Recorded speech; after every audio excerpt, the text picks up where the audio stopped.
Hello, everyone. Welcome.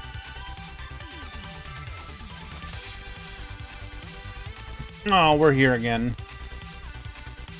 I have dragged myself away from enjoying some metaphor because it is time to rush. It's a very good game. I mean, to nobody's surprise, turns out Atlas can make good Persona-like games.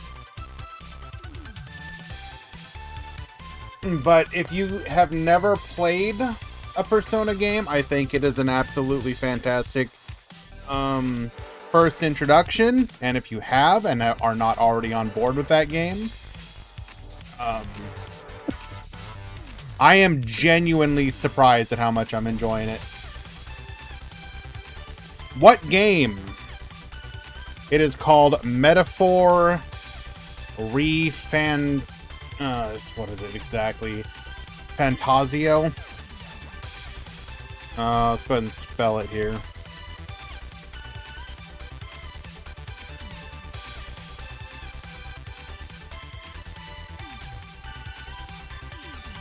If you've ever heard of Persona, think of a fantasy version of that with a focus on politics in a very interesting way.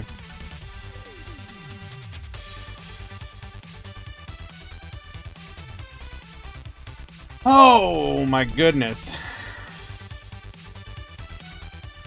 Now I will say, since we have Tomato here, should I call out the fraud?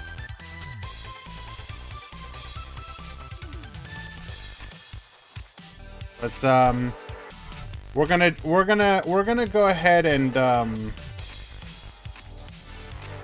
gonna bust out the Photoshop here just so I can make it extra clear.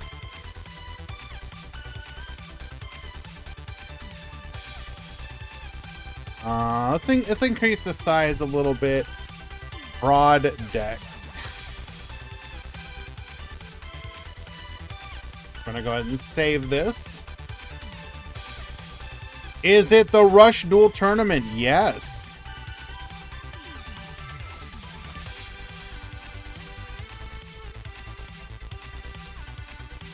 So, from Tomato's most recent tier list deck YouTube video.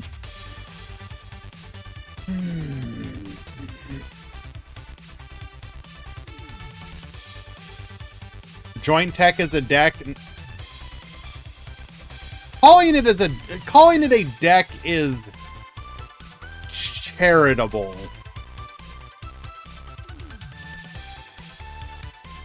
I keep seeing Japanese players listing Galaxy as like the sole tier 1 deck. And I'm genuinely just like flabbergasted. What is going on? Are they just like doing dual rooms of Galaxy only? And they're like, well, in the Galaxy only format, Galaxy is the top deck. I just look, I want to love the deck. I made my first Chronicle card, Galactica Oblivion. I regret it in hindsight, but I did.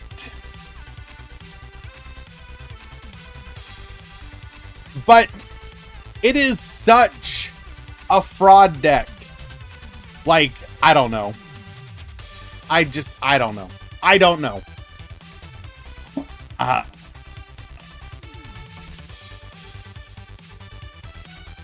I kind of feel like, you know, here we're gonna go ahead and edit this on the fly.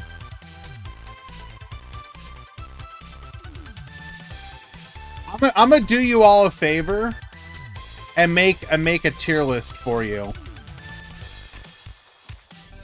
Gonna start off like this. And then we're gonna go like this.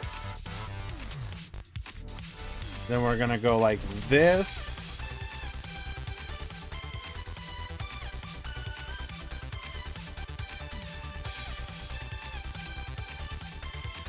There you go. Accurate tier list. Let's go!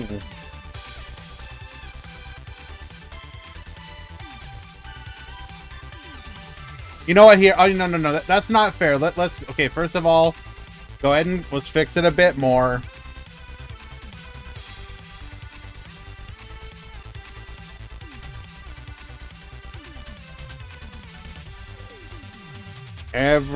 Oh, no, hold on. Every other deck Lamau.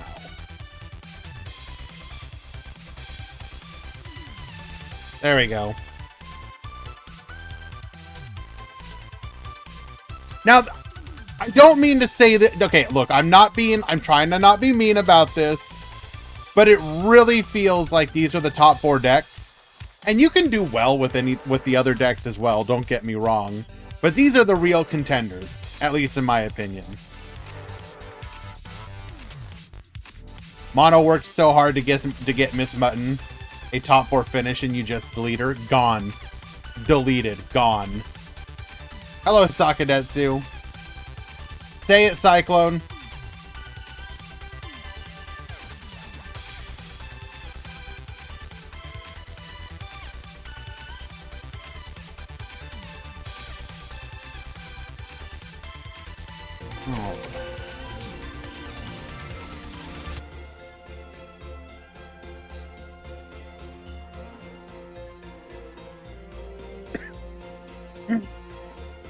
How are you liking the Master Duel update? Ah, yes.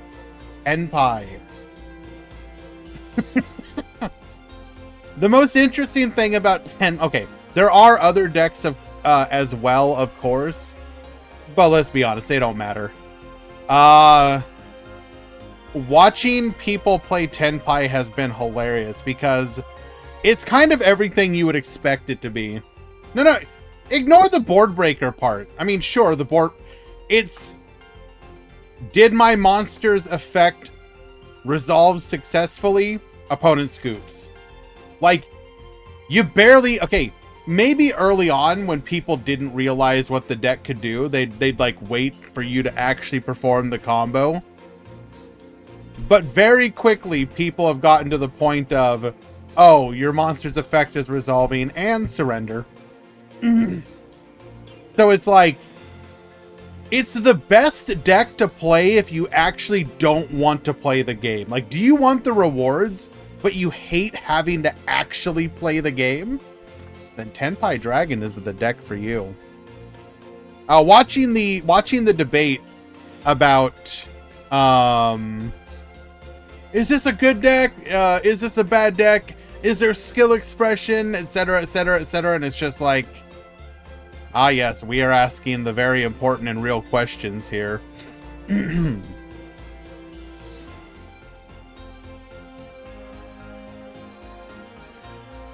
Meanwhile,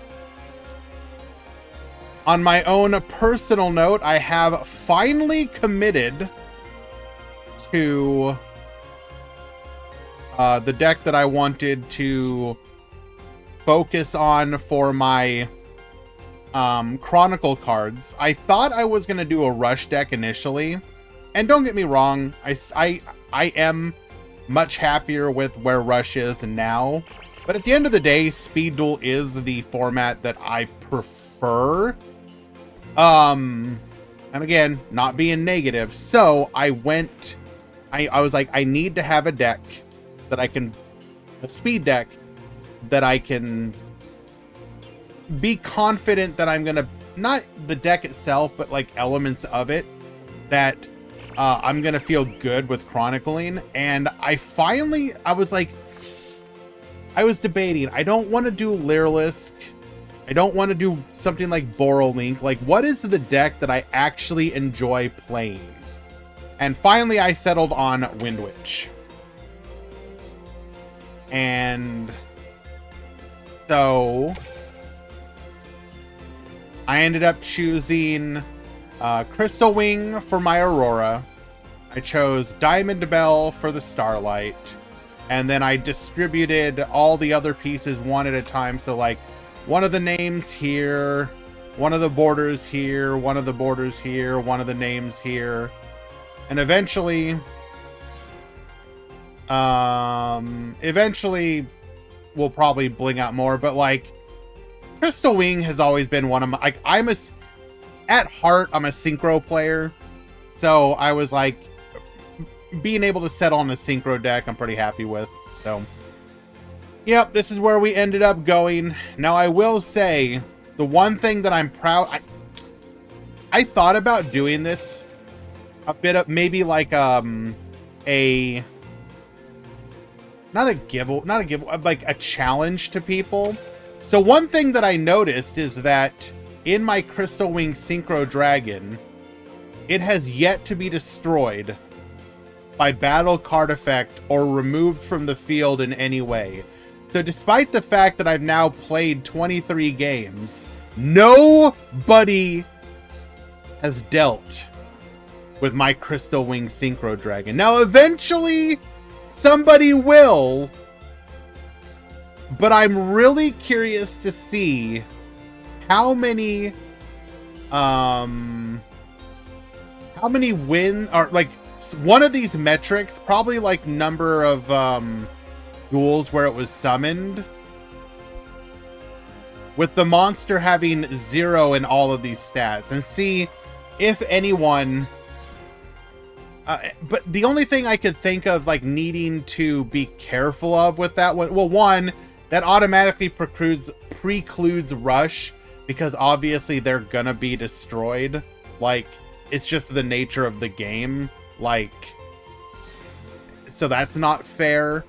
And then it can't just be like a stepping stone monster that's on the board for a second and then disappears. So like, for example, the Winter Bell literally gets summoned, immediately turns into my Crystal Wing. So does that really count? No. So I haven't quite been able to figure out how I would do it for like, I don't, you know, like a challenge for people. But I don't know. When I realized that nobody had actually dealt with my Crystal Wing yet, I was like, yeah, that's right. Crystal Wing is, he's a goddamn G, bro. You have your Watts. Do you have a gold border Watt Giraffe that is yet to be destroyed? Draft? Have you terrorized the casual ladder? Activating your Luminize? Seen your opponent attack blindly into your golden castle of Strongberg? Gold border the Bunger. I mean,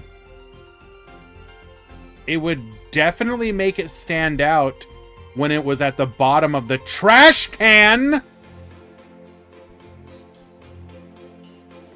I played 102 duels with Valor with Aura Rarity until Game gave an upgrade for that card.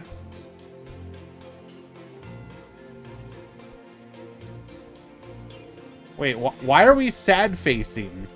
Oh, are you like upset at how many duels it took? Like, I mean, but here's the thing, for like something like the Aurora, I don't think I would necessarily. Would I want to change it? I don't know if I'd want to. Like, I actually really like how the Aurora looks on Crystal Wing. For Valor, I mean, I think the only one that would entice me to maybe do it would be like the damaged one, just because of how dumb. How do you track the number of duels? If you go to the Duel Studio, go to Chronicle card, click on this button here, and then find the card that you want to look at, and then it has a bunch of different stats. Only from PvP, yeah. So you have number of duels with it in your deck. So that doesn't matter if you summoned it or not. Was it in your deck? Number of wins with it in the deck. Number of times summoned. Number of times where you summoned it and you won. Then number of times that that it was summoned at all. Number of times you destroyed a monster by battle. Number of times it was destroyed by battle. Destroyed by card effect. Removed from the field in different ways. And then activations. Oh. So most... It's random. It's like a random percentage. Although I believe the odds ramp up because most people really start seeing it around 50.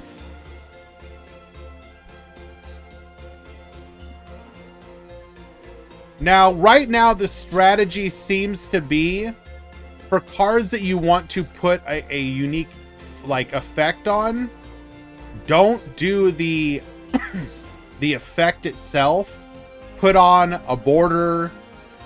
Put on the name, because apparently, so you can still get the effect for the card to show up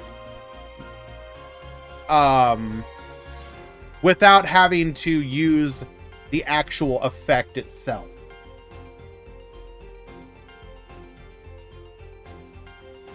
So, you know, in that case, putting the golden name here, putting the silver border here, putting the silver name here, putting the black border here, those are going to be the best odds of, or the best way to get cards with different patterns without wasting patterns.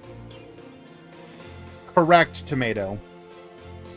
Basically, you're right now, it seems to be you are disincentivized to combine them. If you want different effects.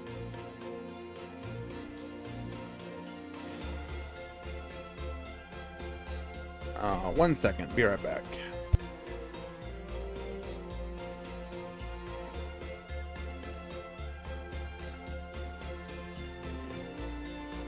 I mean, this does seem a little weird.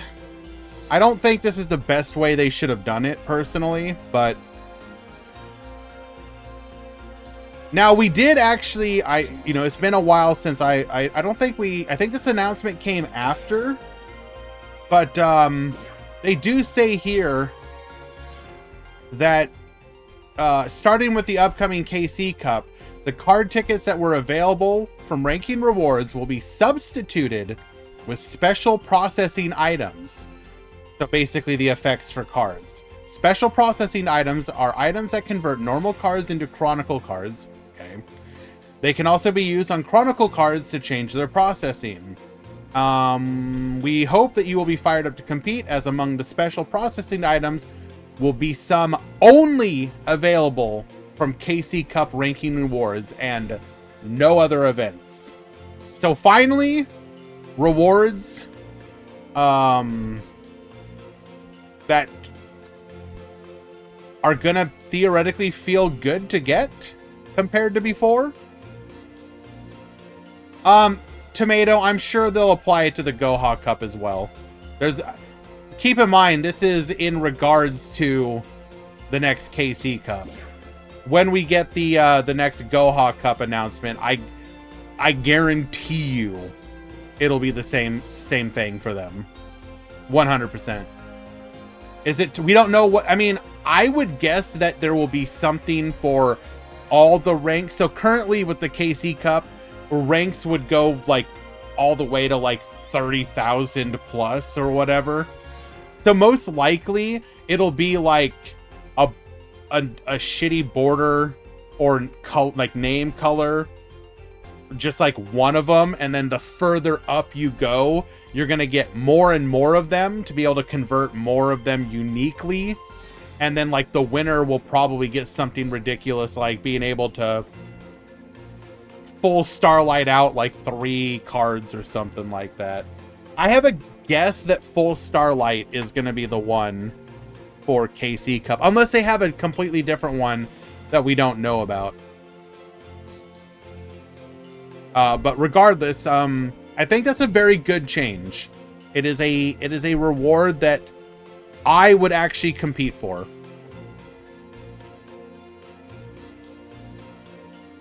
Do we know what full Starlight looks like? Yeah, it looks like the normal Starlight, but like better. I can pull up a video of it later. You don't want a Nintendo Switch? I want a digital version of a Switch. They'll email you an emulator.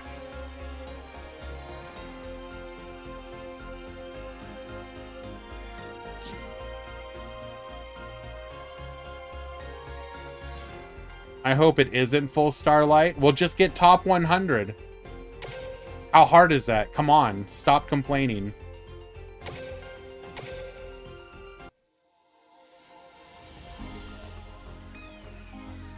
Alrighty, 2 minutes until the start of the tournament. How many people we got today? I know it's going to be less because we don't have the same prize pool, but hopefully still a decent turnout. Well, we got 58 so far. That's not bad at all.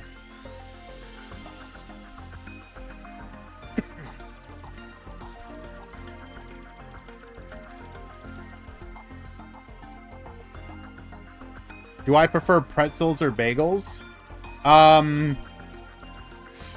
7 times out of 10, I'm gonna choose pretzels.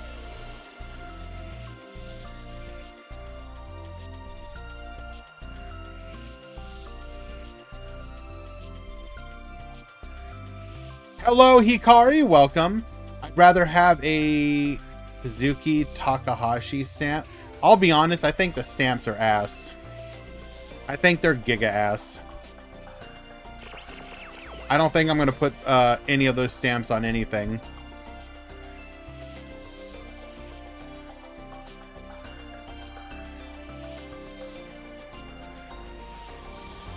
Yes, giga ass.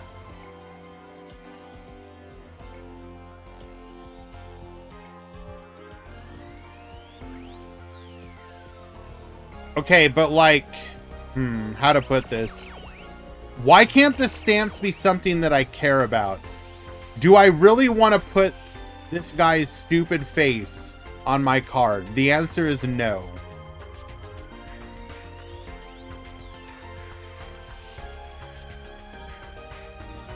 Alrighty, let's go ahead and make sure the drops have gone through.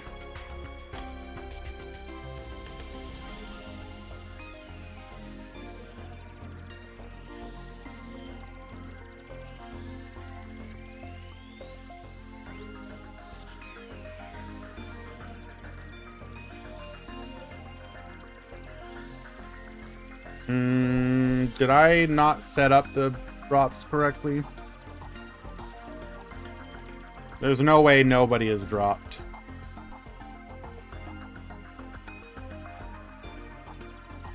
Ah, lovely.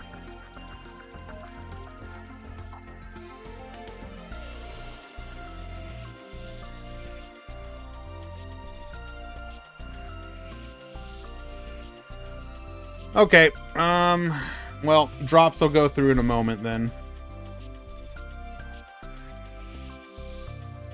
Go ahead and announce to the Discord.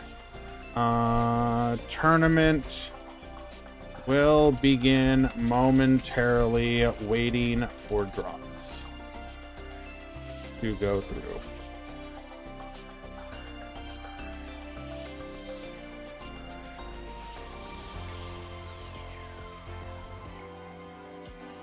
We're going to go ahead and get the edges out of the way as well. So stick around. We'll be right back.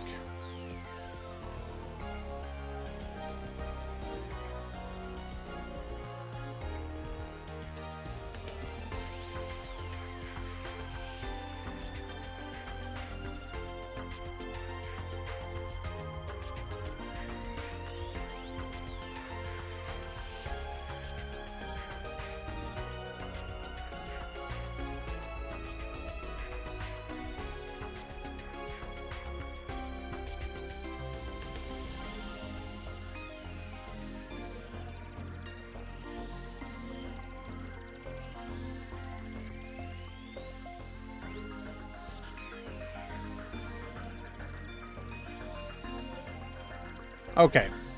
Looks like I got the drops to go through. There we go.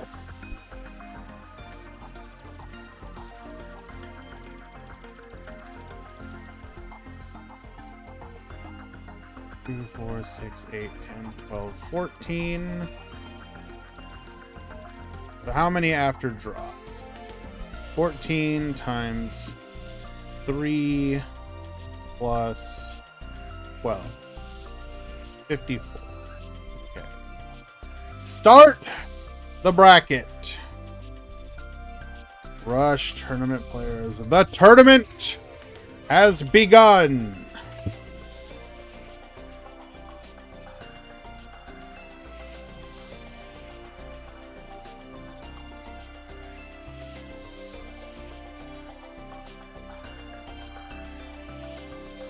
And what does Top Cut Simulator say? 4 rounds. So 54 players, 4 rounds, top 16. Does that work? No.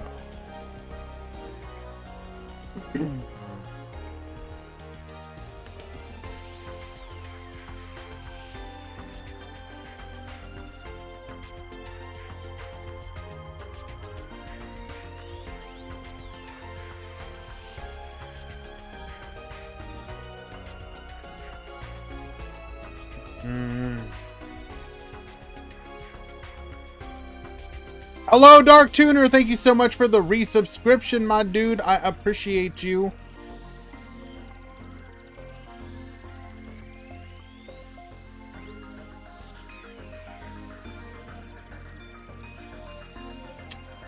Well, this is awkward. How do we do this?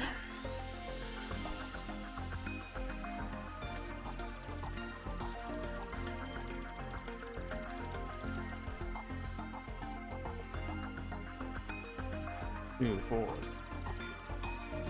6, 8,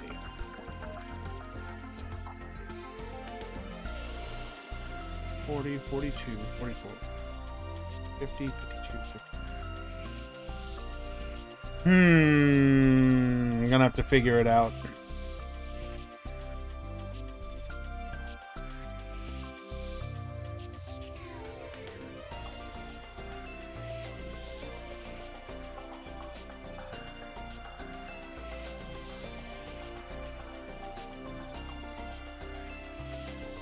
Is this the first Rush Duel Grand Prix since Go Rush World came out? No.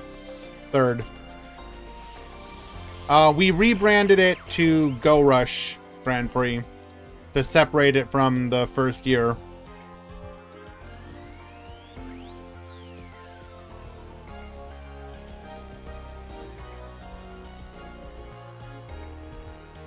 Okay, let's go ahead and find ourselves a match.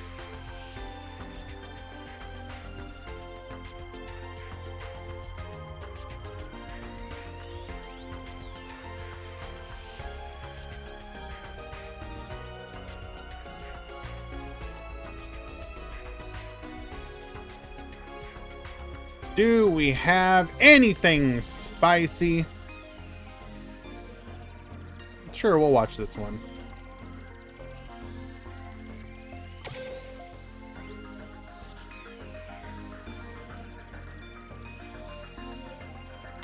Yeah, rather than just continuing the name, I thought I would differentiate it so that, you know, it also gave people who are just joining Rush Duels because of Go Rush, let them get in on the ground floor, basically.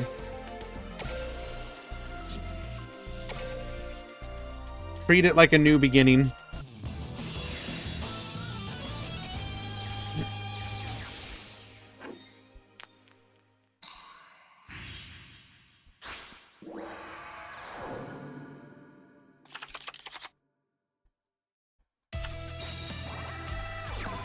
Alrighty, we got Yosef at the top, we got Vlada at the bottom. This is gonna be Roman on a character-specific skill versus Galaxy.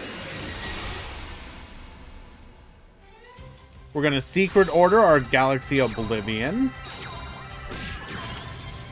Attacking over both of our opponent's monsters and getting in for 3,200 damage. Tribute to the Doomed. Take out the Oblivion, rather. Bring out a copy of Can D, but that's all we're going to be able to do here. Order, once again, adding another copy of... Or rather, our skill, adding another copy of Secret Order. And that's just going to be a quick OTK. Taking out the Can D and the 2 Bright Sentinels. Yosef never able to quite set up any defenses and getting overwhelmed. Of course, I would call this deck a fraud deck, and then it would immediately obliterate its opponent. Hello, Pheromone, how you doing? Welcome, welcome. Every time I call a deck a fraud deck, it's immediately like, by the way, why don't I just pop off and look like I'm the best deck ever? I just need to stop watching them. Don't give them the airtime. Don't let them prove themselves.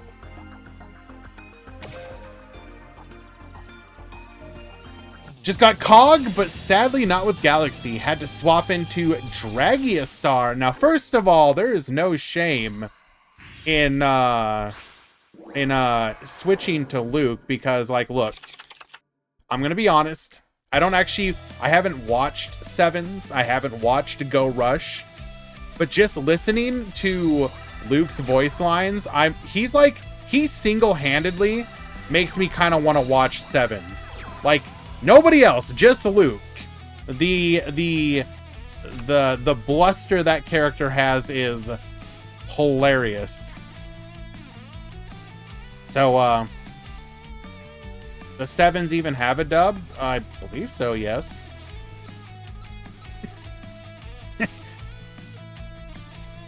I mean, just listening to his summoning chant, you're like, my dude, just... God, does this end? Is he gonna stop? But he just keeps going and going! My dude is like narrating the beginning of the universe all the way to the creation, destruction of our planet, into the heat death of our sun, and then lets you know, oh, by the way, I'm performing a fusion summon.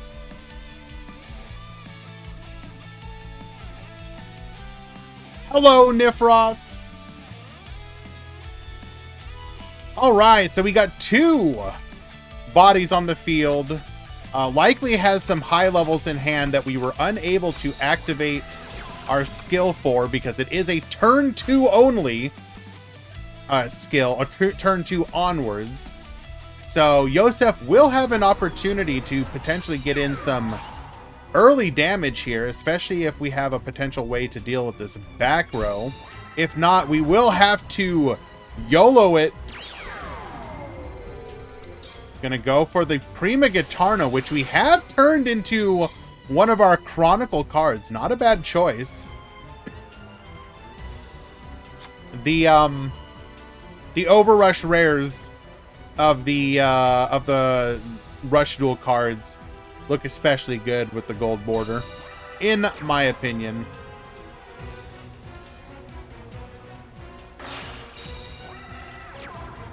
We are going to tribute over for another copy of Prima Gitarna.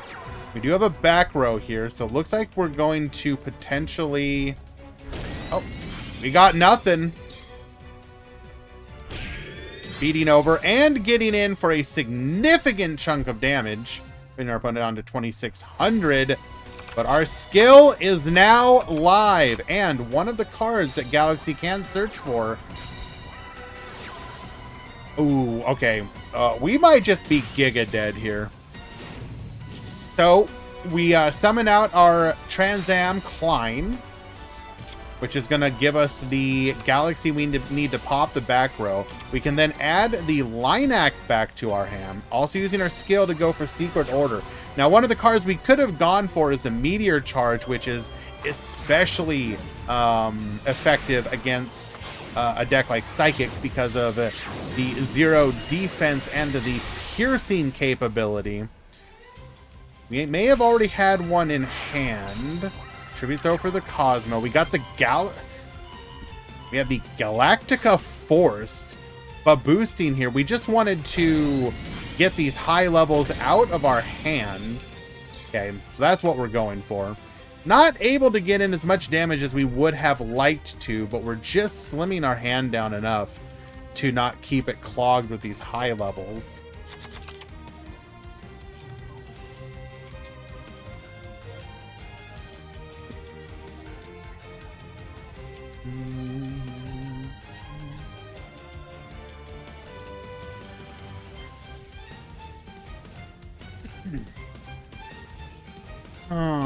So I think easy today. So Ray did not want to get dropped, but I think we're going to drop our other 2 DQs and YOLO 4 rounds into top 16. That does mean there will be a possibility of an X1 not topping, but I really don't want to do any of the alternatives.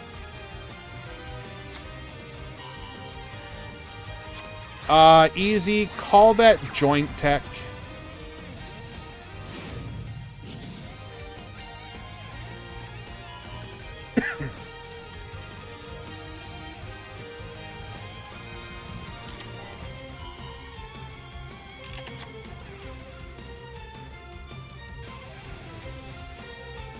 I'm going to go ahead and drop the 2 here really quickly.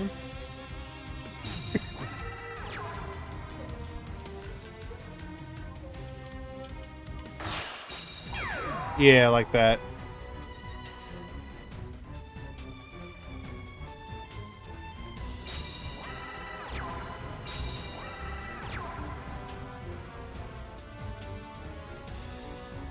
If you translate the skill, you'll see it's one of the joint tech skills.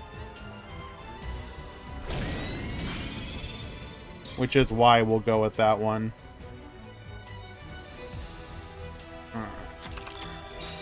Dark Master is dropped, and Evil Rose is dropped.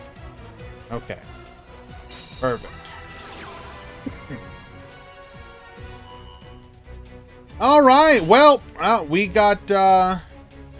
Wait. Did we not put our opponent to defense position? Did we forget? We should have been able to put the Prima Guitarna to defense position.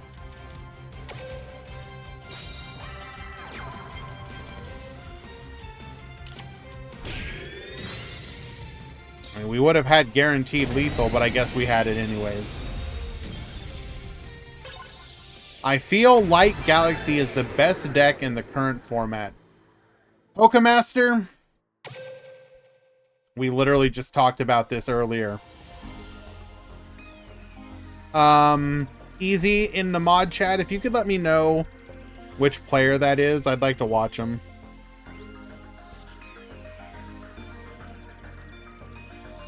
All right, 2-0 victory.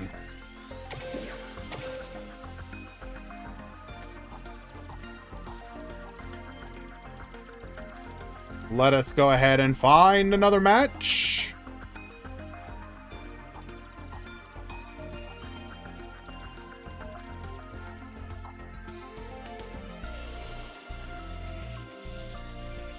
Oh, found him.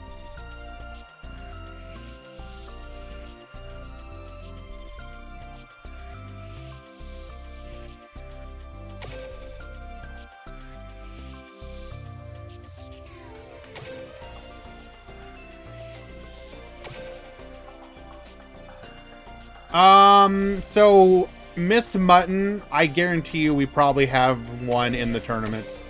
One of our frequent tournament members has been playing that deck. If they are in the tournament, I will certainly try and watch them.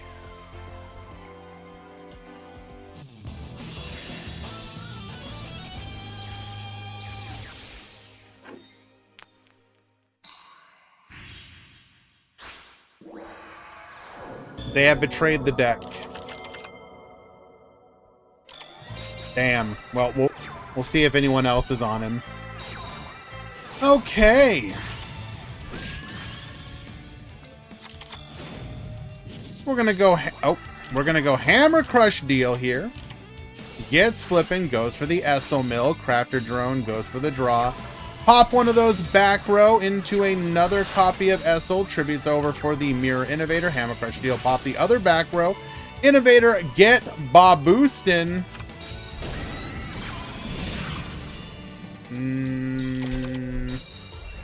No, I think this is the one that we called Joint Tech.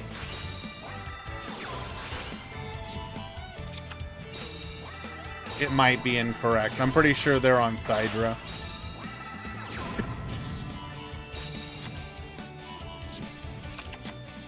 I guess I was wrong on the skill.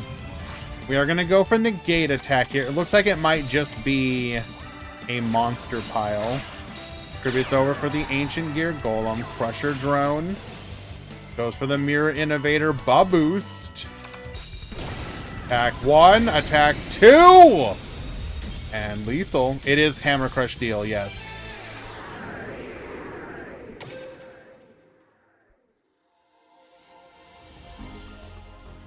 Easy. If you happen to find any Miss Mutton decks, if you could also put those in the stream queue, I would appreciate it.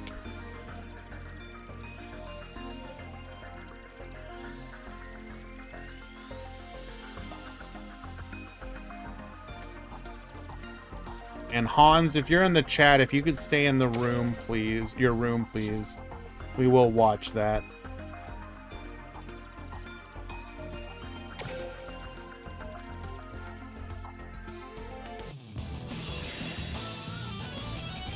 Oh no.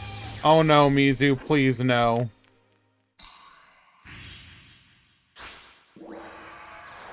Oh god. The name. Oh my god. All right, I have to build up the courage to actually do that one. God damn.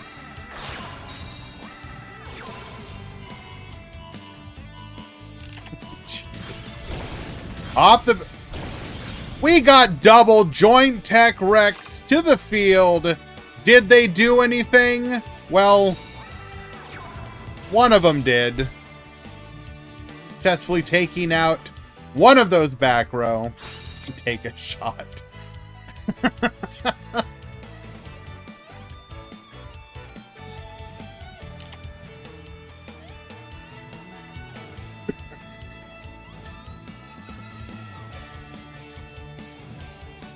What did I say? I said I had to build up the willpower to actually do that.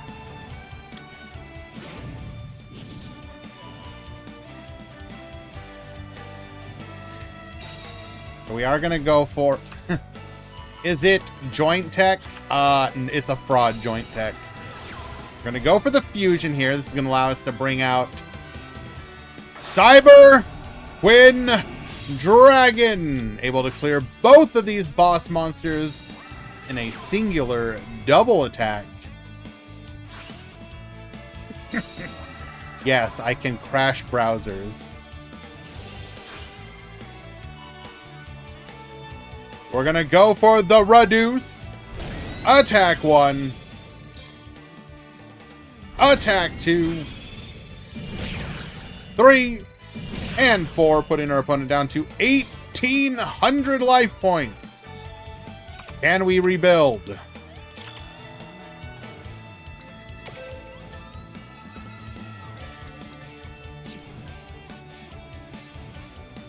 Coin flip is a real Joint Tech. Oh no, don't say that.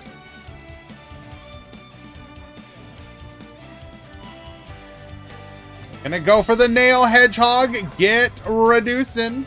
Cyber Twin Dragon now only 2,300 attack. Wait, hold. Are we about to see a double Innovator? Gets recycling here. Tributes over for another Steel Mech Lord Mirror Innovator. Recycle 1. Recycle 2 to battle. Takes out the twin. Takes out the Cyber Dragon. Pass back to you.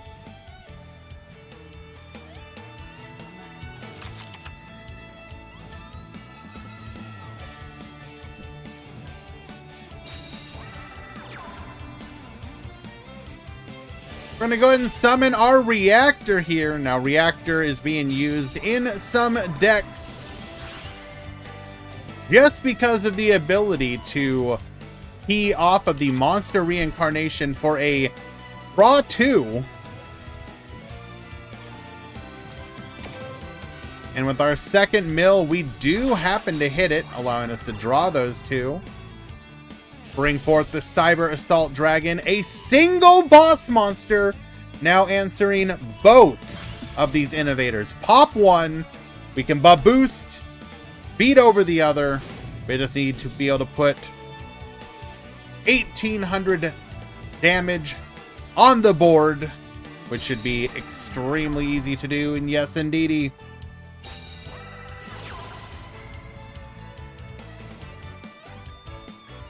And then we've already got lethal, but insult to injury. Activating Talismanic Seal Array. Get recycling.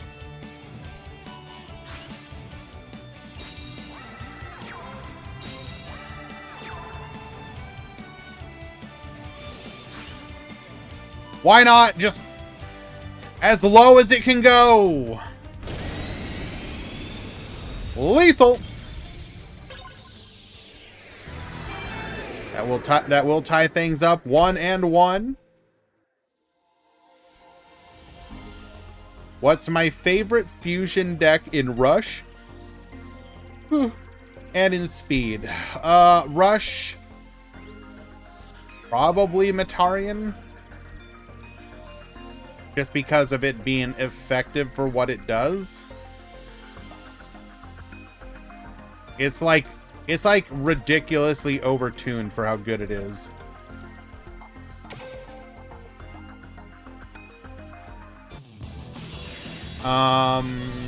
For Speed, favorite fusion deck in Speed?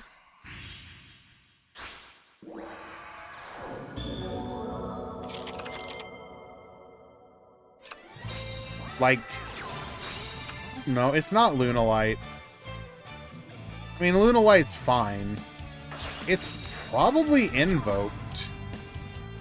I mean, it's gotta be Invoked.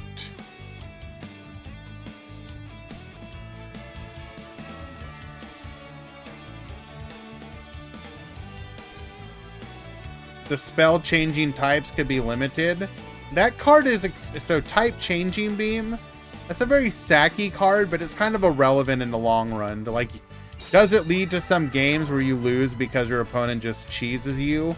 Yeah, that's not what makes a deck good.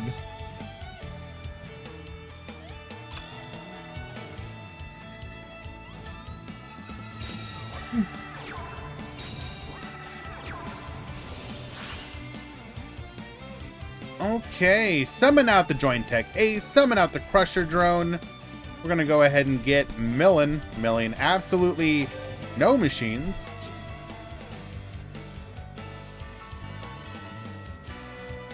I mean, I guess technically Gladiator Beast are a fusion archetype, but that feels like cheating.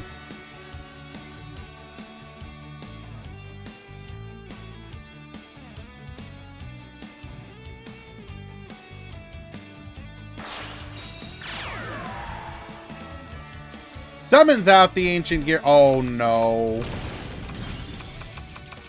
We are bricked up on high levels. That is devastating.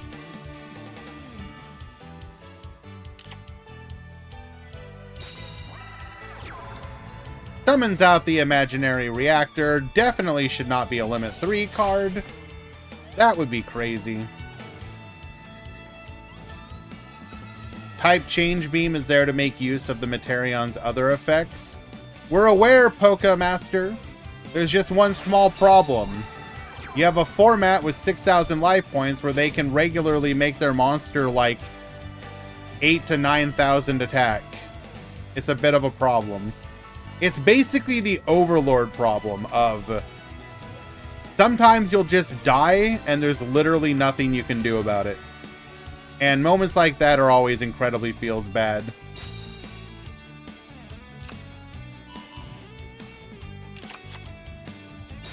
This machine list usually plays 6 to 7 bosses, so it'll happen. Well, part of the problem is just also the fact that I think we're starting to enter, I say start, but we're entering an era of Rush Duel, where if you are summoning out your boss monster by setting 2 monsters and then tributing over them, your deck's probably bad. If you don't have a monster that either cheeses them out as a 1 tribute, or you have either a skill or card effect that gains you extra materials, you're probably a bad deck.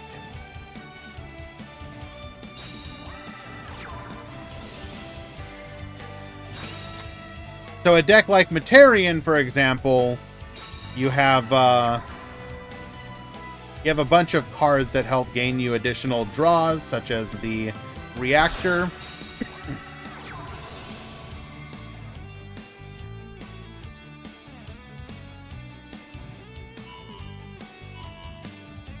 Babus the Mirror Innovator up over the Cyber End Dragon.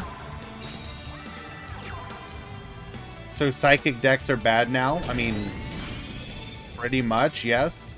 Although technically the Psychic deck does have ways to cheat out to some degree and gain some advantage. So that was one of the reasons Psychic was so good in the previous format. They had relatively good, compared to everything else, card advantage. Royal Rebel doesn't cheat card advantage. They do not, and that's one of the reasons they are currently not in the metagame anymore.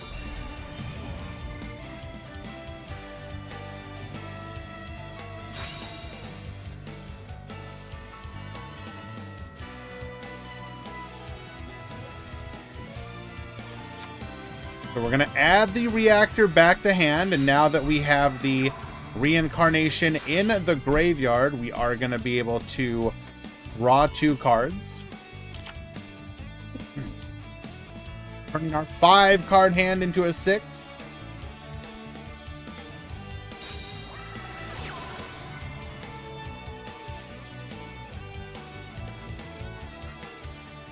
But an example of what I'm talking about is the fact that you can go, for example, summon your Cyber Dragon, Cyber Assault. So you go, Cyber Assault would normally require 2 tributes, but in this case it only requires 1. It then, so for 2 cards, it trades with 1 opponent's boss monster. So that Innovator, which most boss monsters are going to be 2 to 3 cards of resources, you just popped one of them, so you went 2 for 2 or 2 for 3, and it now gets to attack over, it can attack over another boss monster, which means that it's a 2 for 5 or 2 for 6. Like, a card like Cyber Assault Dragon is insane value. I am, like, I'll be honest, I'm genuinely shocked that they gave us Cyber Assault so early. Well, I say early, but I don't think the initial release of Cyber Dragon should have had it. Oh, God. Hello, Quantum! Who is cute as a button? It's Miss Mutton.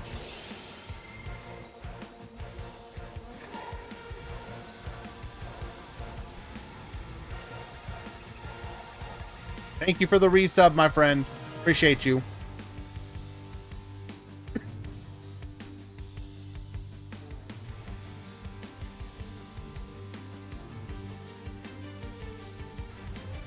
I will also say, I kind of don't understand why Joint Tech Rex is only on summon. This card could be every turn, and it would probably still be bad.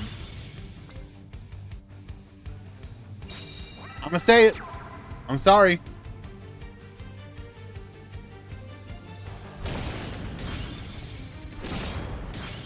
Successfully takes out the cyber assault and the reactor. Pass back to you.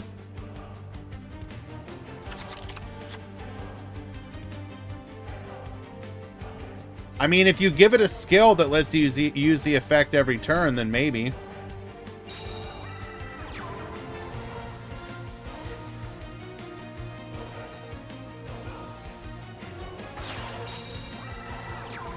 Joint Tech could pop all of your opponent's spell trap every turn, and it'd still be bad. Probably.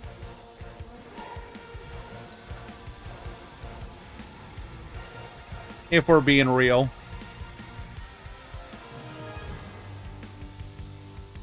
Who would you listen to about the game, Shelmy or -1? Both.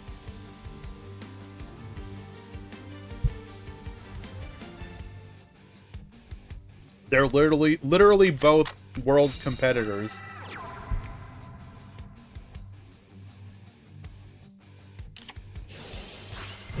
Thunder Spark! Meaning our opponent will not be able to trade for our joint tech. What if you were forced to listen to one?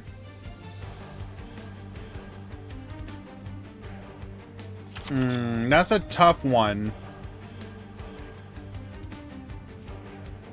I mean, I don't know, man.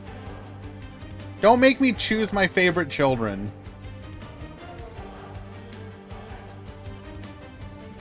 Joint Tech has no cards. I tried to understand what the skill does, but I barely saw any cards that worked for it. That's kind of what I saw as well, Soup. Joint Tech Rex is kind of in a rough spot. I think the idea is your ace always includes spell trap removal, but they didn't start it at limit 3. So they didn't know it wasn't wait. So they know it isn't the end-all be-all boss. Sure. No, Marco, you're not playing a good deck. You're on a cringe deck.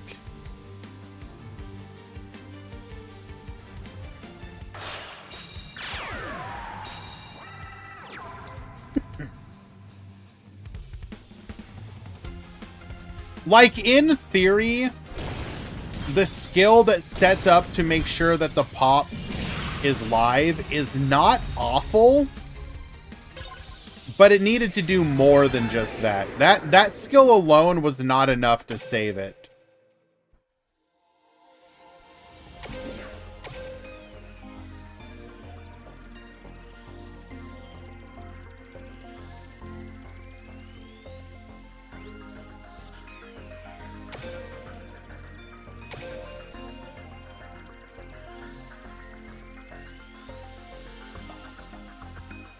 Like, it needed to be one of those decks that, like, included attack buff or... Like, think about this. They don't even give Joint Tech a way to beat equal attack boss monsters. Like, why not at least... They give Cyber Dragon the ability to beat over boss monsters, despite the fact that the whole point is you're supposed to go into your fusions, which can already naturally beat over boss monsters. And they don't even give a deck like Joint Tech or Blue Fang, the ability to do the same thing. They should have included attack buffs or attack debuffs as a part of those skill builds, at least in my opinion. They basically should have looked at what they did with Cybers as a way to solve the problem of those decks just not being inherently good. The Bluetooth debuff is awful, Ray. It doesn't let the deck do what it needs to do. It's like, why do I want to put my opponent's monster into defense and lower its defense? My whole thing is about buffing my attack by destroying low attack monsters. Ah, DC. Love to see it.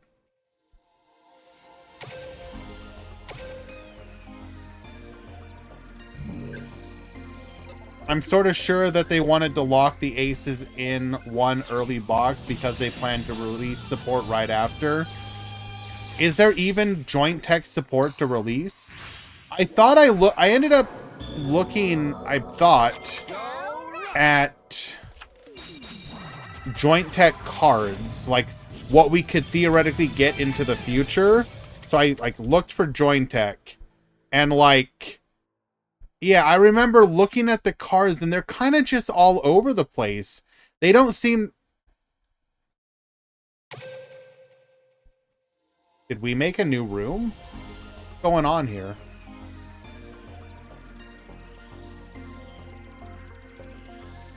Oh. Okay. Nope, those DCs were legitimate, apparently. That is incredibly unfortunate. Konami! Please consider allowing, or please consider coding in the ability for players to reconnect to the game. That would be lovely. Thank you!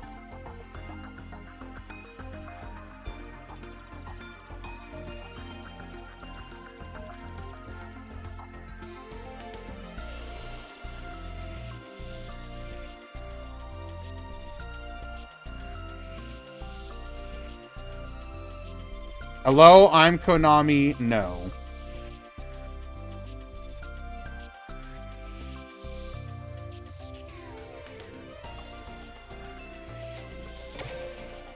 Well, like, what I mean is like, I'm gonna pick 2 random joint tech cards. So here's like a level 7.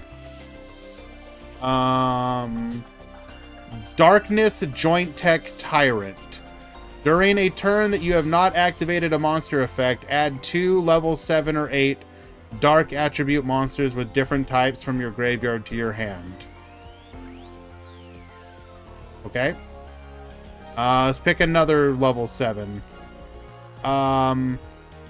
Joint Tech Stegosylos. Send 3 Earth attribute machine. So already you have... Why are we doing dark attribute? Now we're... Send 3 Earth attribute machine type monsters from your hand to the grave. From your hand to the graveyard? Oh, that is awful. Destroy face-up monsters with 1600 or less defense on the opponent's field equal to the number... Oh, up to 3. Okay. Equal to the number of monsters set to meet this requirement. Don't. Oh, I mean, I just picked 2 at random.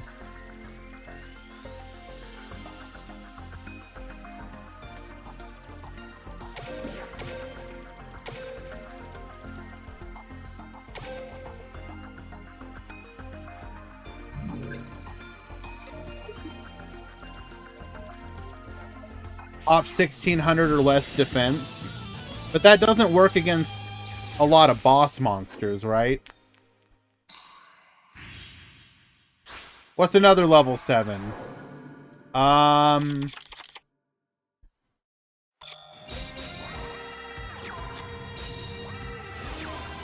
Joint Tech Hero. During the turn, you normal summon this card by tributing Joint Tech Ace. Send the top card of your deck to the graveyard. Gain 1500 attack until the end of this turn. Then you can add 1 Earth attribute machine type monster from your graveyard to your hand. Okay, so it becomes 4000 attack for 1 turn. Okay. That's not awful, but...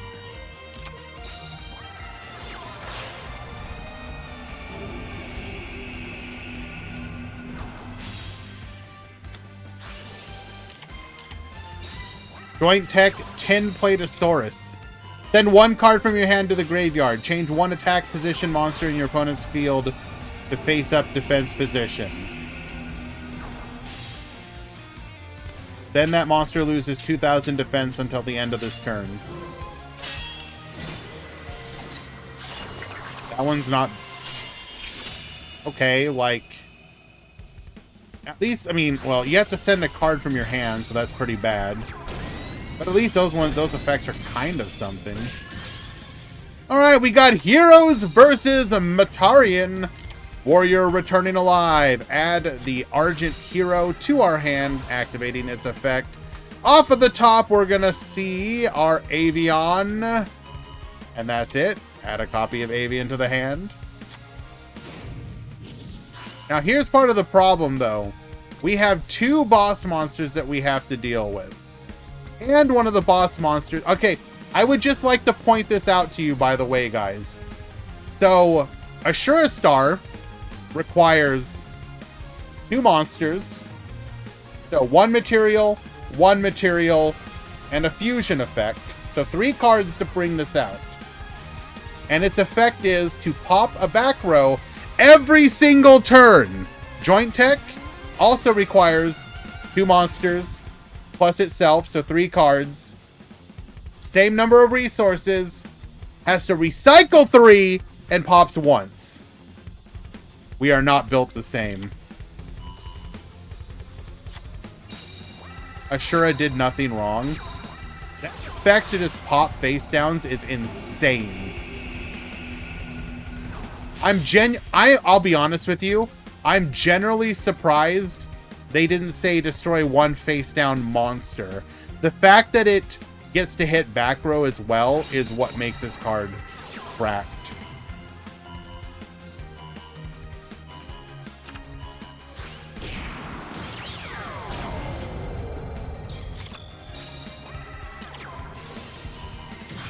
Alright, pops to the back row.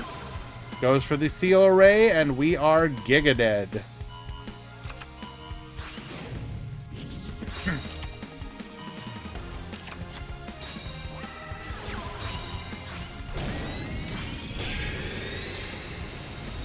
Lethal.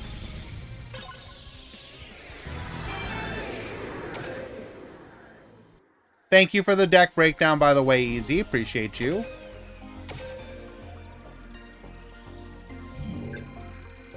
Also, I do apologize. Time to announce to the Discord.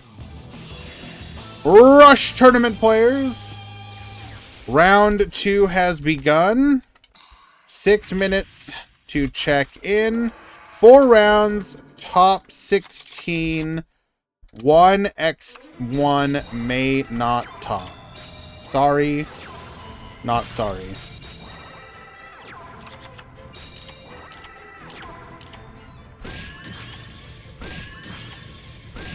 Read the Joint Tech maximum. Let me look it up. What's it called? Mega Joint Tech Fortrex? Alright, what does this thing do? So it is... First of all, its maximum attack is 3,000, which is... awful for a maximum. What the hell?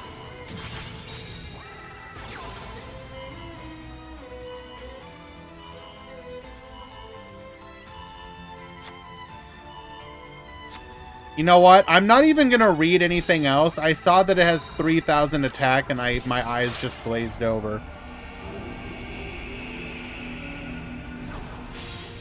Okay, hold on. Okay, is there anything in here to justify it? Okay. So the middle piece increases levels by 6, so it goes up to level 10. If you have a level 7 or higher machine type monster in your graveyard, this card cannot be destroyed by card effects. So conditional card effect protection. Doesn't just have it inherently. Okay. But it does work against something like Tribute to the Doomed. The left piece... Send 1 Earth Attribute machine type monster from your hand to the graveyard. This card loses 600 attack. So you're lowering yourself down to 2,400. This effect better be cracked. Toss a coin. If the result is head, it can attack 3 times this turn. So it can attack 3 times, but theoretically not be able to beat over a boss monster, which is saying something for a maximum. If the result is tails, this turn, this card can make up to 2 attacks on monsters, and if it attacks a defense position monster, inflict piercing damage. Okay. And then the right piece, each player shuffles 3 monsters from the opponent's graveyard into the deck. Then if this is in maximum mode, it gains attack equal to the...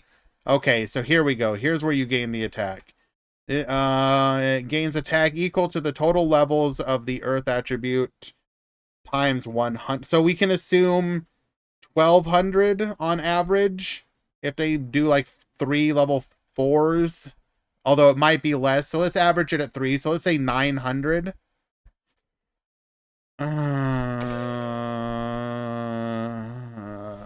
What if you just used the Harpy maximum instead? Isn't that just like better?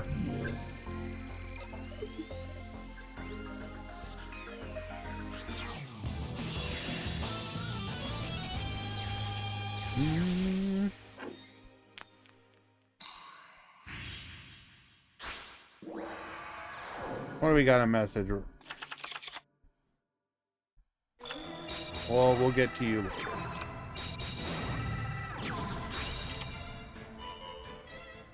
Okay. The joint tech maximum is pretty cool in that it's all low-level monsters and no 2 tributes. I mean, okay, is that a good thing, though? I guess the idea is what? That it's hard to get bricked up on the middle piece? But then you can look at something like the worm, the heavy excavator, and weirdly, I would say the fact that it's a level 10 2 tribute is one of the benefits, because you can get the protection of being a level 10 without needing to be in maximum mode. Hello, issue.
Yeah, that's what I'm talking about, Pheromone.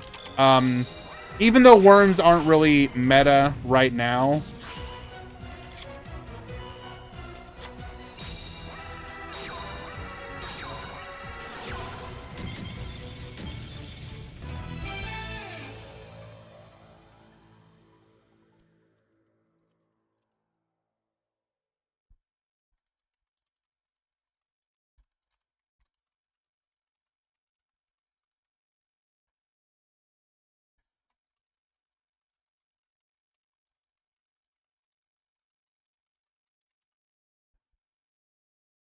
Oh my god.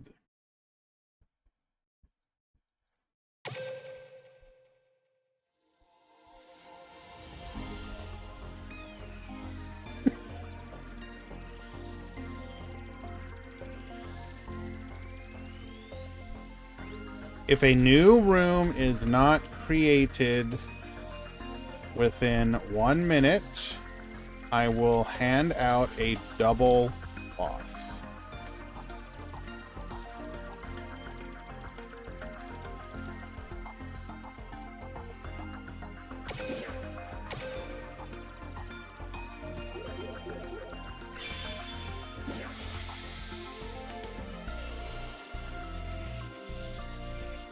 Guys, we're 7 minutes into the round and you're arguing over who makes the goddamn room.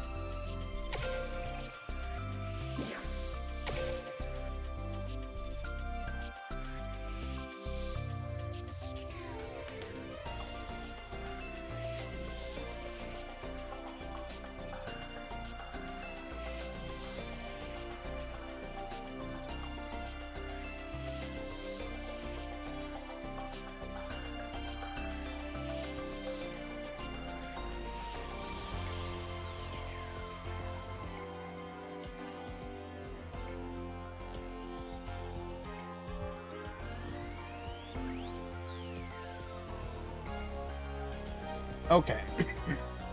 Sorry about that, guys.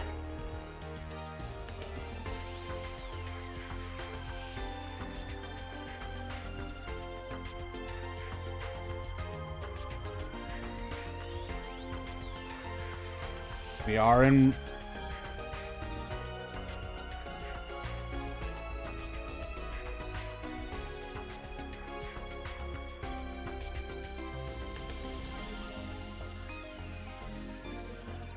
Okay.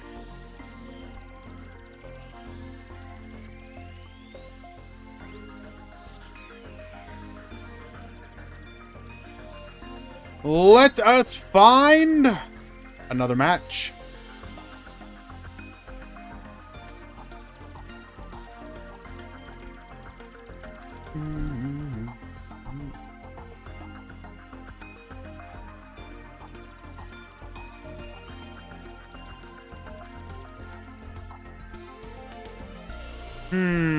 Do we have anything spicy right off the bat?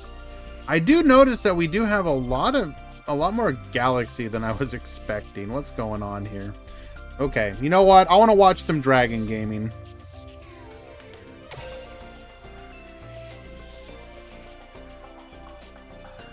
You in next world question mark. What the hell does that mean?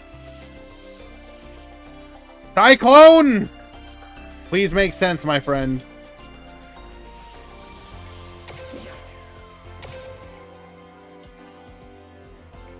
Can we please get a Predaplant ladder stream? No.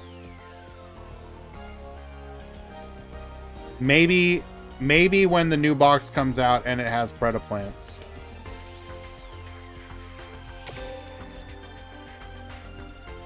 Oh, I do apologize, guys. While we were arguing over that, or while I was dealing with that, I just noticed that we're coming up on the edges. So we're going to go ahead and get this out of the way. When we return, we will have our first game of the new round. Sorry about the delay.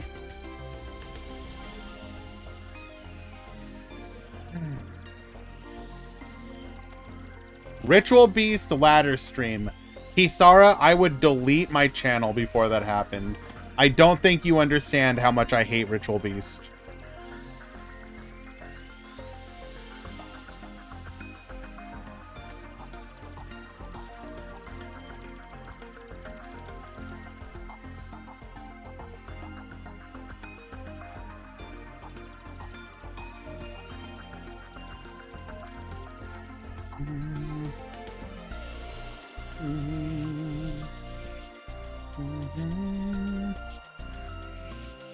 Don't let Sean hear me. Oh, well, you know what? No, I take that back.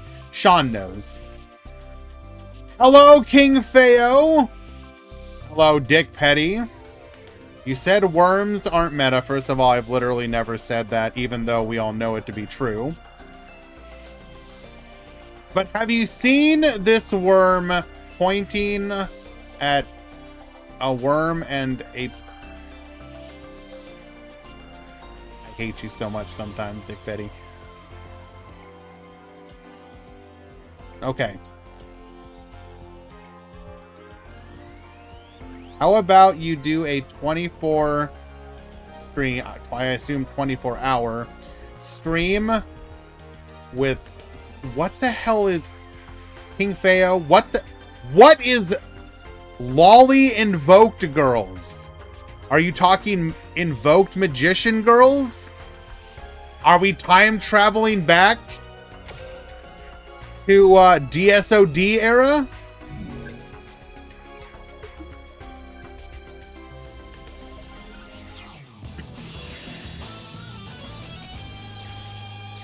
Alrighty, we've got Frog at the bottom. We got Tauros Gaming at the top. That's a TOS term. Oh no! Get ready for the rush. Delete the VOD. Delete the VOD. We're gonna get defensive sets from both players here, which means that Tacne is gonna get first crack at the aggression. Oh, we hit the negate attack and seeing a opportunity to put in some real pressure here. We're gonna go for our fusion of Dragia Star F, allowing us to pierce and double attack. 1, 2, and that'll just be lethal.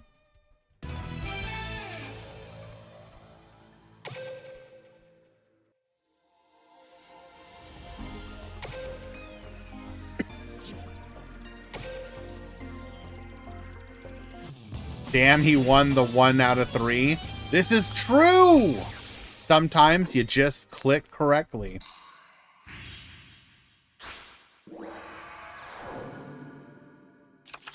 Get ready for the rush! Incidentally, I did happen to notice and peek at the... what is it? YCS Niagara Top 32. I'm sure many of you have also seen this. Oh no! Snake Eyes. Everybody's favorite deck is back. 16 of the top 32 are Snake Eyes. God help us all.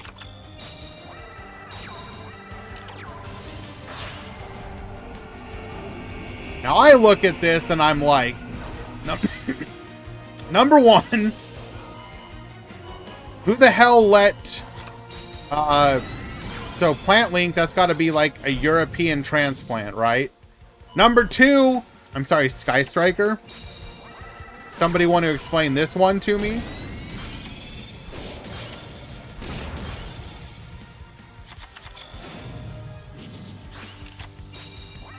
But what is Millennium Exodia? Excuse me. Still recovering. Isn't it the Millennium, like, Grandpa's card stuff? Although, I thought most people, if they used that, just used it as, like, free, kind of like the Horus engine of, like, free materials.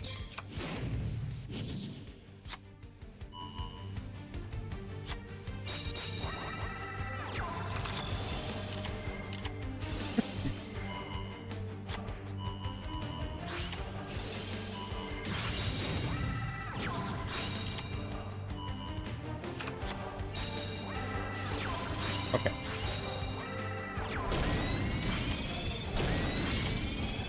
Hackney currently still is up a game. Let's go ahead and get the match up on the score. We're going to go for the Inferno. Pops a dead back row.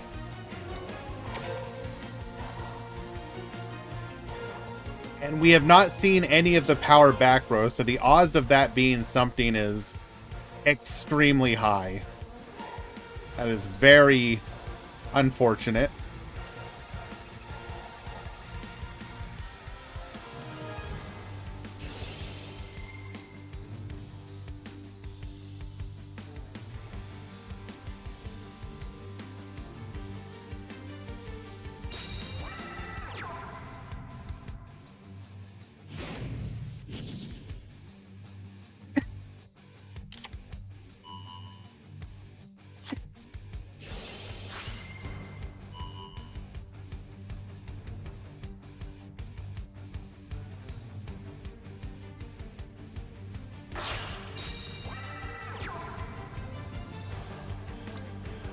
Okay, summoning out our Dragius.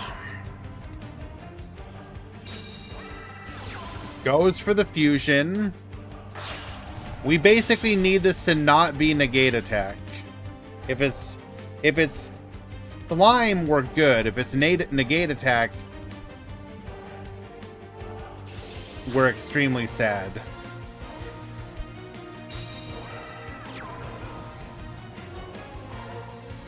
There is delay. It is that we lost the 50-50. That is devastating. Everyone wants Yuri already. Make it happen. No, everyone wants Lulu.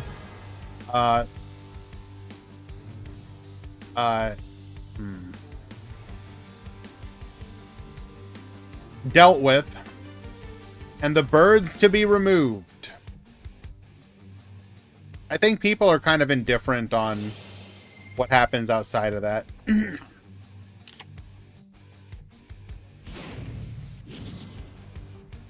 Losing the 50-50 is payback for winning the 1 out of 3. That's fair.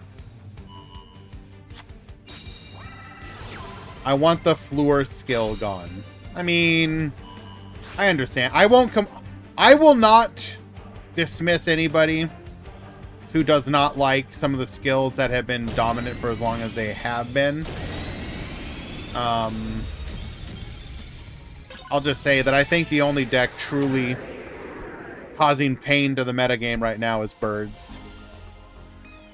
It was, as much as I like Lyrilisk, it was a mistake to release them in the way they did, and to do nothing to them after the KC Cup.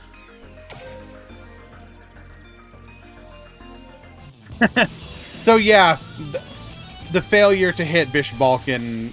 So there was one of the leagues did its finals today, and we saw Bish Balkan happen multiple times during that stream. It was unfortunate, but neither here nor there. That's speed, and we're here for Rush.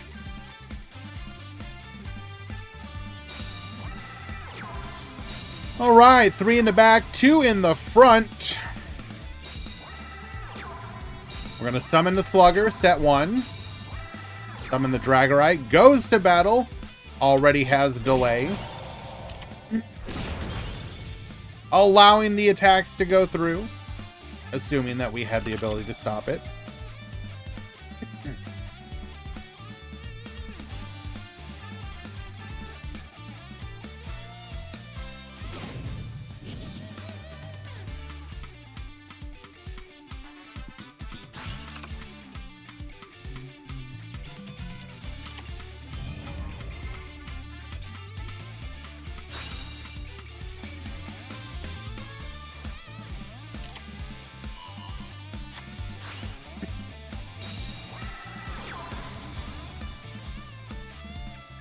We're going to go ahead and summon out our imaginary actor. Off the back row, it is our fusion, irrelevant hit. We can get it back if needed.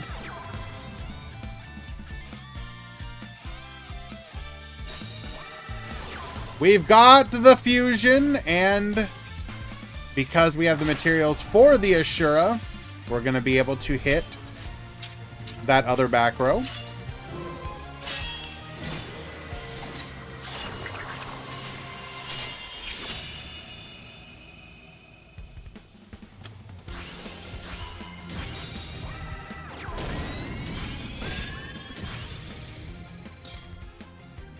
Alrighty, clearing 2 of the 3 monsters and taking care of both of the back row. I will not be looking at the cat.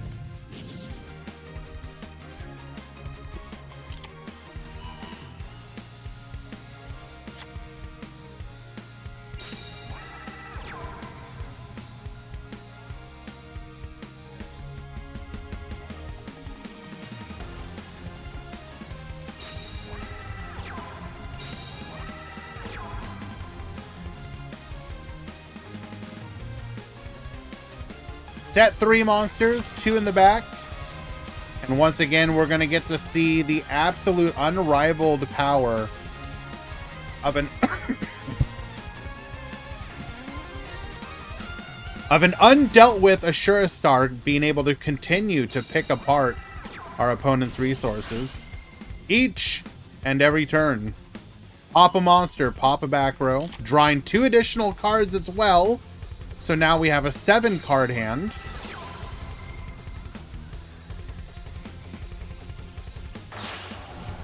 Going for another fusion play. We're now going to be able to manipulate our opponent's monster's attack and or defense position. Flip the Fortitude Dragon face up.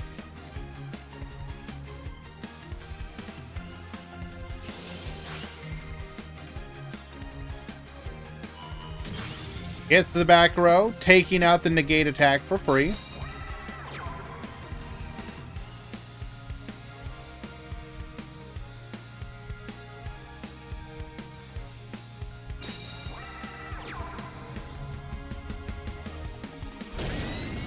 We go to battle.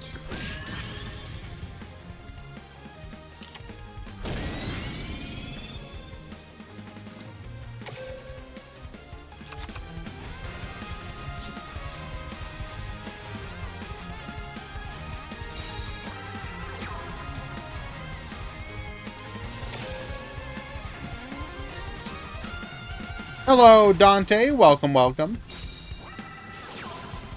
Dragon's Inferno, get poppin'. Hits the bluffed star restart. Bad hit, unfortunately. We are gonna summon out the Dragius. Summon out the dragon. Go for the fusion play, but we already felt the delay. We are likely facing down an undealt with negate attack.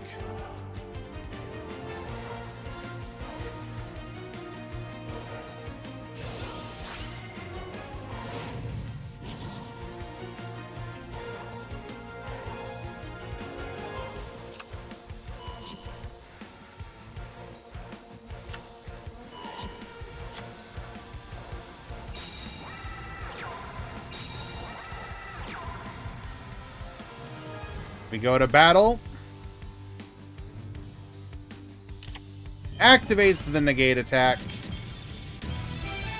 And then we just lose, as our opponent will be able to put our monster face down. Pop it. Go for lethal.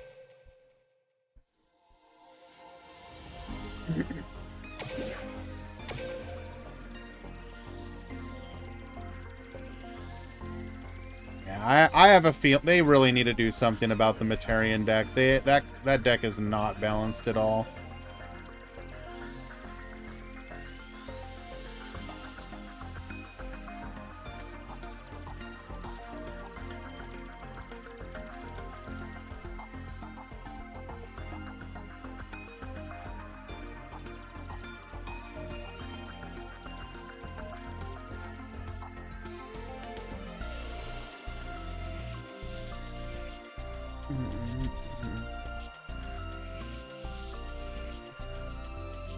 Defense position monsters are Materian's weakness. Ah, yes.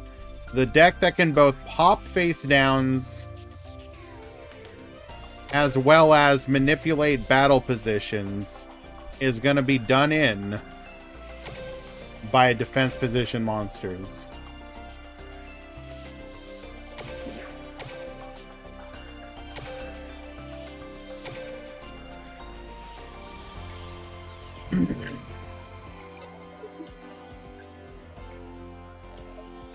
Deck is fair.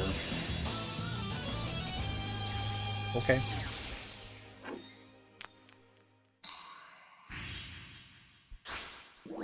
If you guys say so.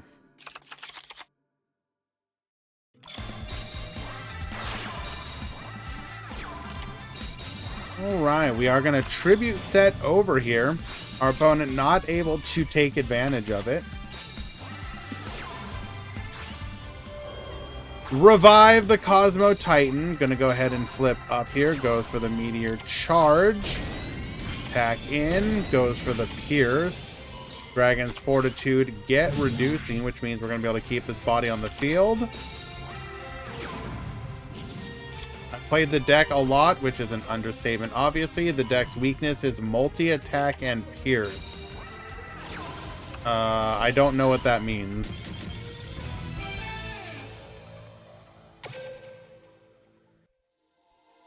Are you saying it's weak to being pierced?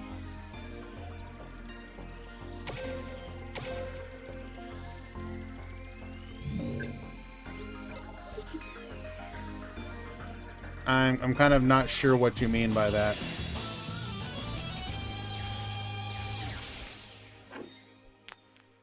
It means dragons and machines are a good counter. What?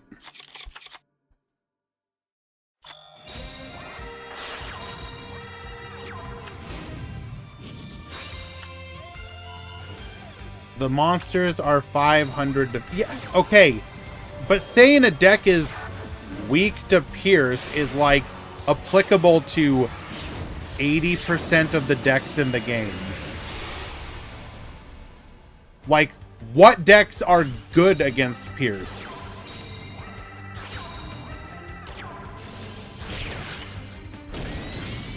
Like... That's such a weird thing to list as a weakness. Yami Ruler. Okay.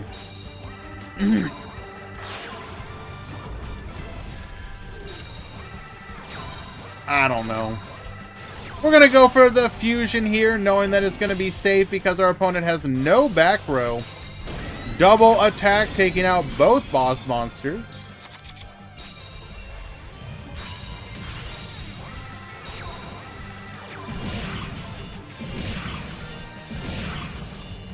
$100 attack off of lethal on the crackback. We're going to go for a Dragius here.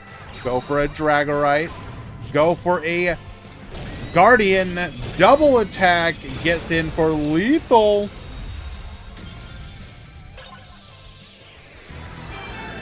I mean, the thing is that Materion often has to turtle compared to some decks in the format. I don't know about that.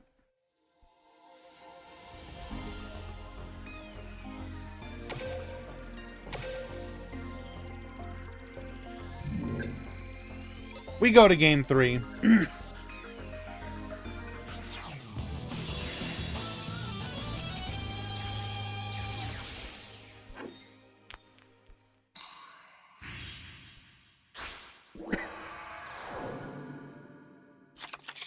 Like, I've been kind of thinking about it, and I kind of have come to the conclusion that the following changes need to happen.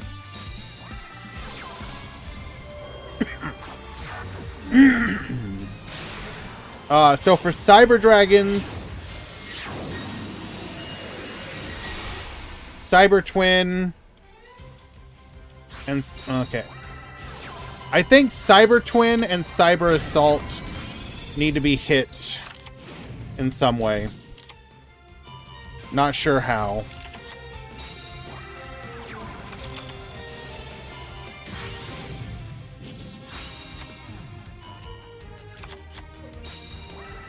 Assault is a ridiculous value for what it demands. 2 cards, answers 2 opponent boss monsters.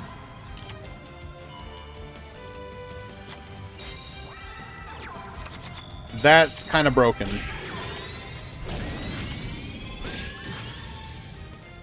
Also, make the deck light machine only.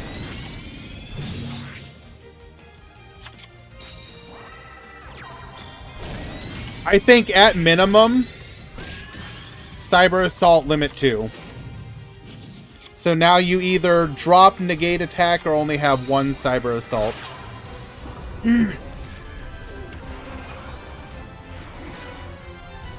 Materion, Reactor, and the Fusion both limit 3.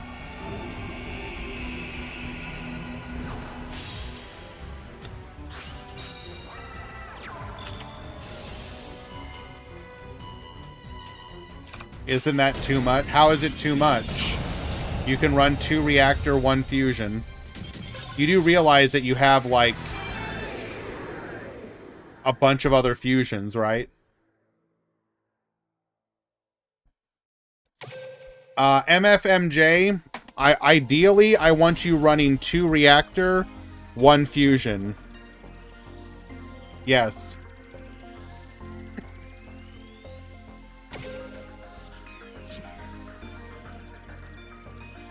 Alrighty.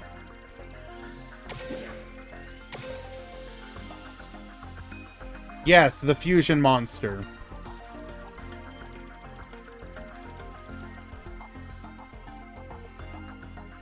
I didn't mean the fusion spell. No.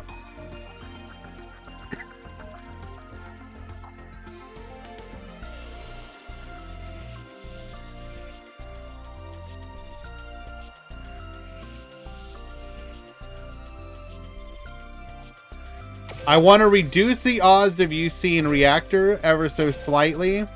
And I want to make it so that when I deal with your Vishu, I don't have to worry about another one. Again, you have like 4 other fusions. Use them. We're going to hop into a game 3.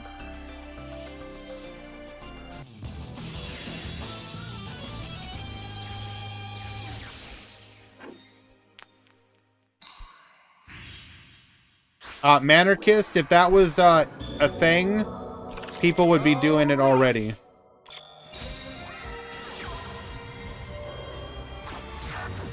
Did you know that they changed the limit for you can get cards for the match?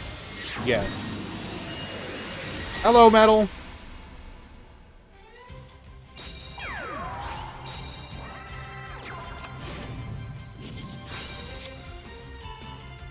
I'd also try and buff heroes in some way. I just don't know how.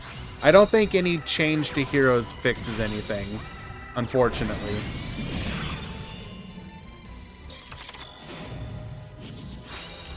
Maybe increase the debuff you give to your opponents. It's the only thing I can think of. Not quite lethal on the crackback. But it's like hero's gonna be like really interesting to actually implement.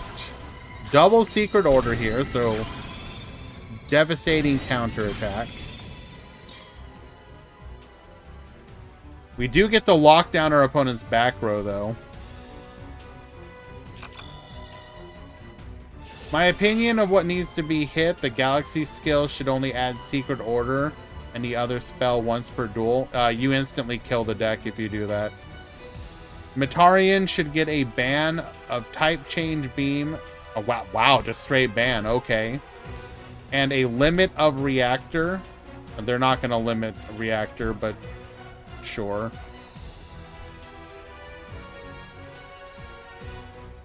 Buff the Dragon skill.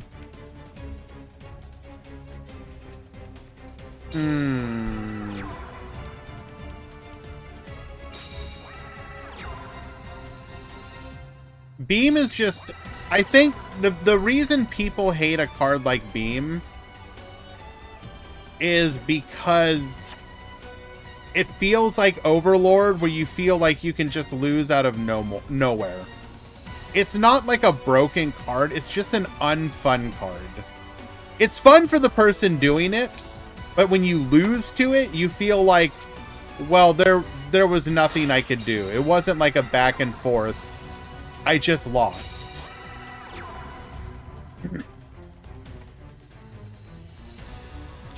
Yeah, pretty much what Gale Thing said.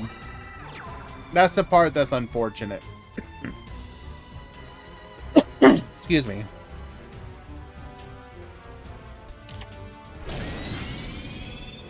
So realistically, you could probably just put Type Change Beam to 1 and it becomes this gimmick card that happens to you once every 50 duels.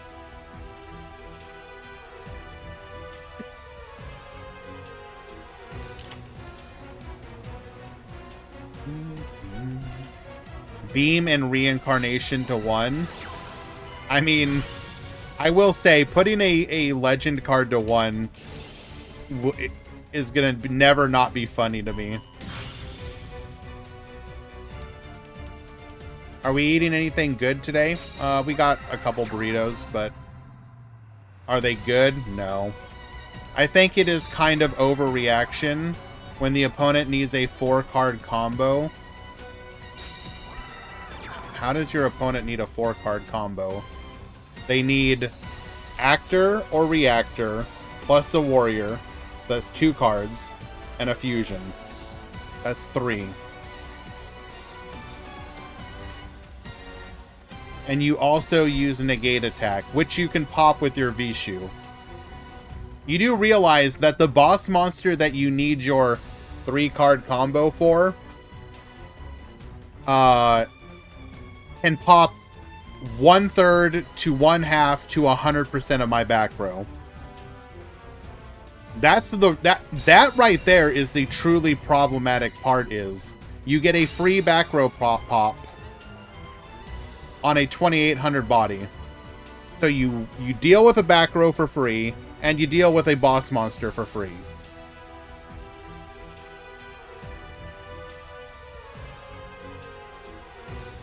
Also, if the graveyard is set up, you only need Star Restart. Also that.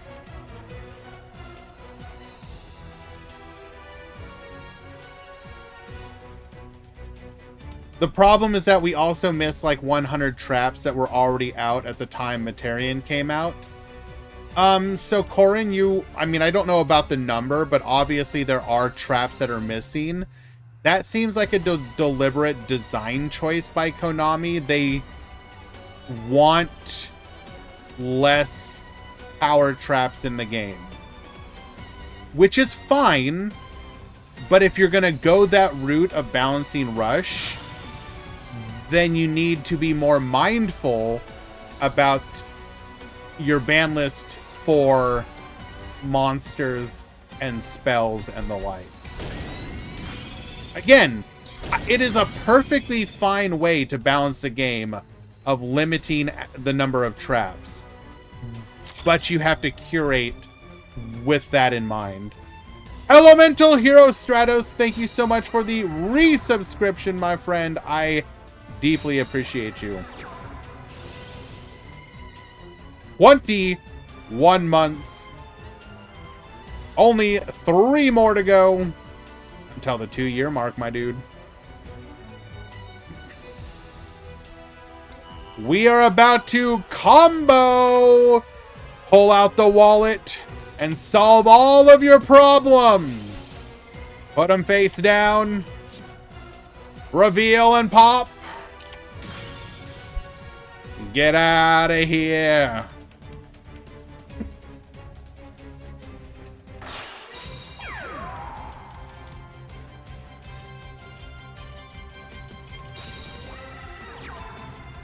And we are going to sneak game as our Oblivion will be able to crash, and then the Lineac can seal the deal for victory.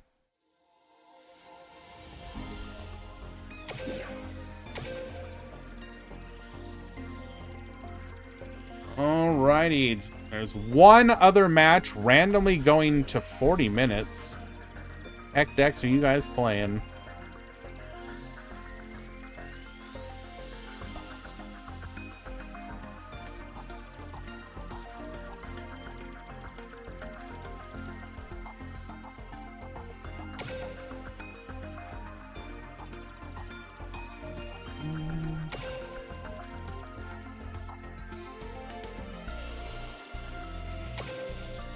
I will say part of the reason I also feel like they will need to potentially be more on the ball with trying to curate the meta is with Rush Duel typically getting...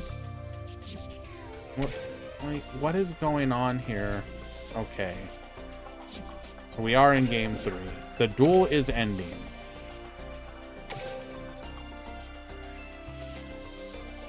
Oh... Who won here? I will just wait for them to report. with there being a much longer time between the next sets, I just feel like they need to do more to kind of shift things up within the metagame that we currently have to tweak it to like, okay, if Cyber Dragon and Materian are good now, what can you do to make Spellcaster and Dragon Fusion better without introducing new cards? Is that something that Konami wants to do? Maybe, maybe not. But I do think it is one way to try and address the game if you don't get monthly releases of new cards. Hello, Tinkerbell. Welcome.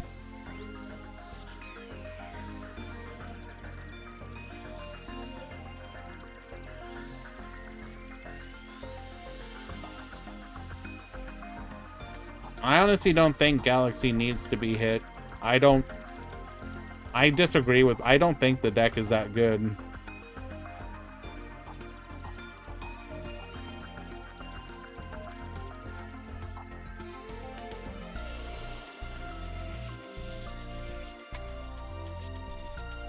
Rush tournament players, round 3 has begun.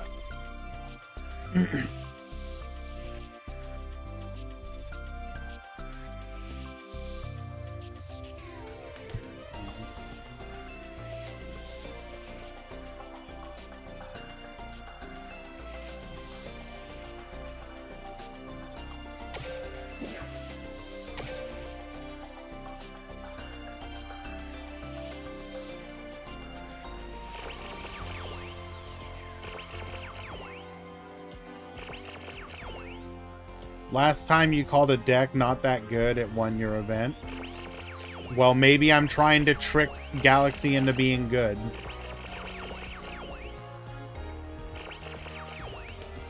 Did you ever consider that, Quantum? Excuse me.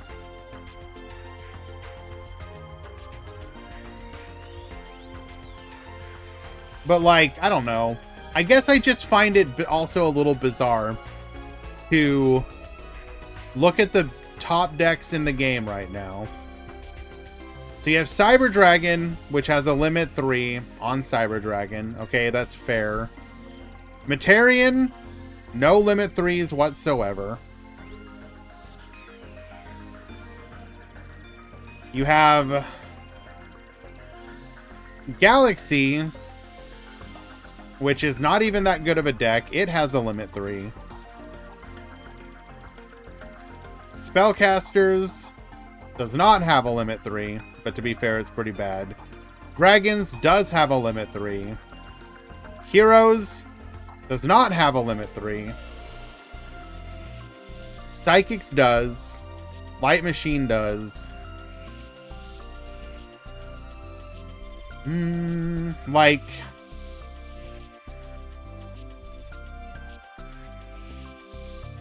I've talked about that a little bit, Quantum. I genuinely do not understand it. Like, is Galaxy winning, like, their tournaments or something? Because, like, obviously not all the tournaments get reported to DLM.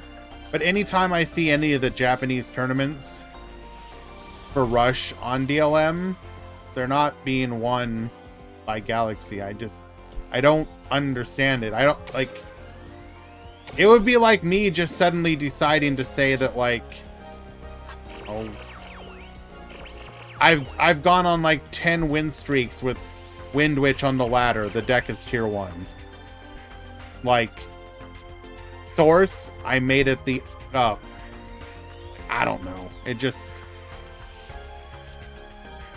I think they just love Udius. I mean, okay, fair. He does seem kind of cool.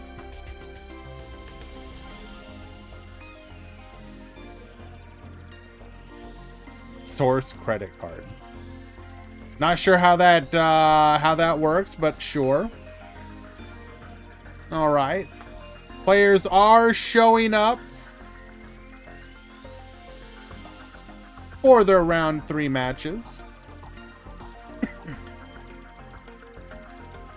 Now, I am told that Materian is a bad and bricky deck.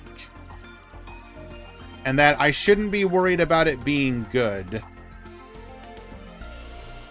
Let us look at our undefeated players. We have a Metarian,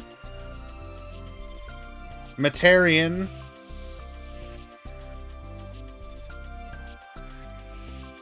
Metarian, Metarian, Metarian, Metarian, Metarian. So I believe that's 6 or 7 undefeated Metarians. Okay. Yep, does seem like a bad deck. Can't find the fusion. Just scoop it up.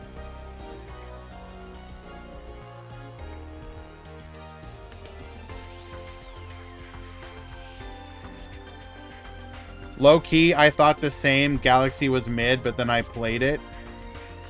Paco, but here's the thing. Like, I've been playing it too. And I don't think that I'm, like, a bad player, okay? But, like, the number of times that I would go, like, get 2 big boss monsters onto the field, and then my opponent goes, LOL, Lamau, Cyber Twin Dragon, or LOL, Lamau, Cyber Assault. I've answered both of your boss monsters with 1. And it's just like, well, what was I supposed to do? You just killed 6 materials worth of monsters with 2 cards. Okay. Definitely seems fair. I don't know, man. I know I'm complaining and yapping about this, but I genuinely do not understand it.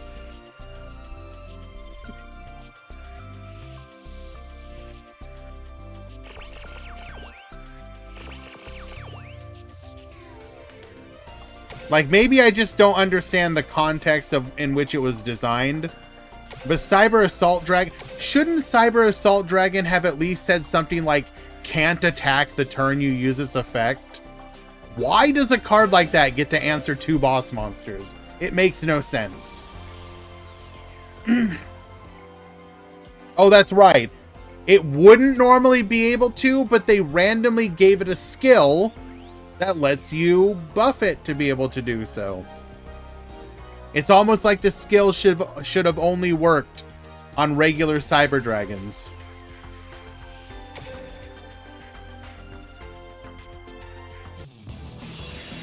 Alright.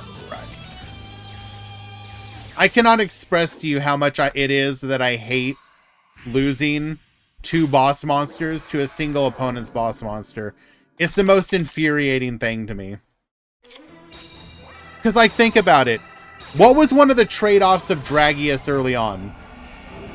You could destroy 2 monsters, but typically you were not going to destroy 2 boss monsters. Then, they have now since created boss monsters that are answering 2 boss monsters by themselves. The value trade is just too much. At least in my opinion, I don't know. Alright, pop the back row here. We are going to answer our opponent's Vitrastar.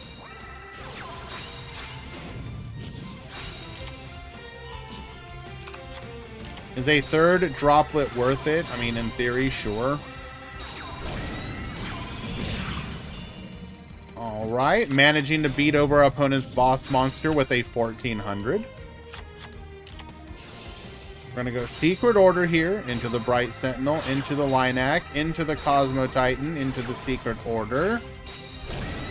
Going to attack in and Buffered Slime to keep us alive. Going to go for the Restart here as a copy of Fusion back to the hand. Activates the Fusion. Brings out the Ashura Star. Go ahead and start popping that back row. Tribute to the Doomed. Answer the boss monster. Bright Sentinel to the field. Obviously, the issue with Droplet is going to be the fact that it's a selection box card. So if you're trying to luck into pulling it, it can theoretically be pretty expensive.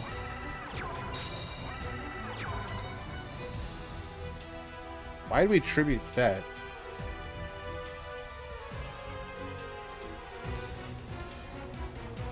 Are we worried about a Mirror Force? Like, what's going on here?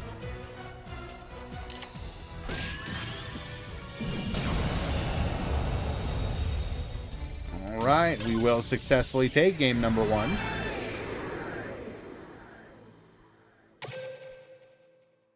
I will just say that I have always felt perfectly okay running just two copies of a card. 1 doesn't feel good. In Duel Links, 2 feels like you see it often enough for it to be relevant.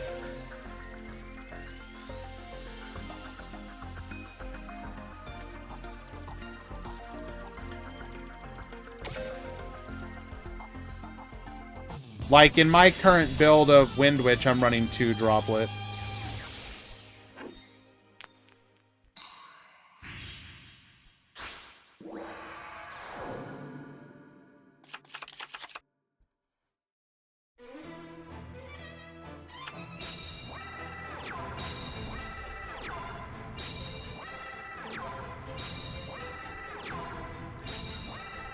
All right, 2 in the front, 3 in the back.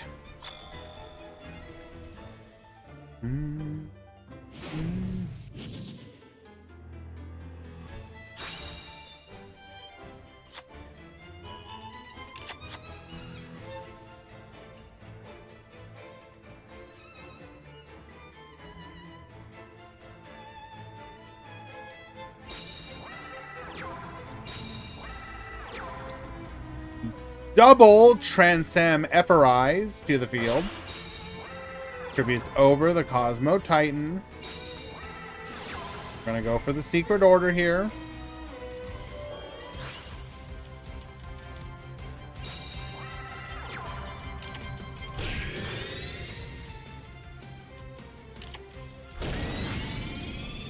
Takes out the monsters, but leaves our opponent with 3 back row as they draw 5 new.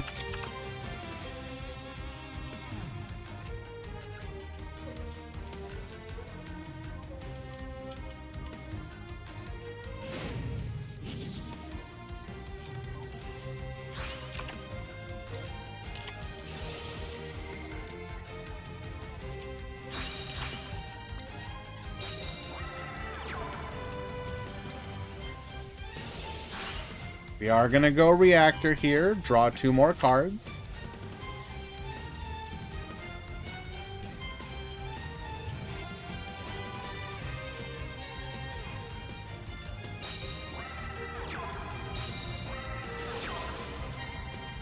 Goes for the fusion play here.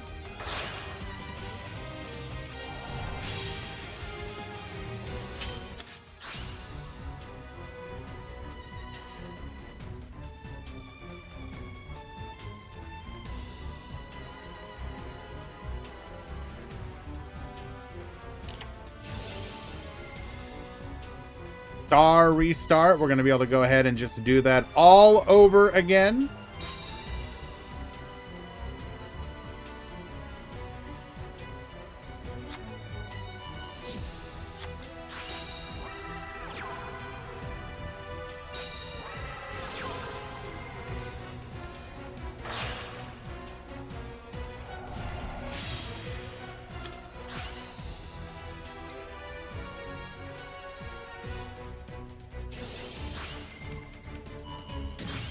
Gets popping. Take out the face down. Gets reducing.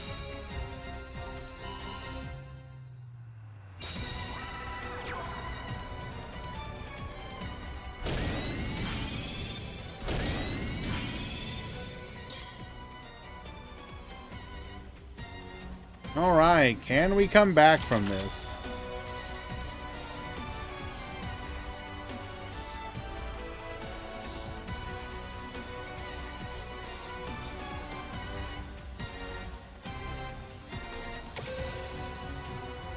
Still have 2 secret orders available to us. One of them can, in theory, deal with one of these boss monsters.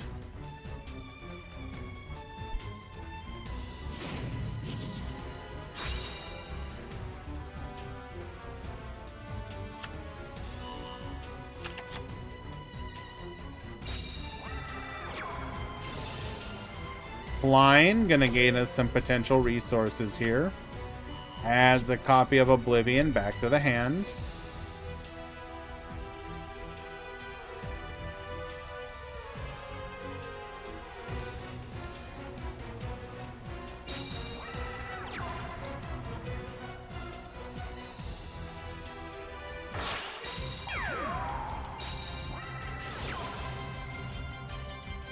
Goes for the secret order here.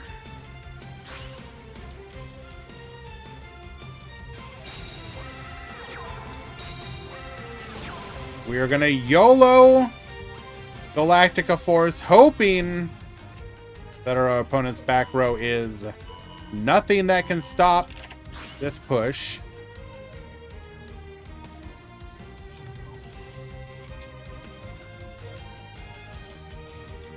There is a delay, however. Negate attack, and we now lose the game.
What if he doesn't lose yet? He's not coming back from this.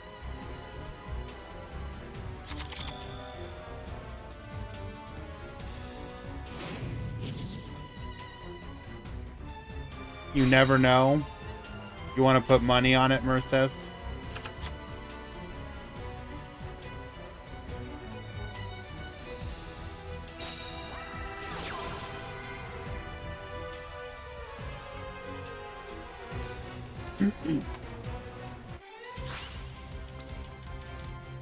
Revives the Oblivion.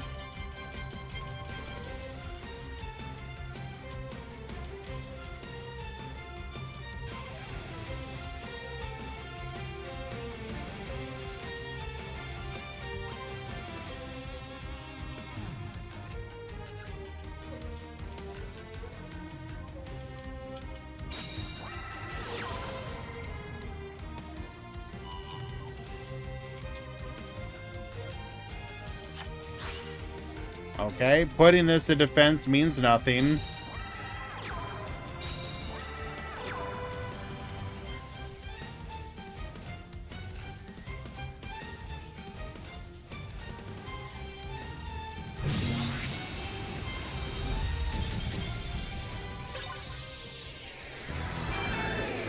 And Zach takes it.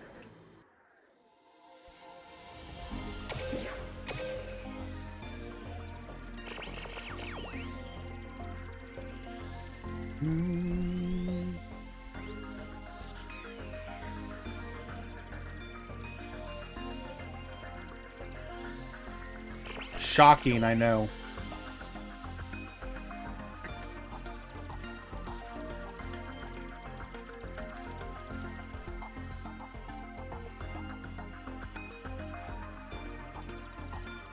We're 1-1. Okay.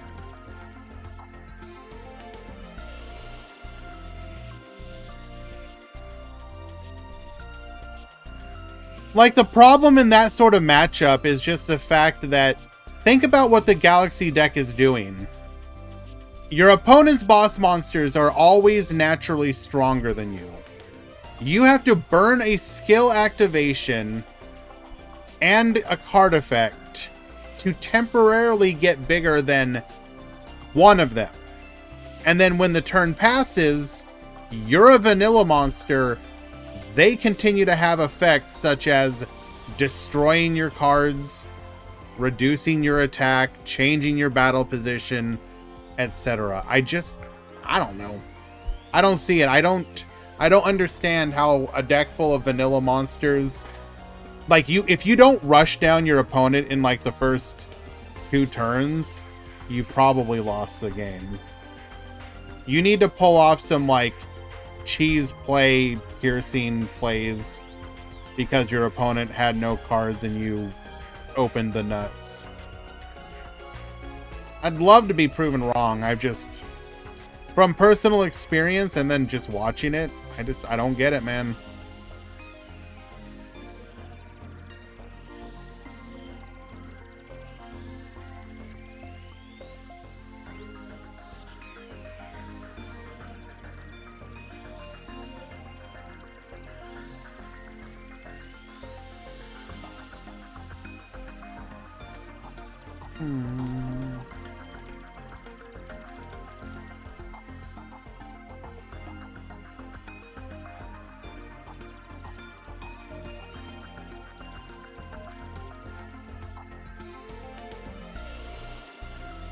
Do we have any other spice still playing at the moment? Let's take a peek.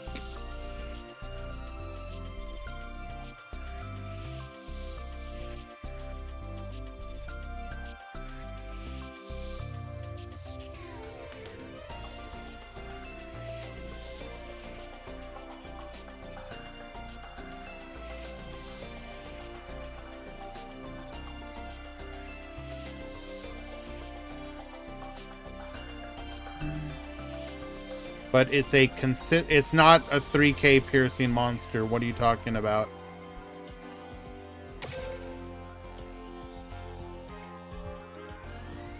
How is it a consistent 3K piercing monster?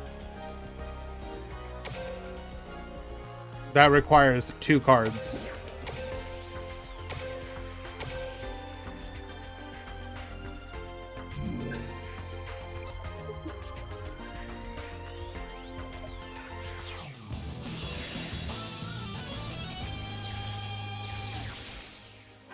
Any participant with the other Galaxy deck, the Grey Storm Reverie one?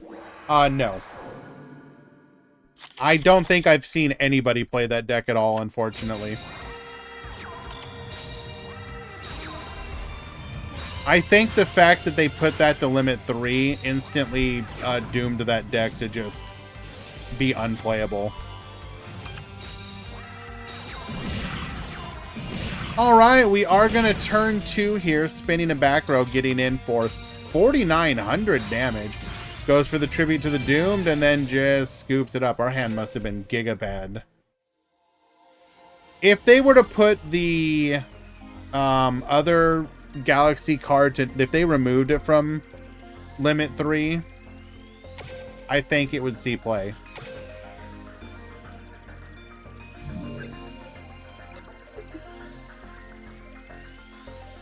Hello, Jesse. Welcome.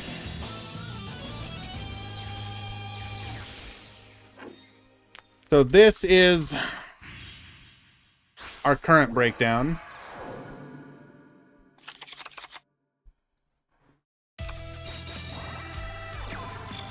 I believe we had 54 participants today.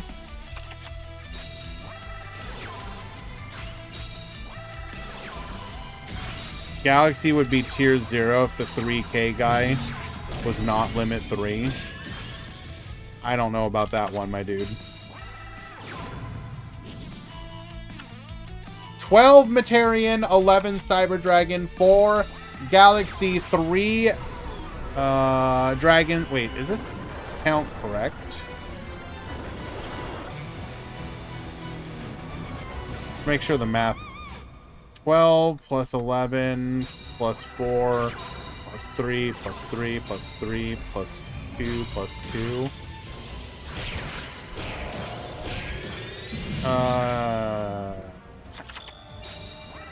Easy, are you sure about this deck count?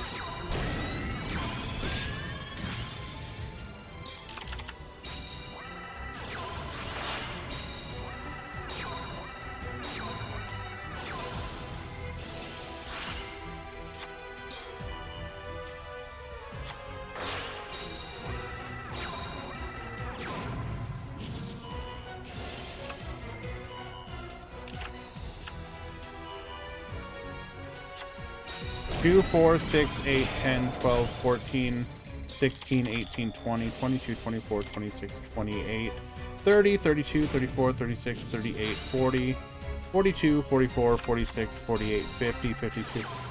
So 40 decks with 53 participants.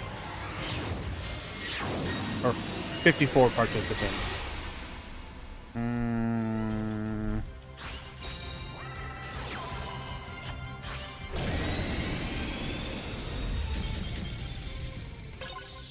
We'll tie things up 1 and 1. I think we're gonna have to do deck breakdown again. That is incorrect.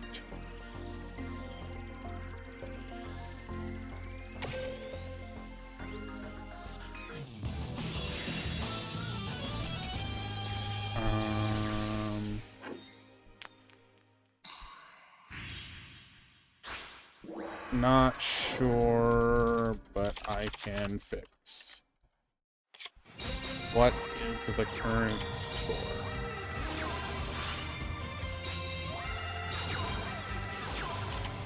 Gerard Gazzo, thank you so much for the follow. Appreciate you.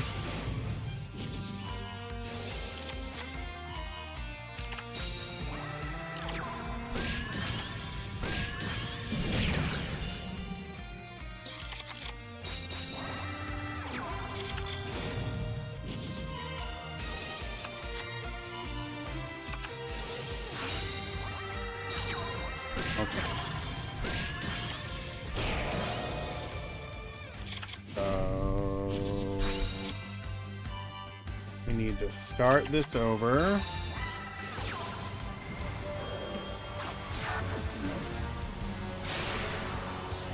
Match ends at 20.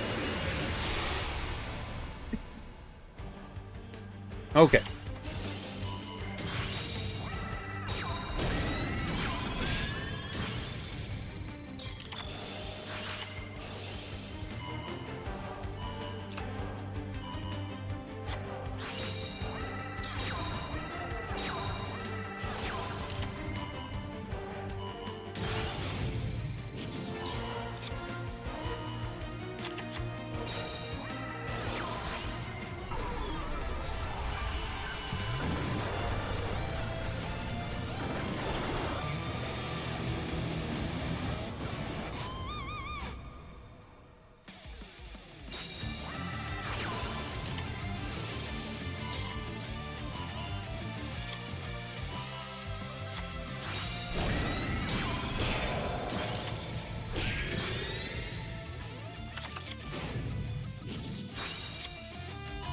Okay.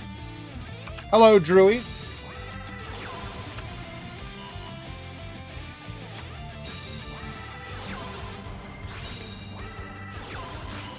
Okay, we have taken care of that.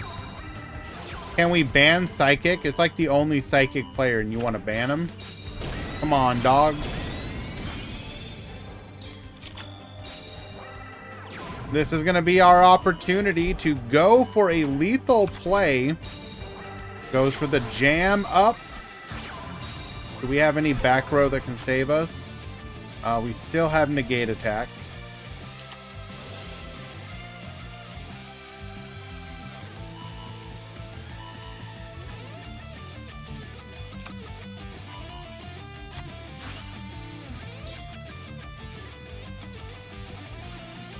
There is a delay.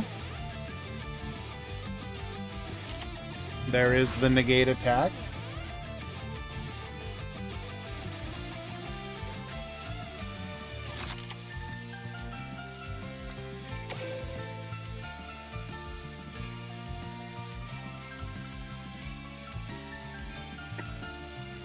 So we likely still have access to a Pierce, which would not be lethal yet.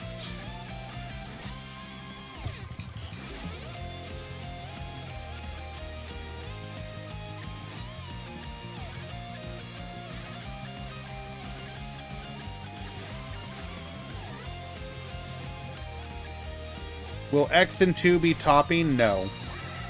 X and 1, and there's a chance an X and 1 won't top. But it's very small.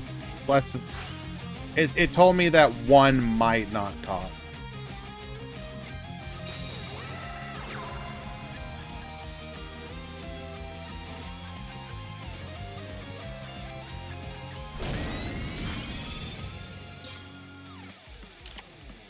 You'd need a secret order. Well, you would go for the meteor charge for the Pierce, have one of them attack over the Prima, and then hope for, well, yeah, you would need both available, I guess. There'd be no way for lethal otherwise.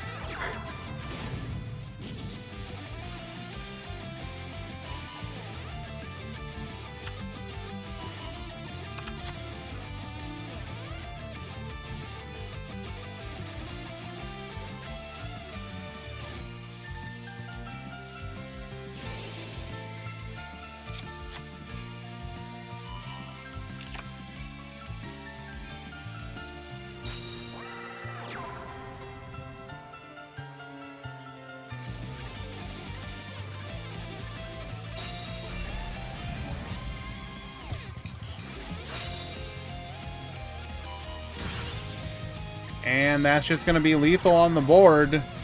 With the candy left for the intimidation factor. Gadden Sword will take game number 3.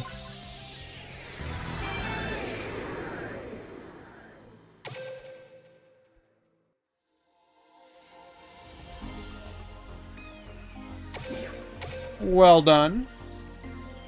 Let us find another match.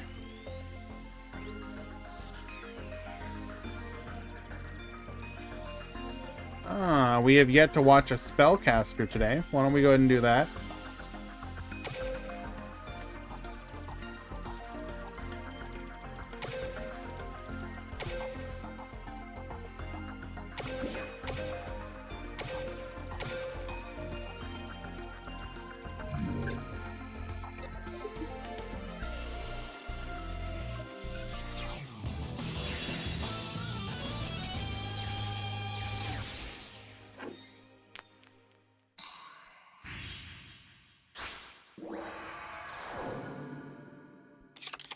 Get ready for the rush!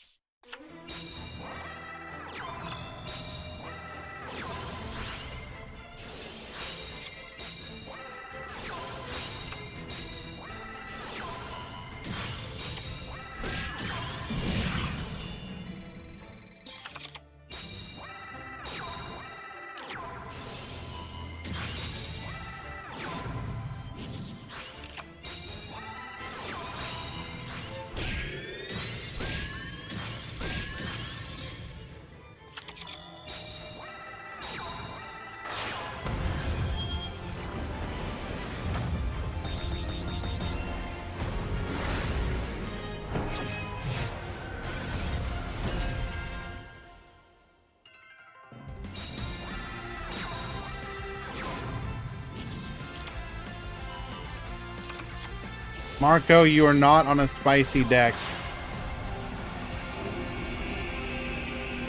1 second, guys. I'll be right back. I'm sorry.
ready for the rush!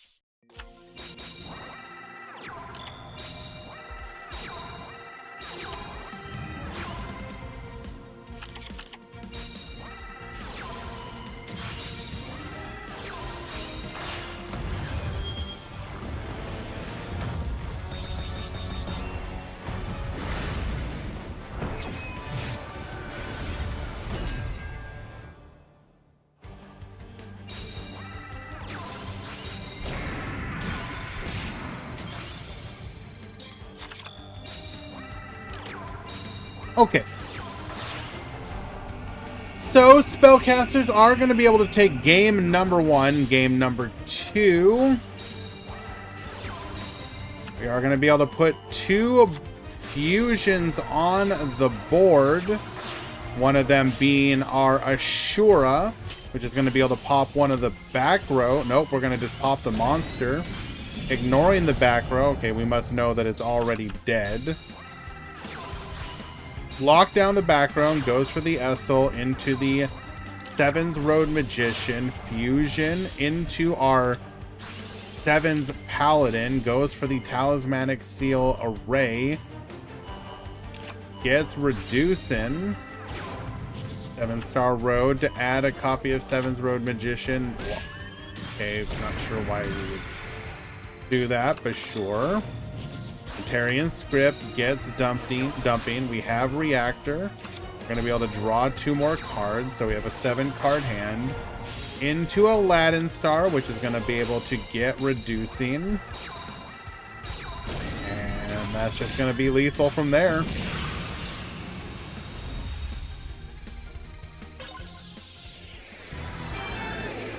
Yeah, just another one of those situations where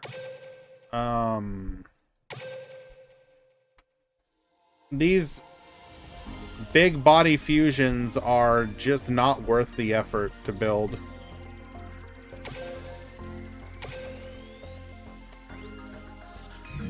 Sevens Road Magician requires fusion, 2 bodies, Sevens Road, 1 body, for a total of 1, 2, 3, 4, 5 cards for 1 fusion.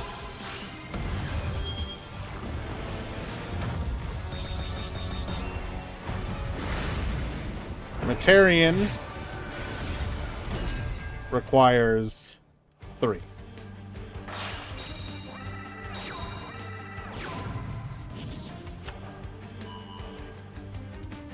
The math just doesn't work out.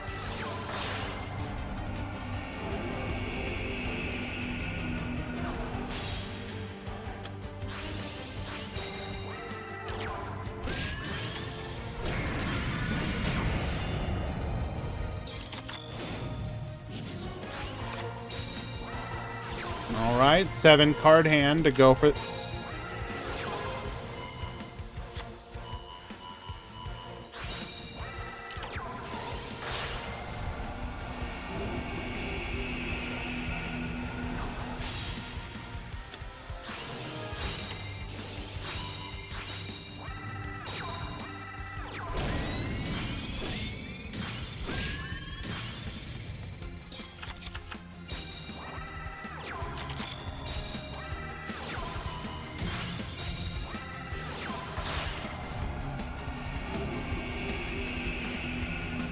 Okay.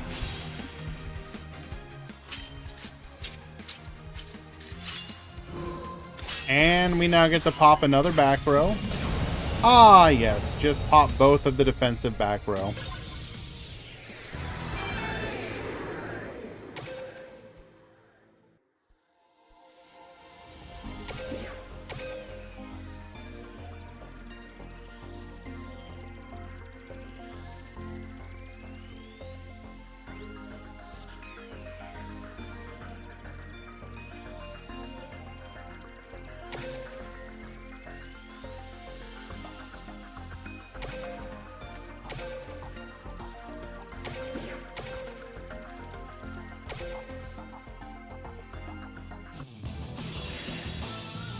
We're hopping into a game number 3.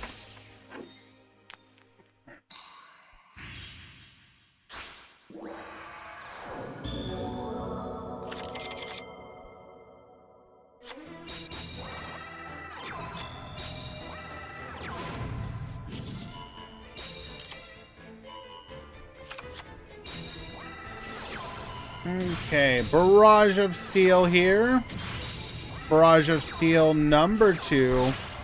Taking out 2 of the back row, going into the Cyber Twin. We're going to be able to attack 1, attack 2. Clearing our opponent's board, but we get to play with a 7-card hand here.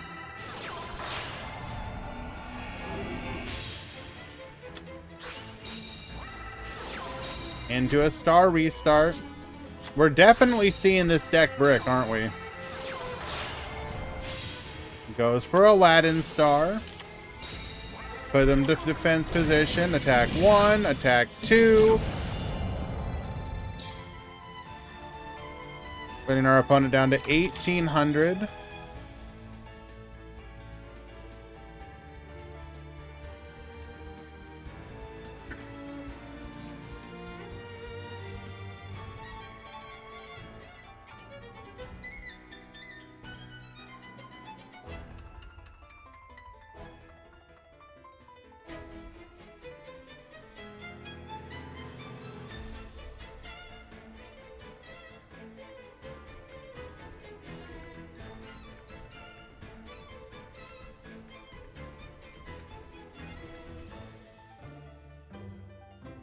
Okay.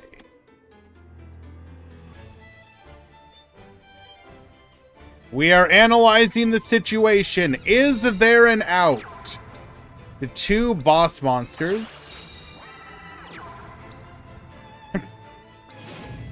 Well, there's an out to 1 of them. We cannot pop the other because of the level.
Okay. Thank you again, Easy. Also, Chaotic Chibi, thank you very much for the raid. How you doing? Sorry, juggling a couple different things here. Had a couple things happening in the background. Here is the updated breakdown Where the hell did all the galaxy come from? Let's check these numbers now. Are they correct? 15 Materian, 11 Cyber Dragon, 11 Galaxy, 4 Dragons, 4 Psychic, 3 Spellcaster, 3 Hero, and then Joint Tech and Maximum Ragnarok. I count 53. That should be 54. But you know what? I don't care. It's close enough. There's still one missing, but that's okay. Don't care.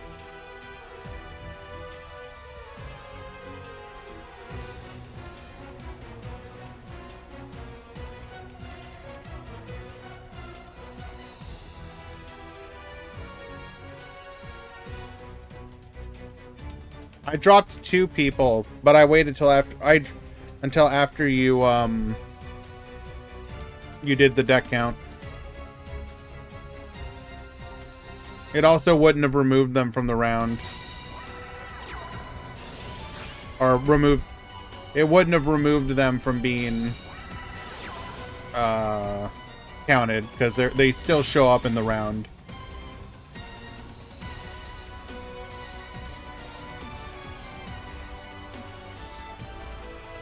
So the obvious most interesting thing to note here is the increase in Galaxy players. If we look at the last tournament, obviously it's going to be a bit different because that was the $100 tournament.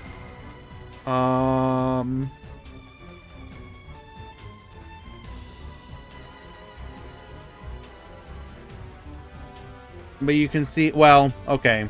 I mean, the numbers are, for as big of a tournament as it was, 7, okay.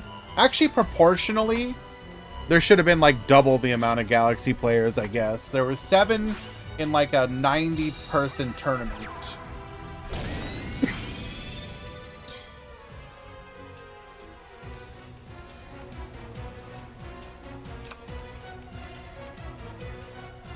It's the also the massive decrease of Cyber Dragon players. Maybe they're just bored of the deck.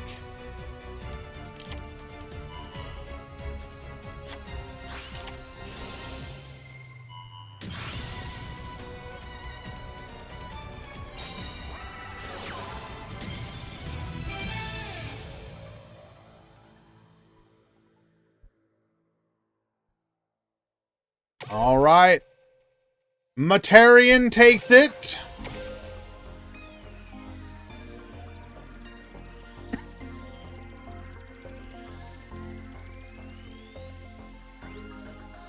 And this will put us in the final round before the top 16.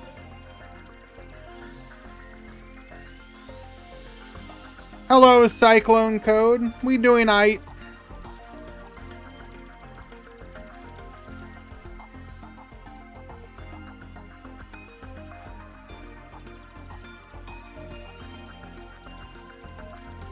Okay, go to the Discord.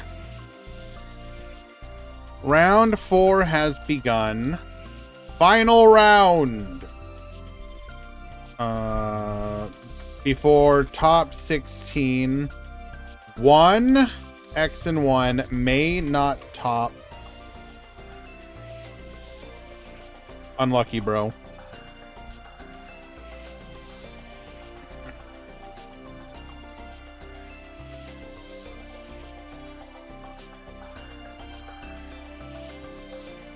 Okay.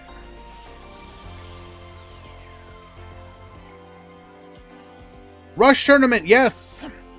So, we have been one of the tournament organizers who have been more or less consistently running Rush tournaments since the release of Rush in Duel Links.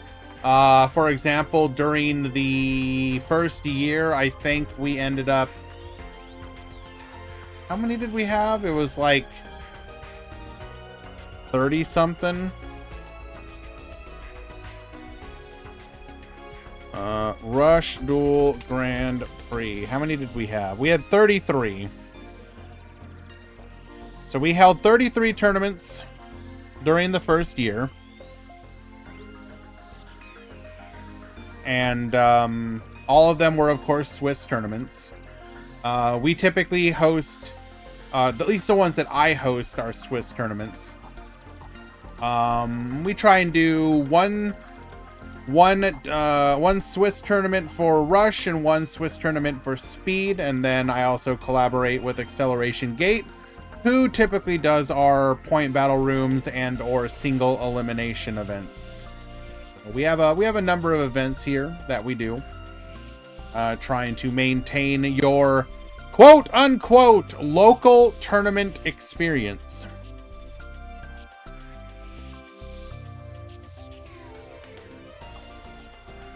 The idea, of course, being that once per week you just show up, you play, you hang out, you chat, you yap.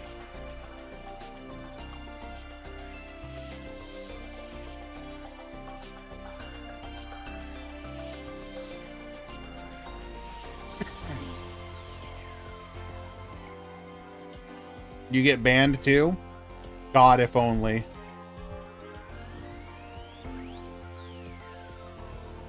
Alright, what are our undefeateds?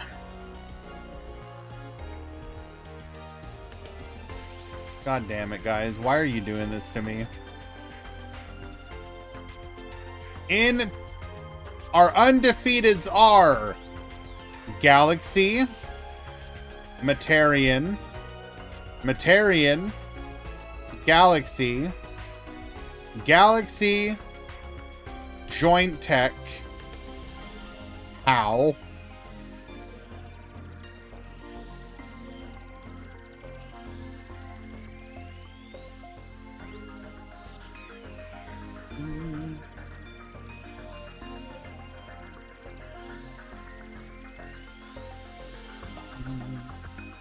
don't ask.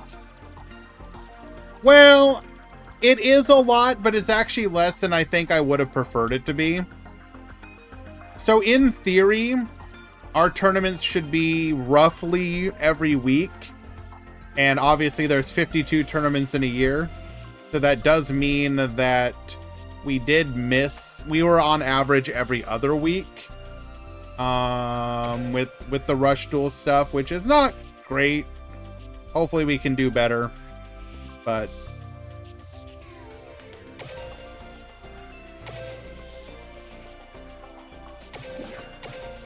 there was any number of reasons. We don't do it during either of the KC Cups, so that usually precludes like 1, 2, 3, 4, 5, 6 weeks right there. There were a couple times I didn't do it because I wasn't feeling well, that sort of thing.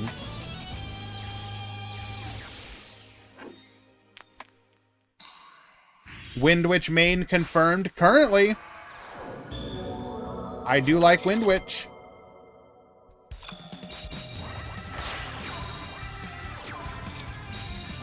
Alrighty, both players going defensive here.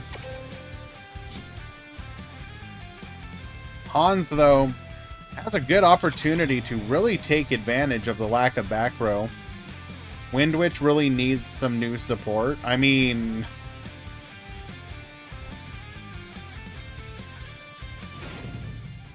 here's the thing, like, you're not wrong, but I don't think they're ever going... Well, I have a... I shouldn't say never, because... So what are some of the... What are some of the ones that haven't gotten any recent support within that category? It would be Wind Witch. Lunalight hasn't gotten any recent support, if I'm not corrected, or not, if I'm not incorrect, right?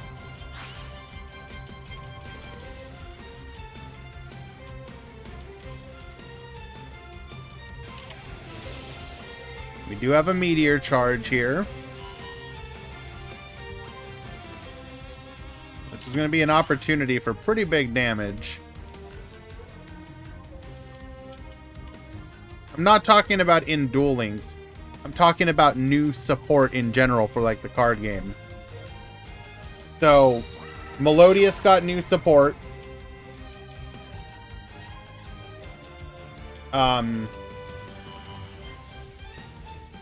What are some other Arc 5 archetypes that got support semi-recently? Super Heavy Samurai.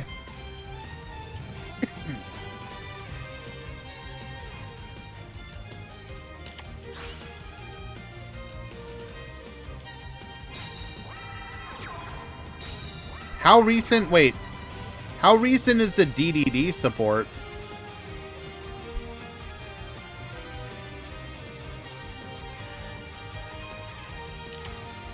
A year ago?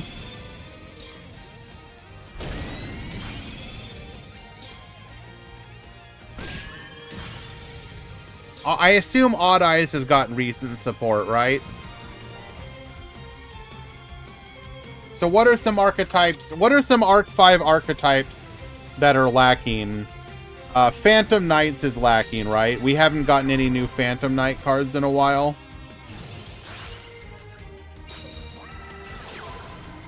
No, Zark Magicians did, though.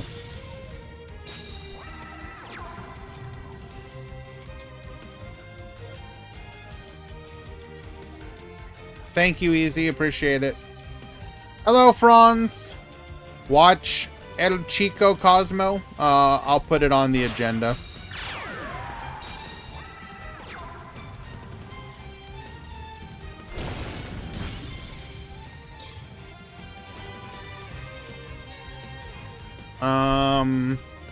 So we need new PK.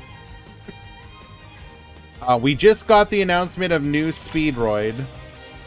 We got new Raid Raptor. So we need new PK.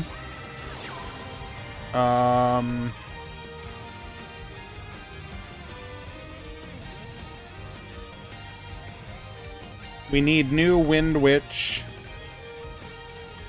We need new Luna Light. We need new Fluffles. Yosenju. What else?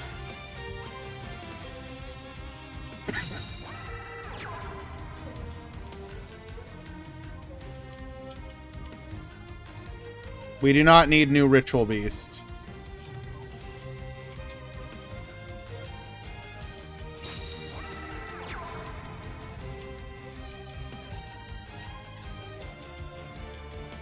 Are there any other major archetypes missing?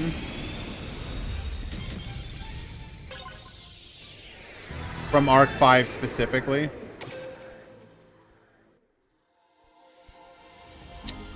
Galaxy will take game number 1.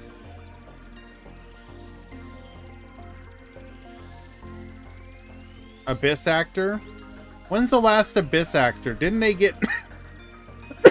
Didn't they get some recent support?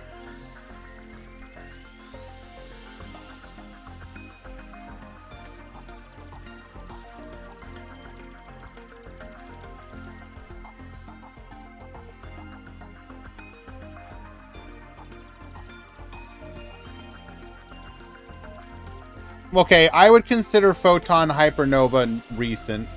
If it was in the last 2 years, it's technically recent. Why are you on the keyboard, baby?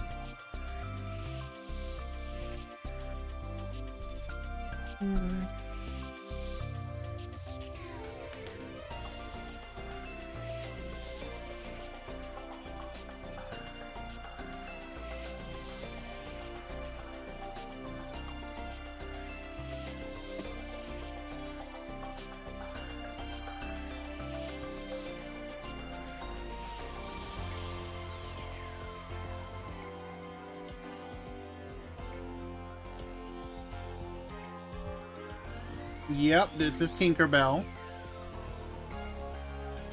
Hi, baby. Hello.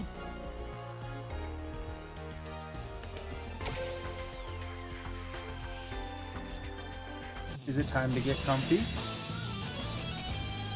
Nope. Stay here.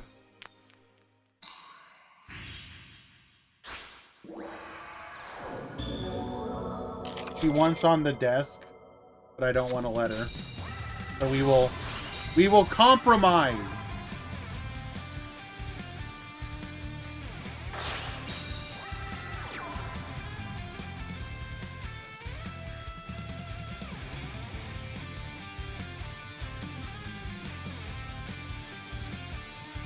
Yes, it is.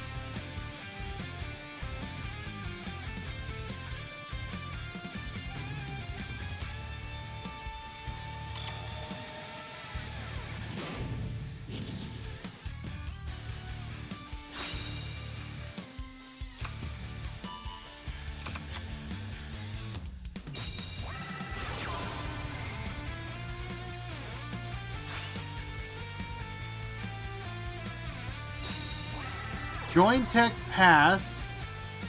We are about to get in for some significant damage here.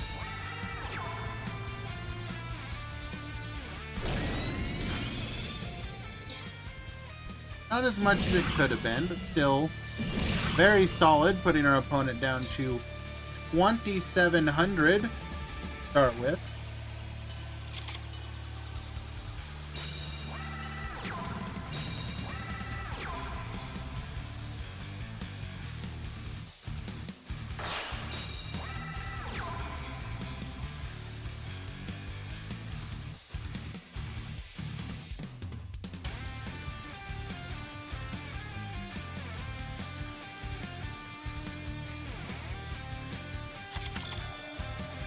Tribute set, there's a very strong likelihood that that's our Ancient Gear Golem.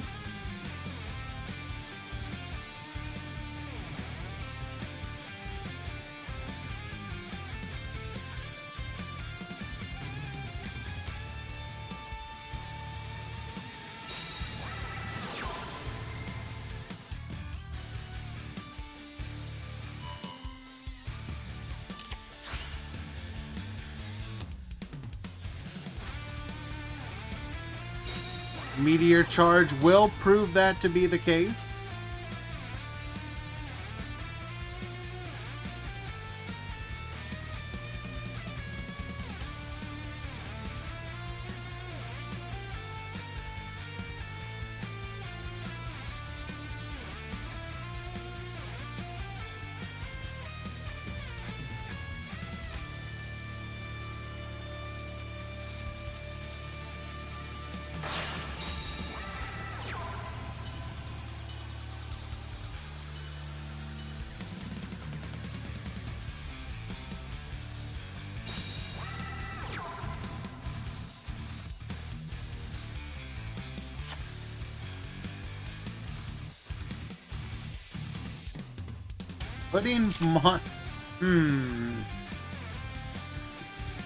Setting a monster versus Ancient Gear. Interesting.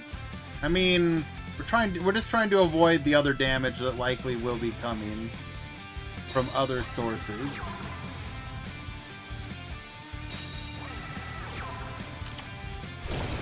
Oh, our hand. How bricked up is our hand? That is rough.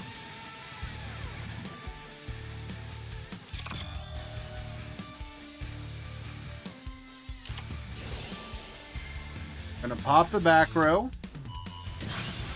Showing it to be our Thunder Spark. By taking it out, we will be able to successfully beat over this Ancient Gear Golem. And this should just be lethal. Well, actually, wait. Yes, I think this is lethal exactly. Depending on what that tribute set was.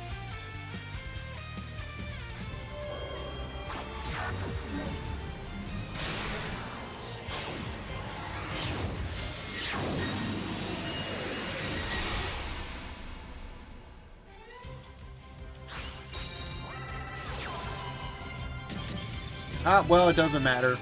Meteor Charge will be enough to secure lethal. Simply attack over the face down.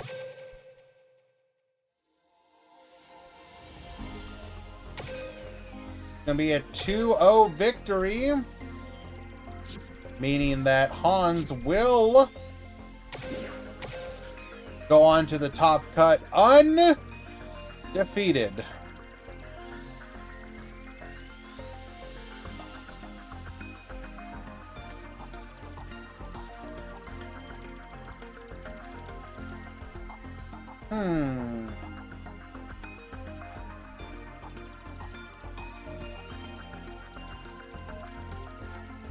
Now, I don't know if this is the user we were looking for.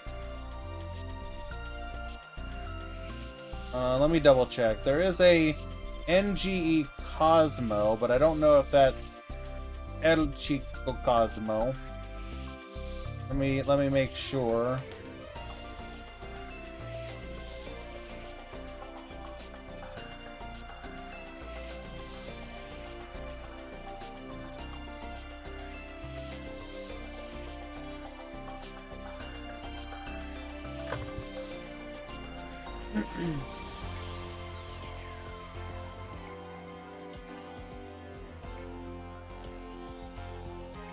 I think that's the only one in the tournament.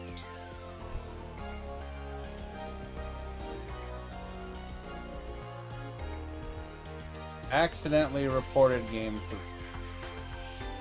You're banned!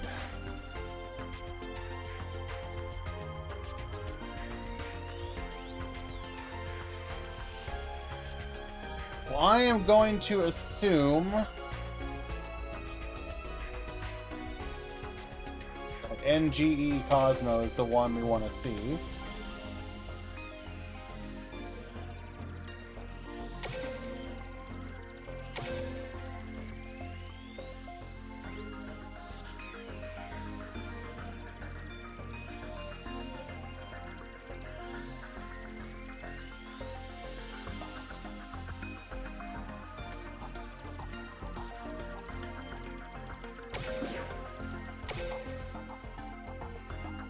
Tinkerbell, I want you to understand. You're making this really awkward, baby.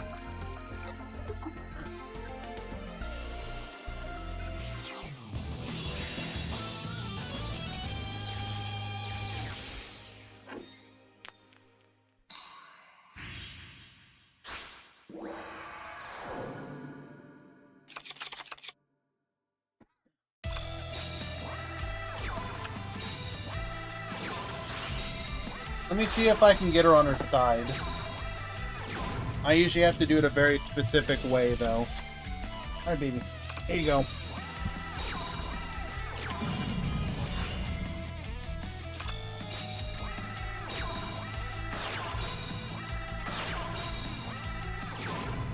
Okay, so she's gonna get comfy here.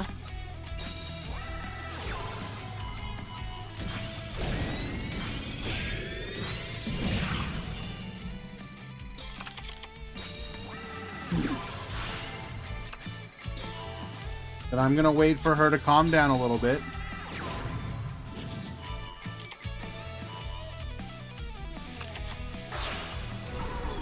Because she's immediately gonna suspect I'm gonna do something. So I have to wait for her to calm down.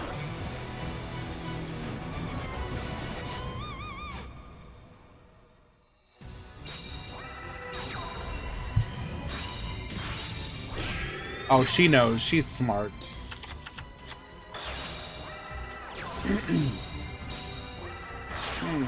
Okay.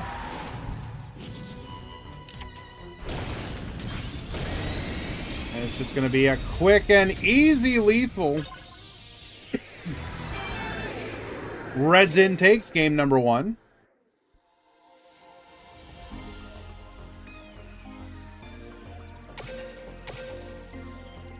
Game 2. It's 4 rounds, top 16.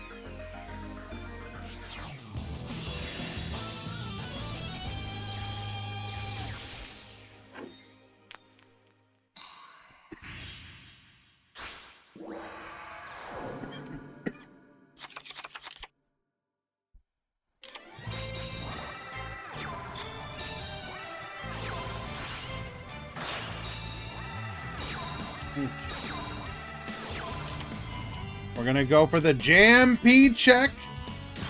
Successfully taking out our opponent's negate attack. We're going to clear the board. Pass back to you. Cyber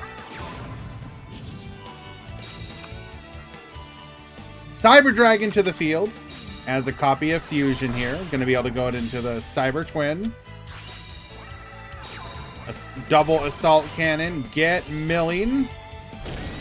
Attack 1. Attack 2. Attack 3. Attack 4. Opponent will be down to 1,300. How do we come back here? Go for the Tribute to the Doom. Magical Miracle. Return the Prima Gitarna. Gonna go for the start. Recycling 2. Adds 1 to the hand.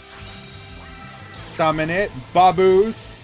Baboost. Attack 1. Attack 2. And Candy for lethal. Tying things up 1 and 1.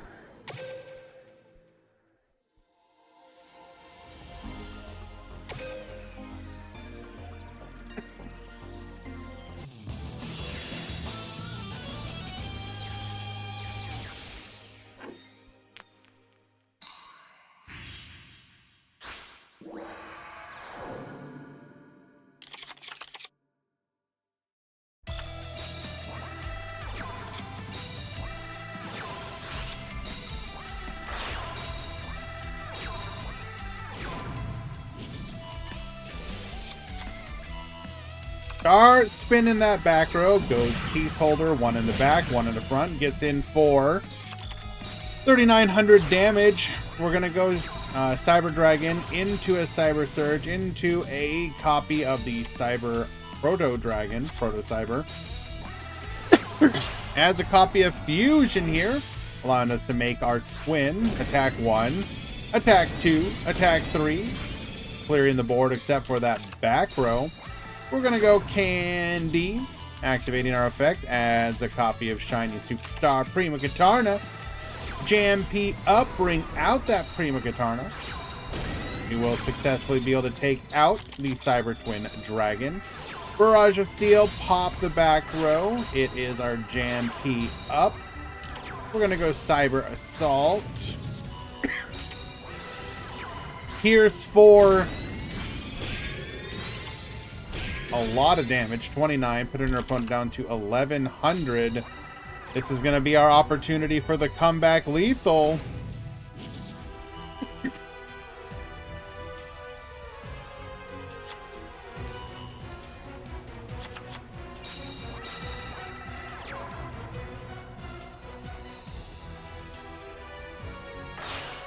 Easy, don't think that I don't see how you added decks.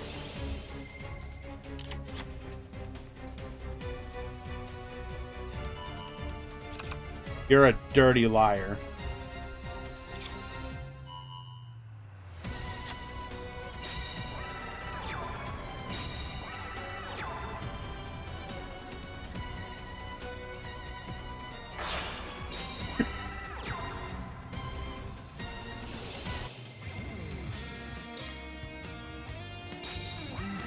Easy's about to be exposed.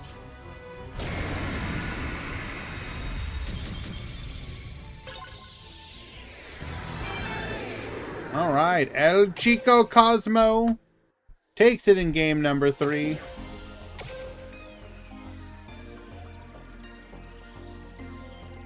Are you ready to be exposed, Easy?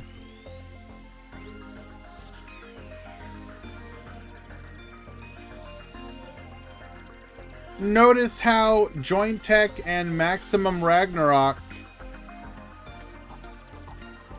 are at 2 in your art instead of 1 in the text up above. Curious. Spellcaster is also at 4 instead of 3.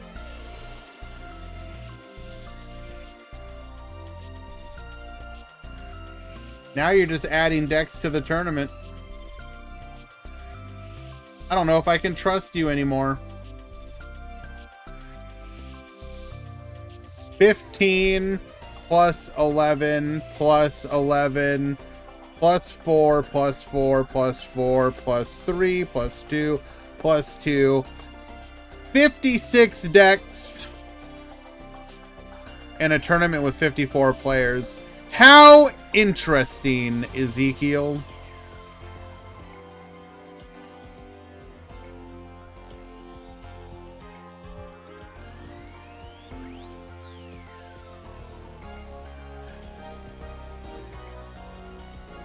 Okay.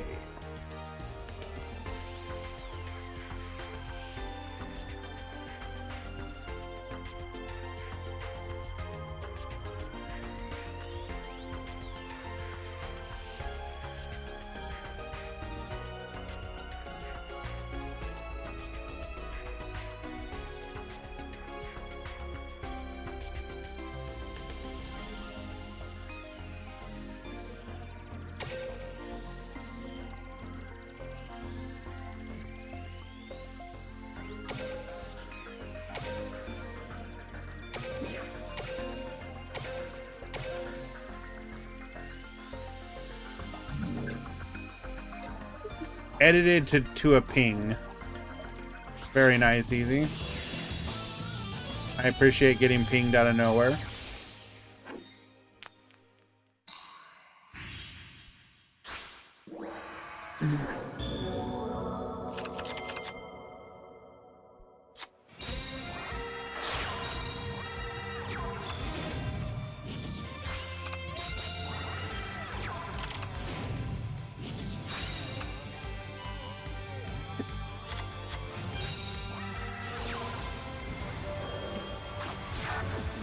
Alright, are we ready to attempt it?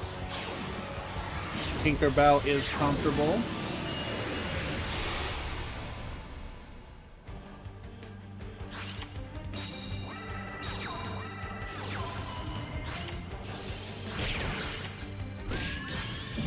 We are going to stop the damage here in exchange for 2,000.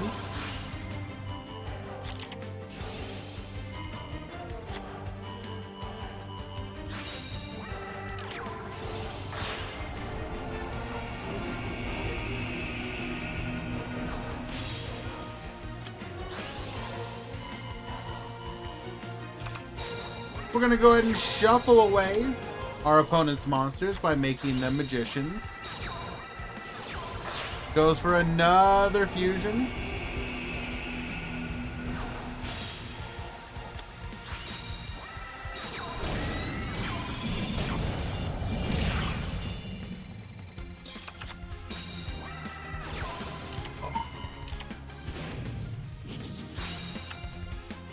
We'll give him some tummy rubs.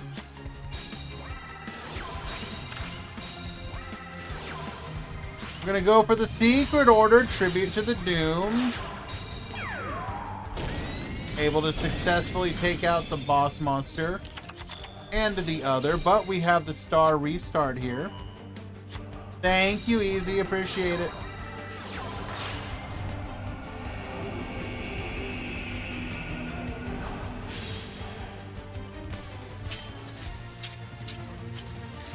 Can Chronicles serve? No. They explicitly say tournaments, duel rooms, friend duels, etc. Do not drop them.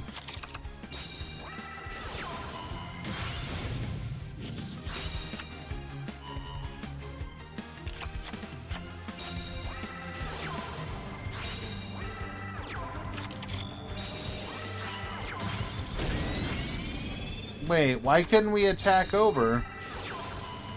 I'm confused.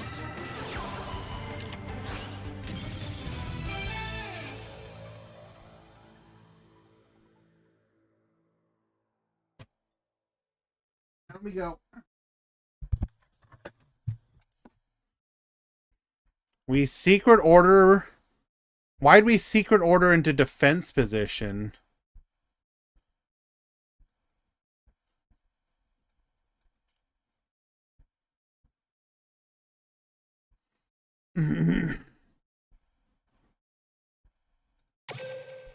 We must have known there was a back row back there.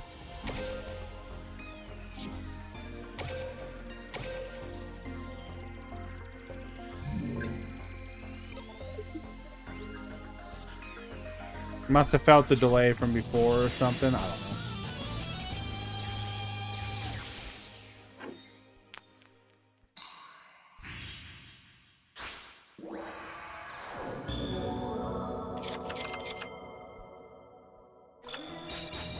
He threw to avoid the X.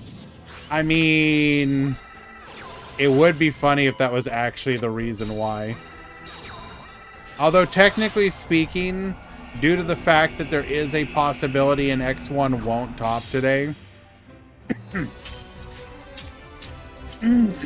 I don't think you want to do that. Hello, Icy. Good to see you, my dude.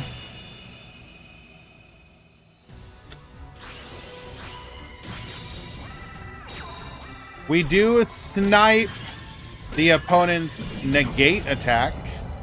Must be nice.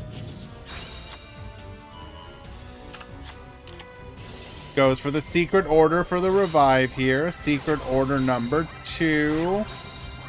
Meteor charge. Taking out 2 of the 3, getting in for a chunk of damage to even things up.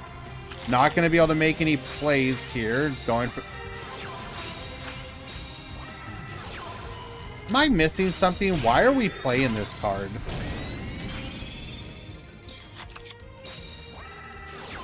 Seems so bad. But it's not Upstart Goblin. You have to discard a card. It's a 2-for-1.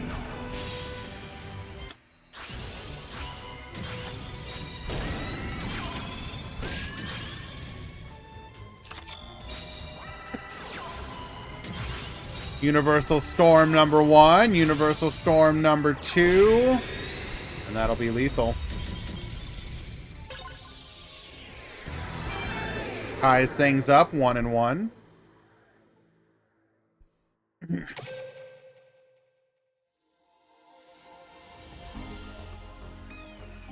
It generates Graveyard for Galaxy. But here's the thing. I feel like Galaxy is like at too much spell traps as it is. I can't imagine wanting to run even more.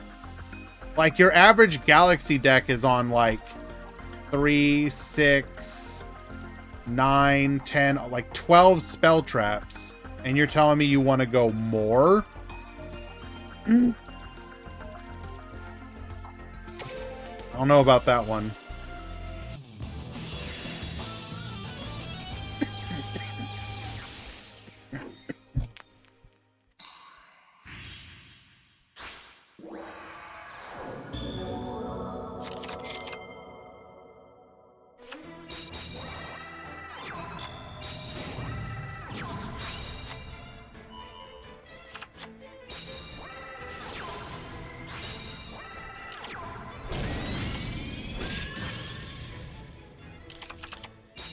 Secret order is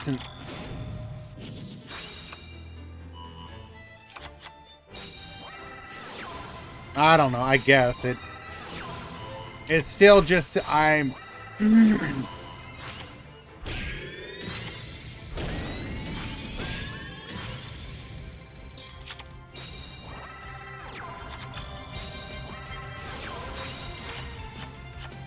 and then we all go defensive. Barrage of Steel pops the opponent's negate attack.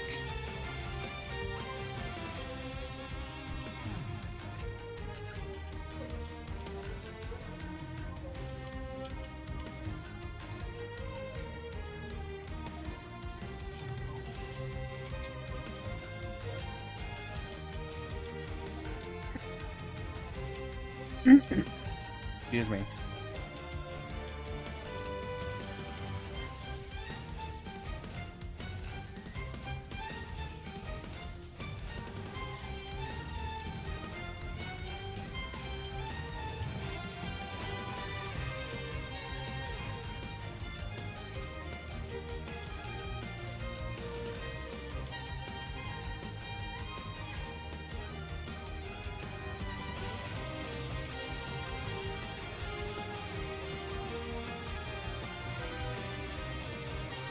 I think I'm just shy of 10K.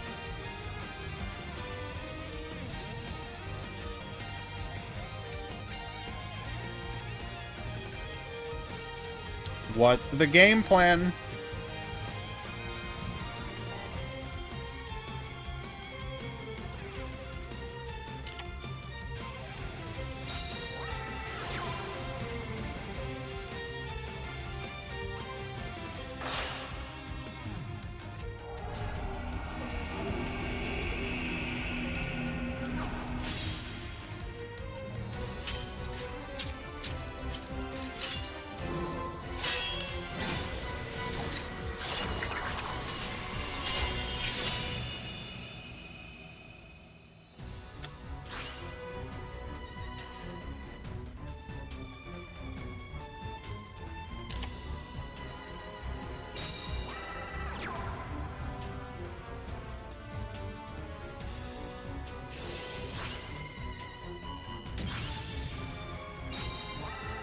Sorry guys, handling something on the back end here real quick.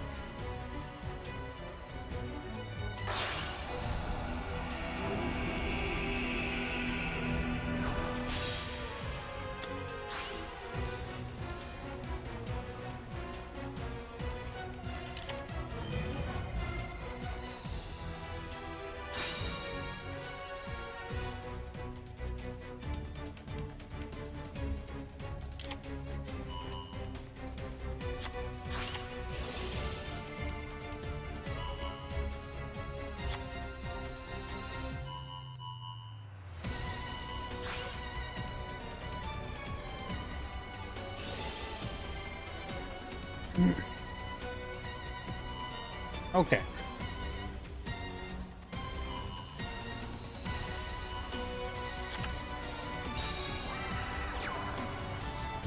Mod call, hello issue.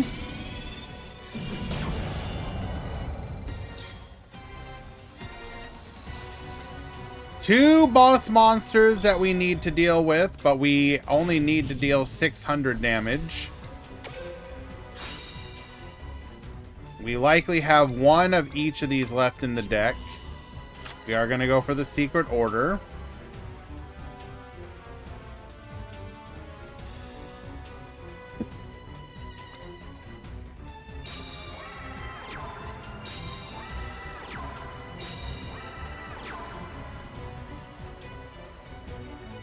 But we just lose. Wait, no. Okay, we're banking on it so we can pop one, attack, or sorry, no, yeah. Pop one, attack, get in for 28, and we're hoping we don't die off of that.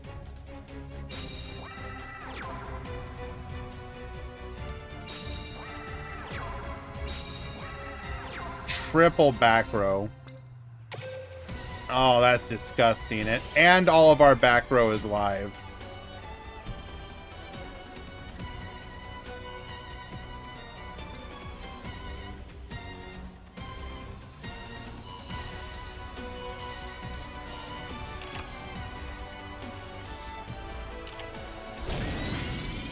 And we don't flip up.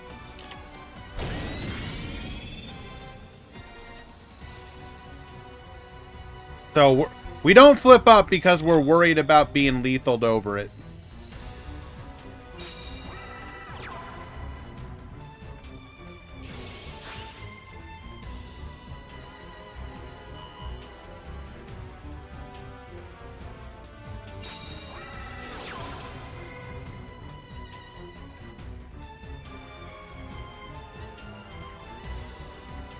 What are we saying here?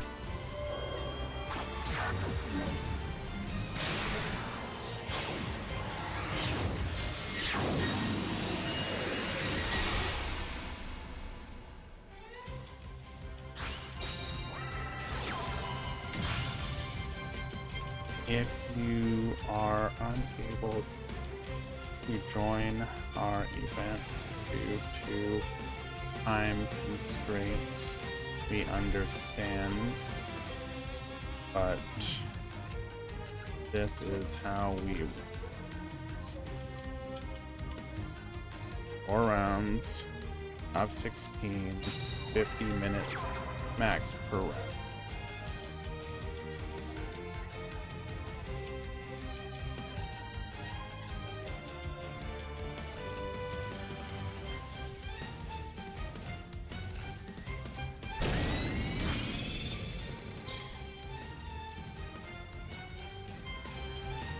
Okay.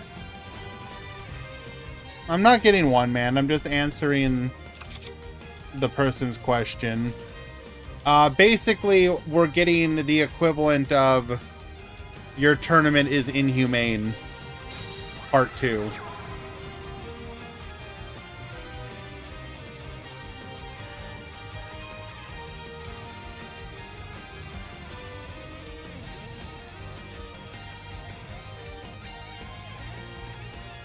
Basically, the user is in a place where it's getting late for them, which I get. I'm sorry.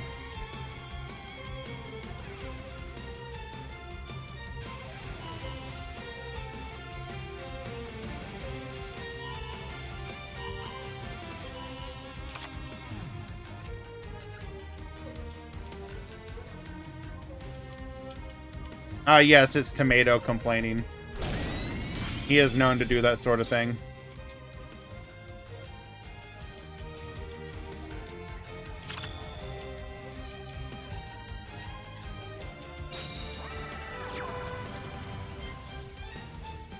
Alright, it's gonna summon Harvey here. Peek at one of the back rows. Helps us determine if we need to hit it or not.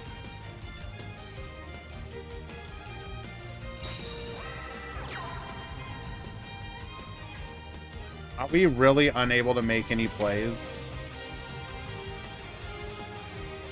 All 3 secret orders are used up.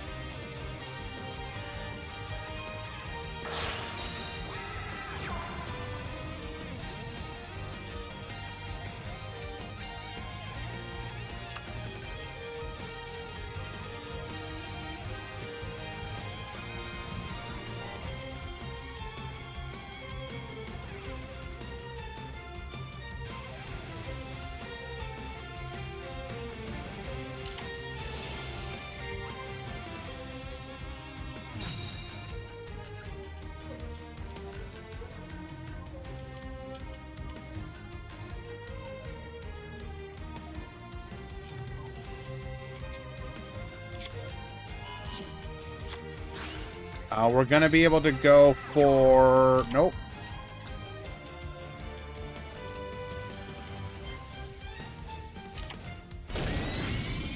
Looks like we're going to go for the YOLO. Confident that we have everything we need to survive. We would need double Universal Storm to guarantee...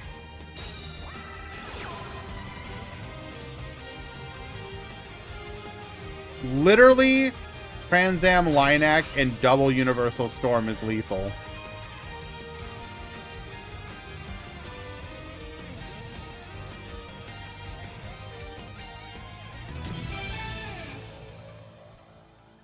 And we'll scoop it up. We didn't find it.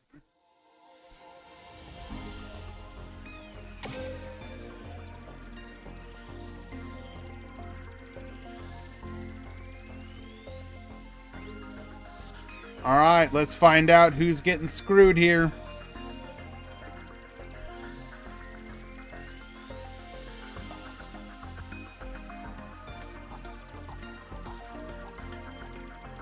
Sleepless Lock, thank you so much for the follow. Appreciate you.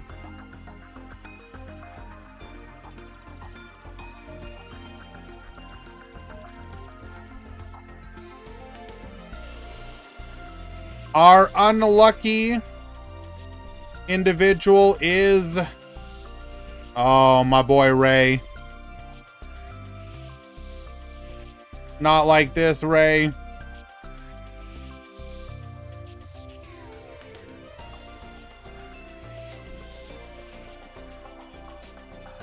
You are today's lucky X1 failure.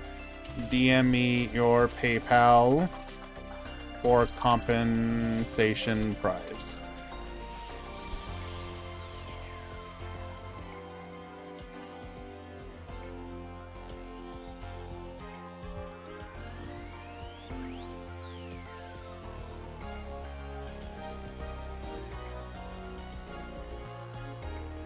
Sorry, bro. I had to do it just to keep the tournament reasonable. You know how it is. There was literally no other way to do it. It was either go 54 people in a top 32 or go 5 rounds. And I didn't want to do that.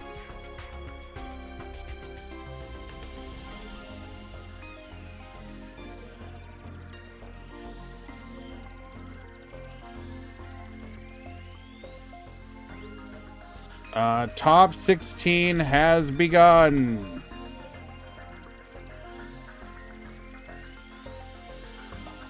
Just do top 17. How about this, Ray? I'll move you directly into the finals of my heart.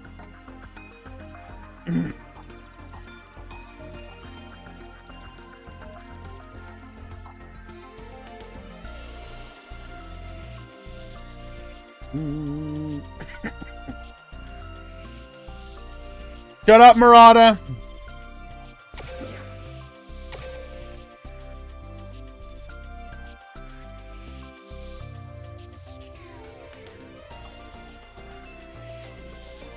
Edit, no. Add com, shut up, Murata. Shut up. Hey, I'm Murata.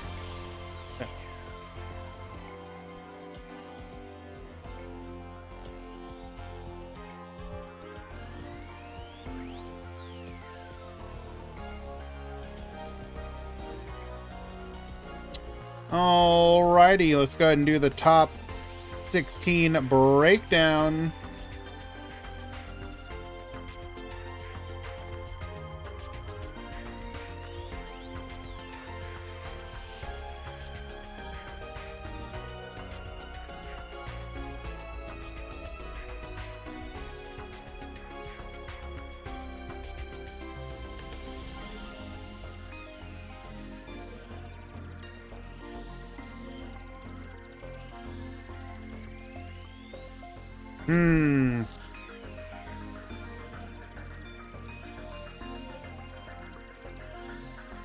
You're gonna do the deck count easy? Don't post the results right away. We're gonna do a quick prediction.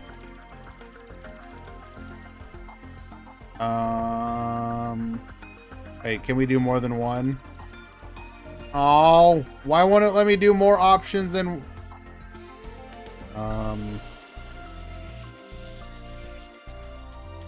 Materion, or Cyber Galaxy.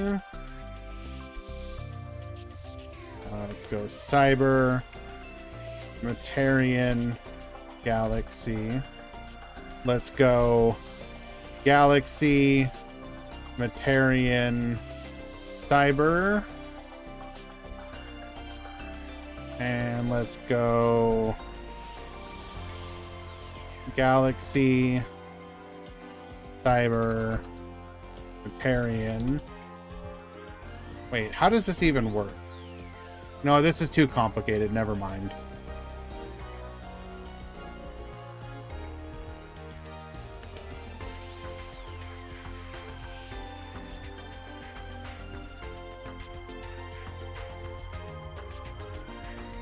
It was going to be too convoluted.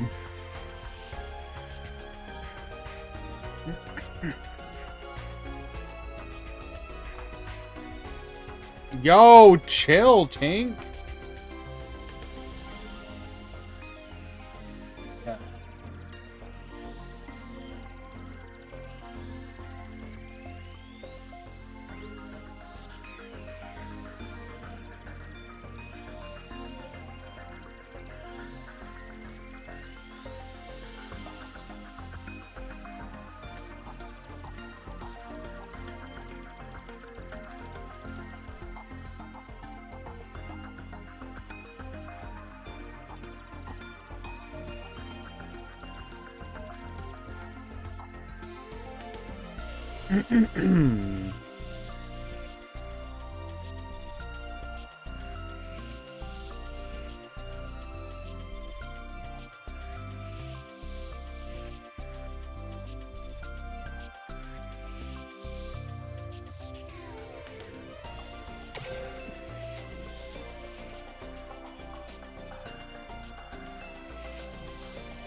It's not impossible to make enemies with me. What are you talking about? If you are rude enough, you'll eventually make it happen.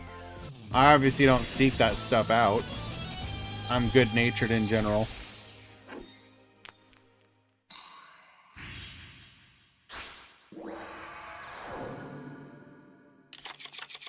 But everybody has limits. But I don't know quite what you mean by that. Okay. We got Gozu at the top. We got... who is this? Click 1014 at the bottom. This is going to be Dragons versus a Cyber Dragon. Let's show them who the real Dragon Master is. Hello, by the way, I see you. Good to see you, my dude. Missing out on a bit of potential damage here because we were too afraid to attack in with the Fortitude Dragon. We're going to go Cyber Assault Dragon. Hopping the Dragius. Go for the reduction. Go for the reduction. Go for the Baboost.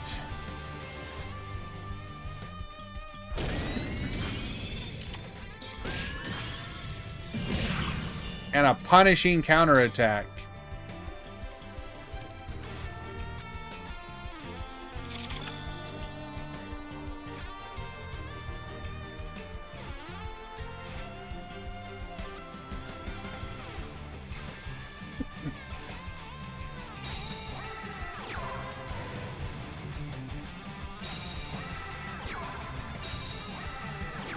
We are going to set 1, 2, and 3.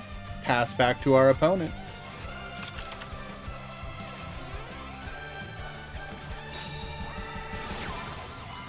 Barrage of Steel, number 2. Trading 1 for 1 for our opponent's Dragon's Inferno. The question is going to be, can we get to a Cyber Twin? And that answer is going to be no, but we will fill up our back row. Ready for our opponent's counterattack, if it is forthcoming.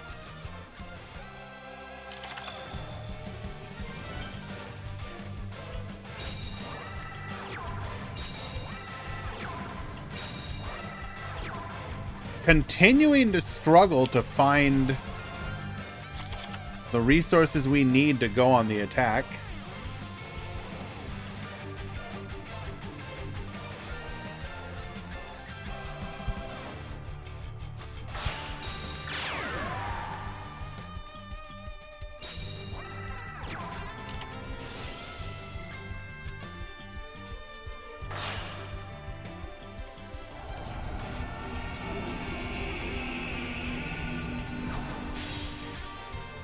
Ancient Gear Golem plus Cyber Dragon Twin.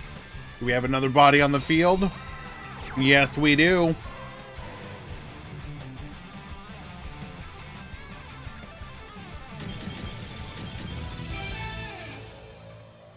We will get the concession scoop as we know exactly what's coming.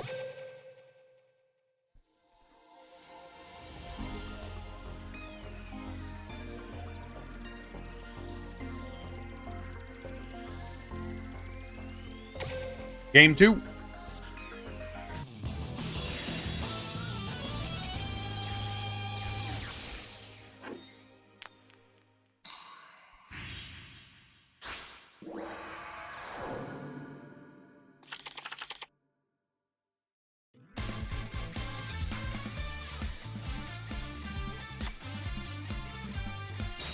Alrighty.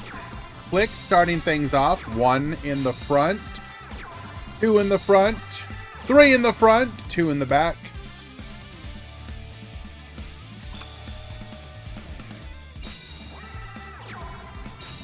Special summoning the Cyber Dragon. Ultimate Flag Beast, Avant Wolf.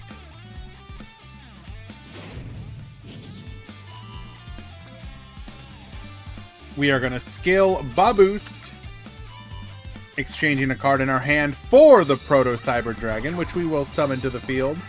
Set 2 back row, we go to battle.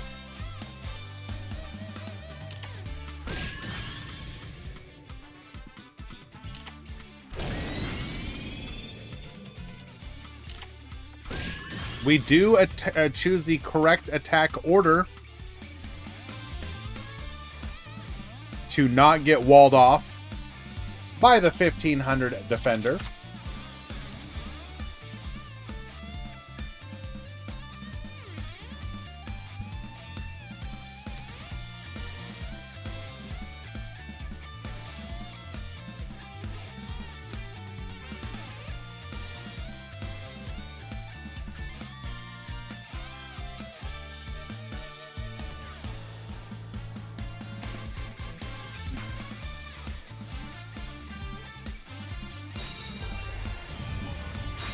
Gonna go for a tribute to the Doomed here.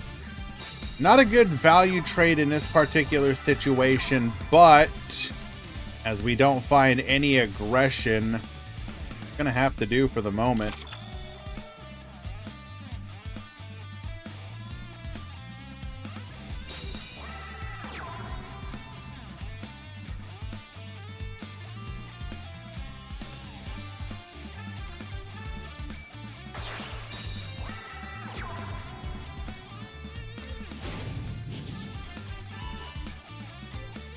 Are we gonna go for the Cyber End Dragon? Could we be so bold?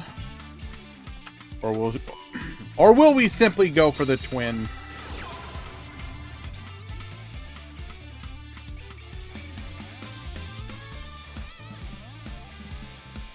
Do we have an out for the Cyber End with Tribute to the Doomed gone?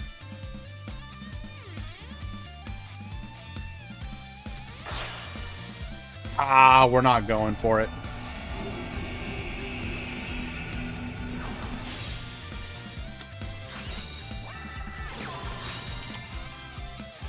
Cycle with the Crafter Drone.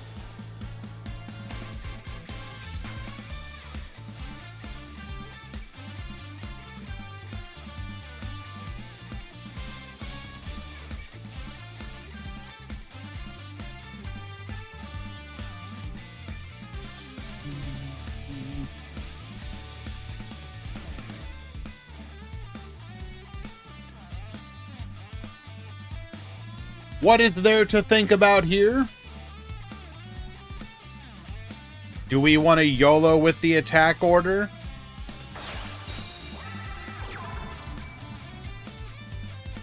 No, we will tribute over for the Cyber Search Dragon. This will prompt our negate attack.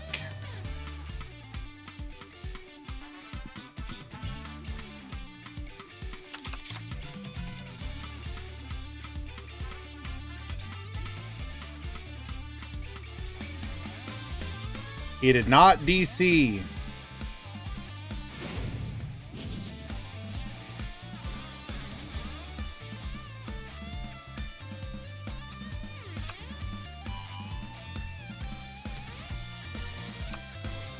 We will be able to trigger.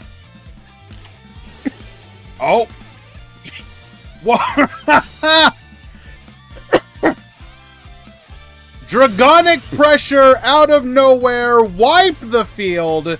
Take away everything. Dragon's Inferno. Hold. Hop one of those back row. Could we see?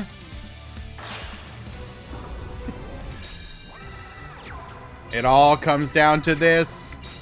One final back row. Is it dead? If so, we have lethal on board.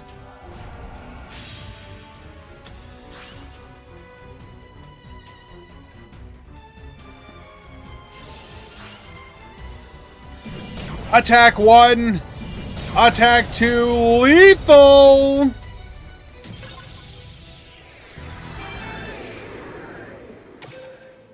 Dragons will take it. Game number 2.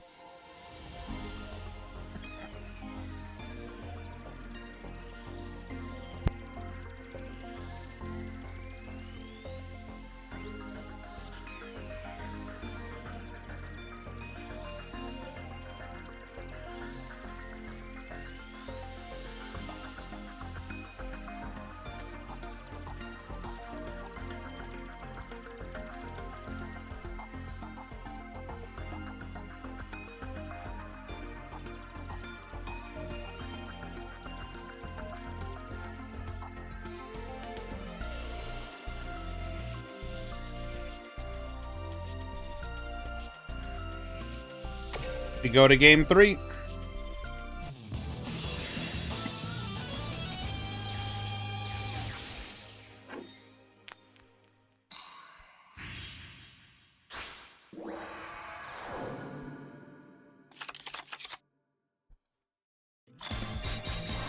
Alrighty. 2 in the front, 2 in the back. 3 in the front, 2 in the back. Barrage of Steel start ripping apart that back row. Excuse me. Double crafter drone. Get cycling.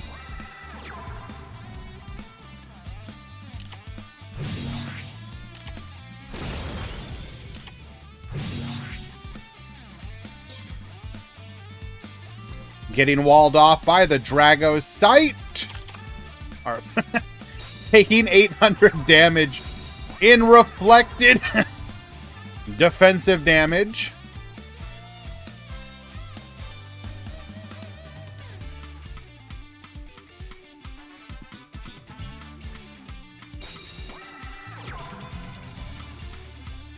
We continue to go defensive.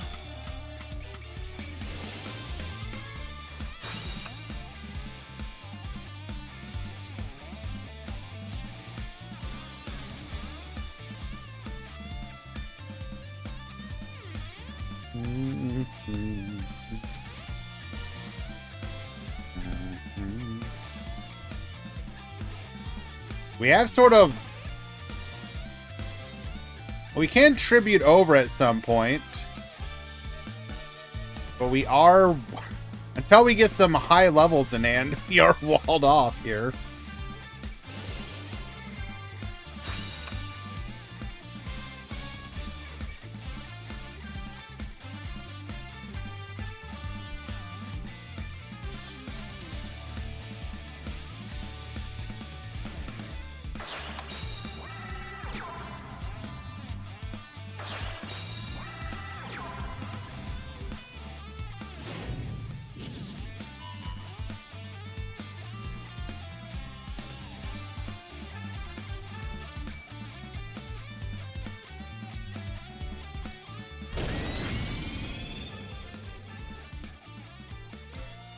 Double.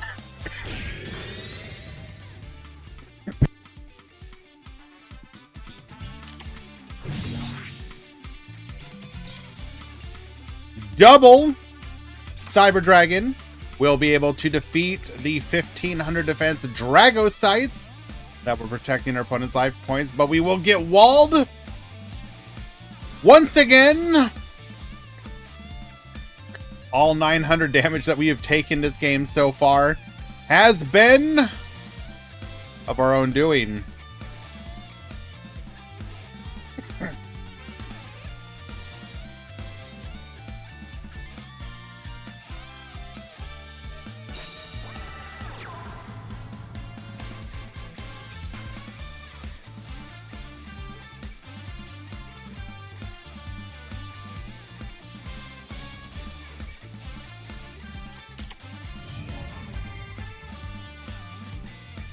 You were not going to trick me, Easy. I know for a fact that you did not do this. Edit com, top 16.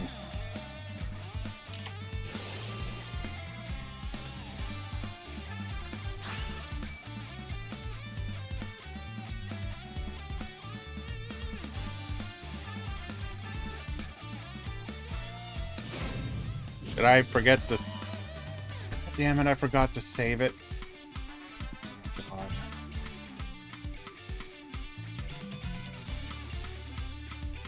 I had one job. In the top 16, we have 5 Galaxy, 5 Materian, 3 Cyber Dragon, 1 Dragon, 1 Join Tech, 1 Psychic.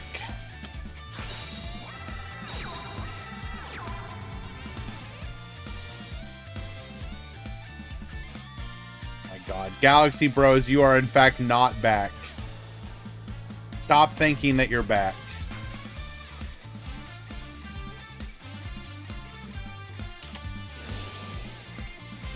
Dragon's Fortitude, wall them off.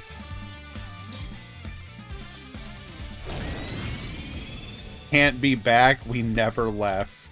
Oh my God.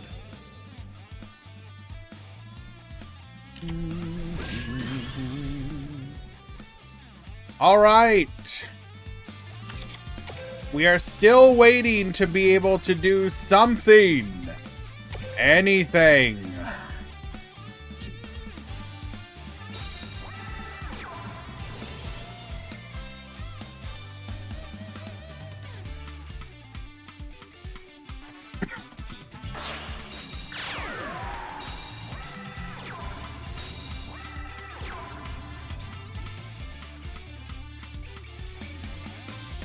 Okay.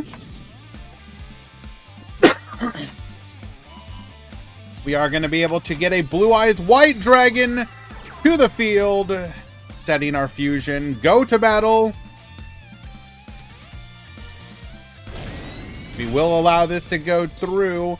Either we have no negate attack or we value keeping it at this moment in time.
So, we are going to reduce the Blue Eyes low enough that we can beat over it with our boosted Cyber Dragon.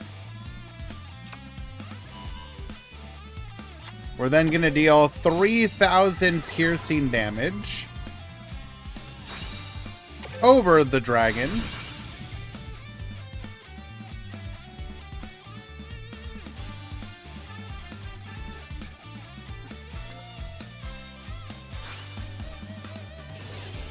Unfortunately, the problem here, it just feels like we don't have the ability to go aggressive here. So we are going to be forced to wall up.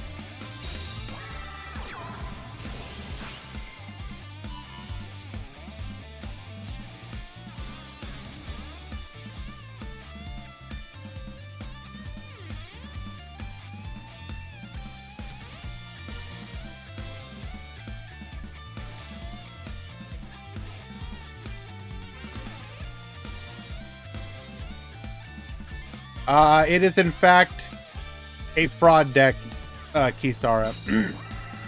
Also, I don't know about calling it joint tech. It's pretty much just like machine, but it runs the joint tech. It feels very fake to call it joint tech, but I think we will just for the purpose of having another name. Realistically, though, it's like machine pile. It's not even Earth Machine.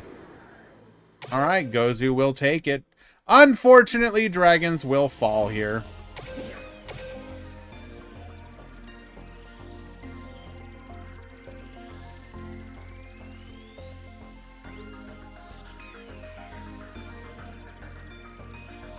Good run, though, Click.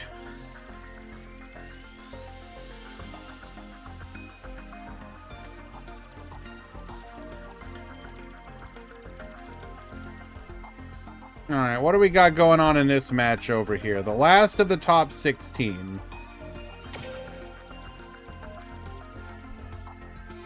Who would you say is the best and worst protagonist in Yu-Gi-Oh! In terms of personality or win-loss? Well, win-loss ratio, isn't it like a pretty much a tie between Yusei and Playmaker? Because they're both technically, like, undefeated, if I'm not mistaken.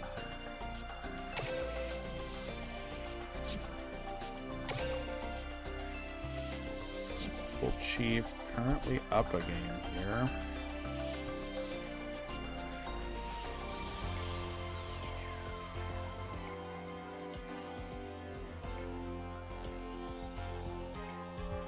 I'm about to actually, you probably, Noah.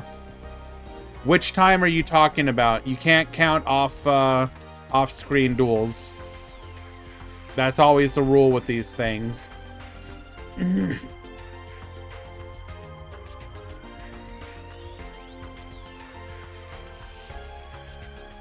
So currently in the top 8, we have Galaxy, we have Cyber Dragon, we have Joint Tech, we have Materian, we have Galaxy, we have Materian, and then the winner between Cyber Dragon or Materian.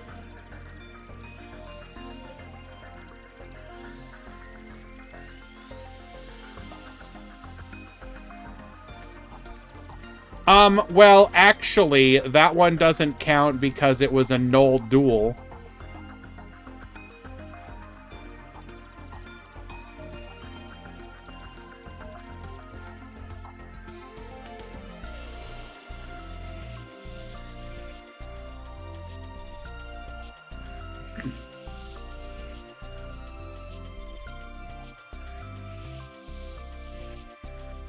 Alright, let's watch two bunguses slam big monsters into each other.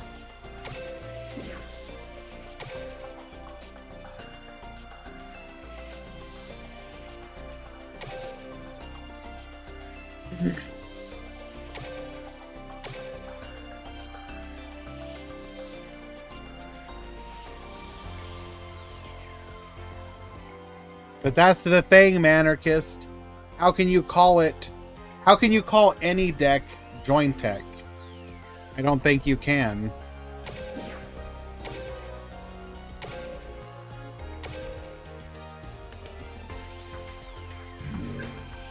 It's like not physically possible.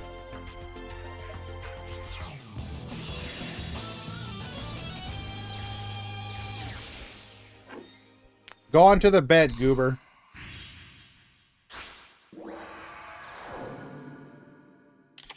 Go rush!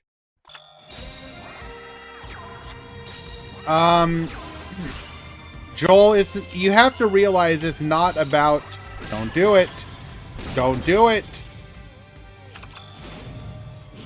No. No.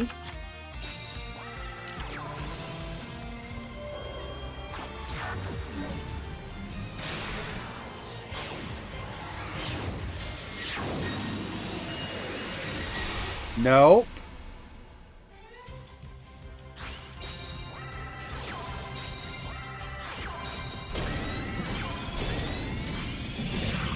All right, doming our opponent down to 500 life points. That's right. Get devastated, stay devastated. She straight up left the room. She was that mad.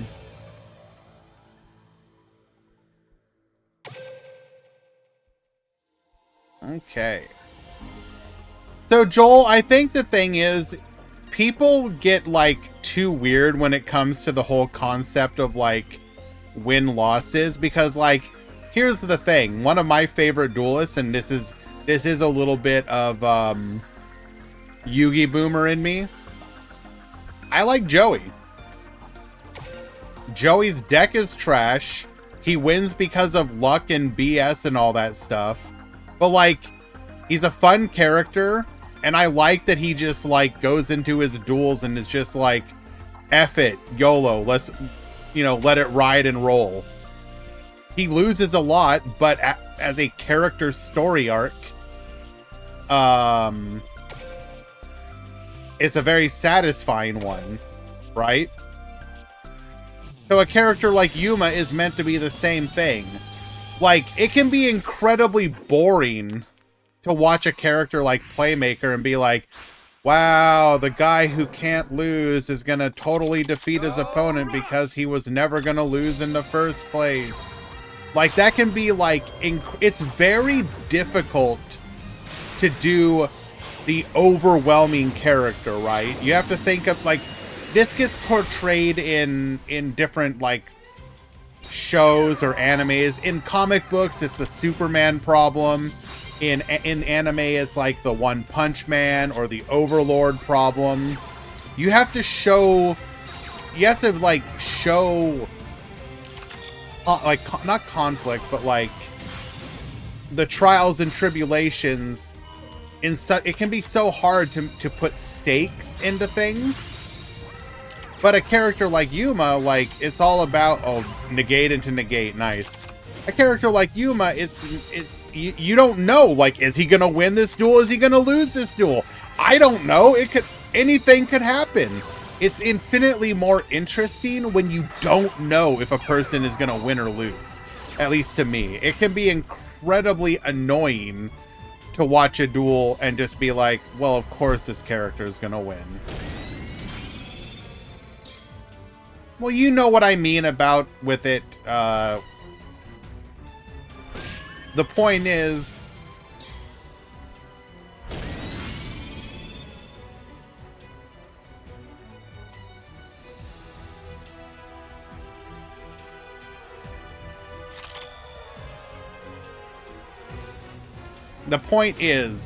it can be difficult to do it well.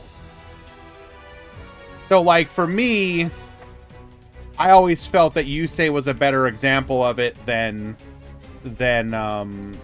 Playmaker, because it always felt like Yusei, I mean, yes, Yusei often had a plan, but there was also an element of just like, screw it, we ball. Whereas Playmaker was always portrayed as like, I'm 10,000 moves ahead of you. Yusei was never really like that. Yusei was just like, I think I'm gonna win in the end. Sometimes, literally, some of his duels were, I just think that I'm gonna win because I believe in my friends and stuff like that. It wasn't, I'm the best, nobody can defeat me. Like, the entire premise of something like Brains was this character literally is not allowed to lose. If he loses, the entire premise of the show ends.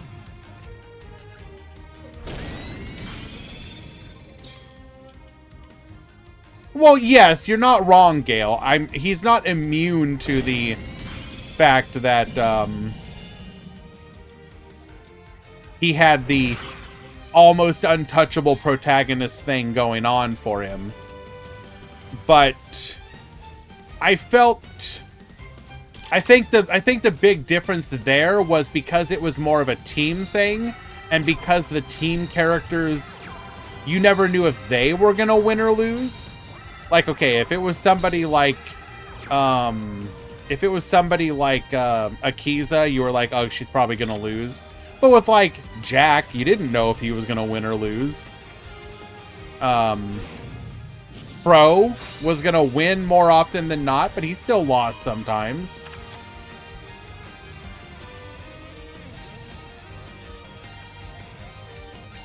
I guess I would say that in that regards, 5Ds was always more of a like Dragon Ball Z-esque where, you know, Yusei is Goku, and yes, he's gonna win in the end, but it was what was gonna happen to everybody else.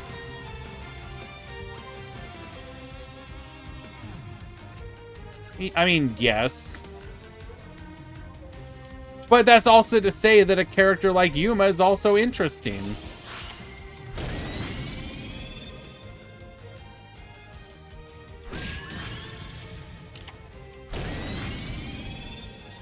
Yuma can be interesting in the same way that Joey is interesting. Seeing the growth of a, you know, somebody who, you know, is going to struggle into somebody who, you know, theoretically in the future won't. All right, 2-0 for El Silas.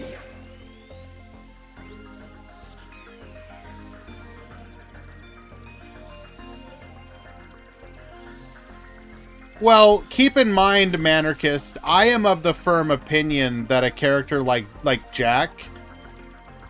Fan Luna, thank you so much for the resubscription. Appreciate you. I am of the firm opinion that had something happened to Yusei and Jack was to be the final protagonist, I firmly believe that he could have won in the same way that Yusei did. I think they built him up to be virtually an equal main character to Yusei, in a way that most antagonists, or rivals, not antagonists, were not.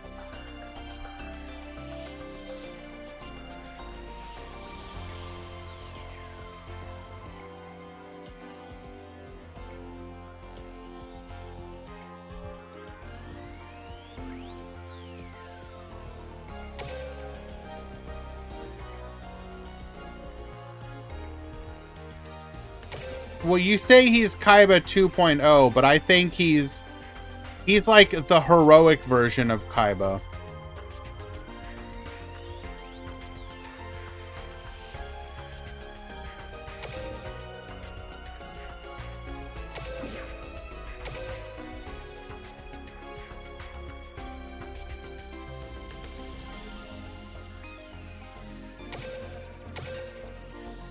Which again is why I firmly believe that if Yusei, if something had happened to Yusei and the final battle was Jack, I think he could have still pulled it out in his own way.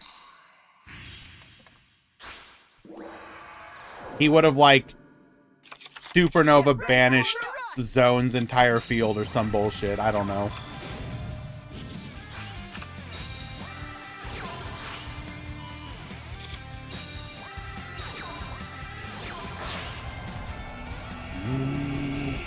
Alrighty, goes for the turn 1 fusion play. I'm told that Materian is incapable of doing this, but it looks like we were able to do so. We're going to go for the reduction joint tech to the field. Essel. Joint tech, get recycling. Pop one of these back rows. Attack 1, attack 2, attack 3.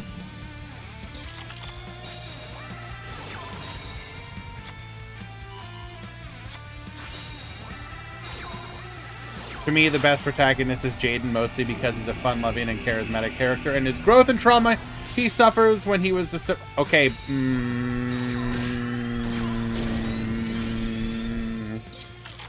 How to put this? I always felt the concept of the Supreme King and all that stuff was real bad.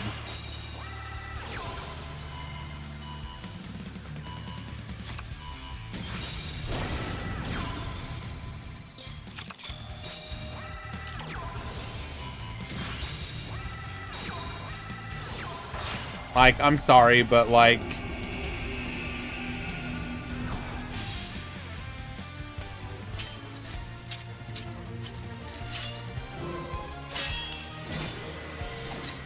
I don't know, like... GX was like fun, but it kind of fell off really hard.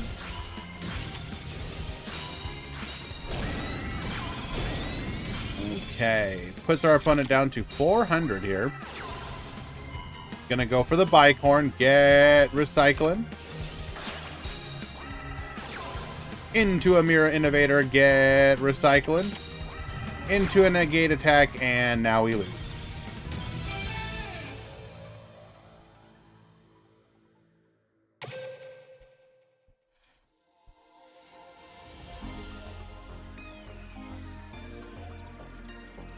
I mean, there is a lot of good potential in Arc 5 Manarchist. I think, for me, the way they handle the resolution to everything is just so god-awful that in retrospect, it just ruins it all for me.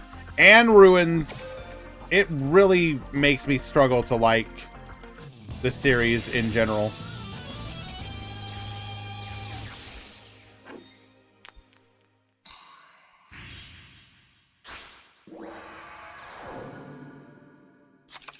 Get ready for the rush!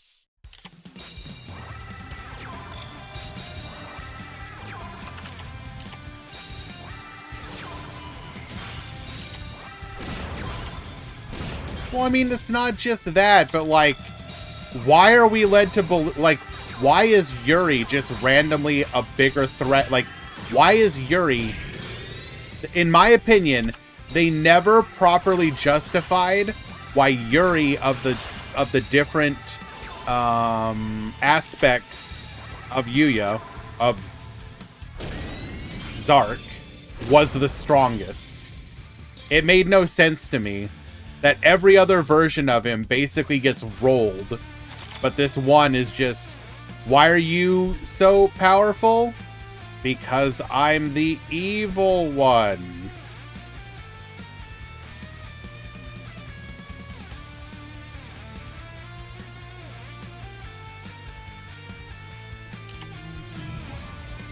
I mean, if you're talking about main characters stuff, then technically yes, I guess, but only because of plot armor.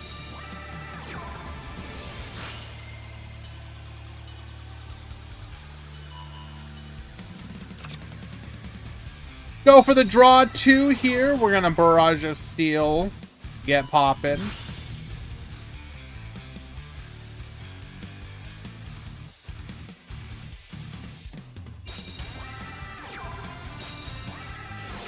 Hot take, I feel like Yugo could have beat Yuri. I mean, you would like to think so. But they made him lose because plot. Goes for the Ashura Star here. Pop another back row.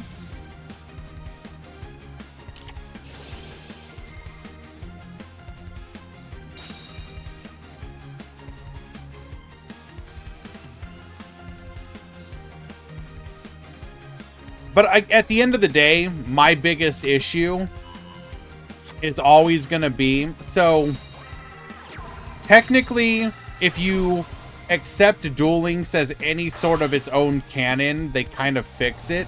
But I've always hated... I'm sorry.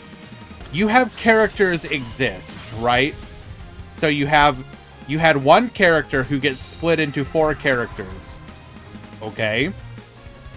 You can't then have the resolution to that be at the end. Oh, those other characters, they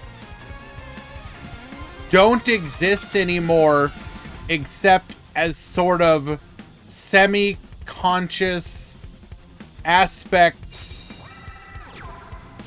of these 2 characters who randomly get chosen to be the real version. Like, think about it. All the characters are still technically, like, there, just, like, asleep or whatever bullshit. And it's like, it's literally like an existential hell. It's like, congratulations, we've defeated the villain. And you all now get to exist for all eternity as semi-conscious apparitions, ghosts, trapped inside of the body of somebody else with no ability to control it, have any sort of autonomy. Thank you. Like, it's like horrifying.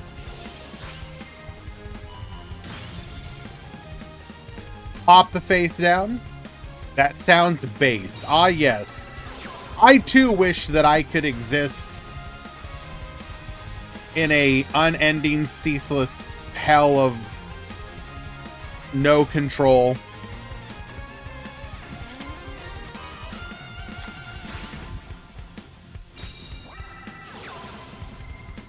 Goes for another fusion here. Grand acting like he doesn't want to spend a winter in the Shadow Realm.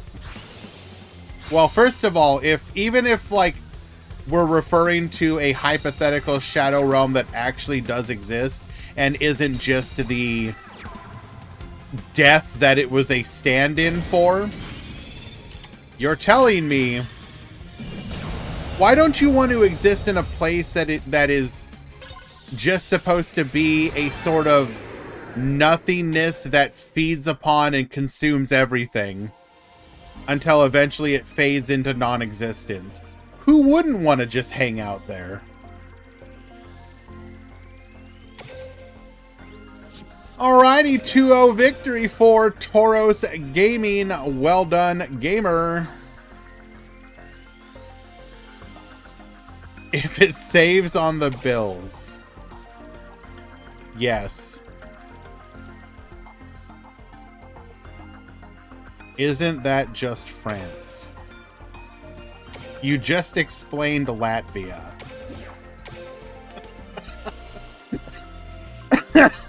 Okay. Good run. Excuse me. Good run. Lost memory. Appreciate you participating today.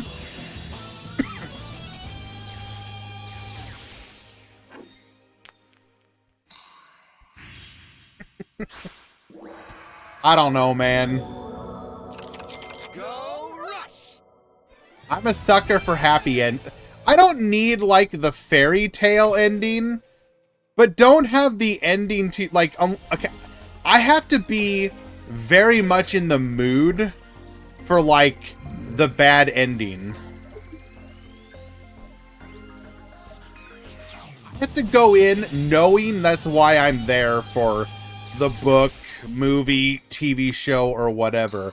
Otherwise, I would like my, like, as a default, if I'm reading a story, I want there to be some sort of triumph at the end. And I don't want that triumph to once again be existential dread.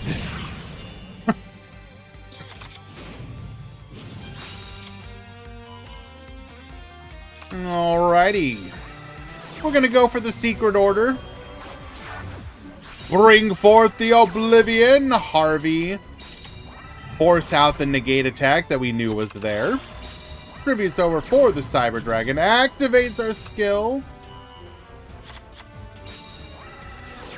I don't know, non-positive endings truly only work if you don't see them coming. I'm not sure I necessarily agree, Nifroth. I mean, you're not wrong that there are some situations where a bad ending is fine, or rather, is good if you don't know about it.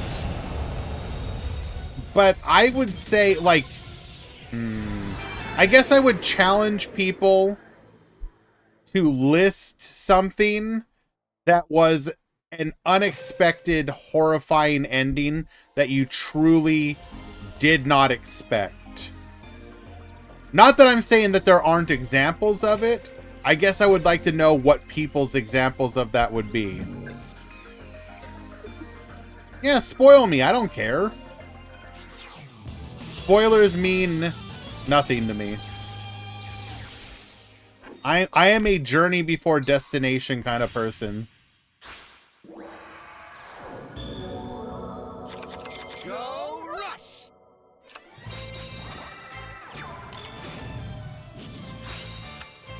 But is chat like that, though? Okay, I mean, okay, technically you're not wrong. People, keep your examples to something that is older than, I don't know, 10 years old.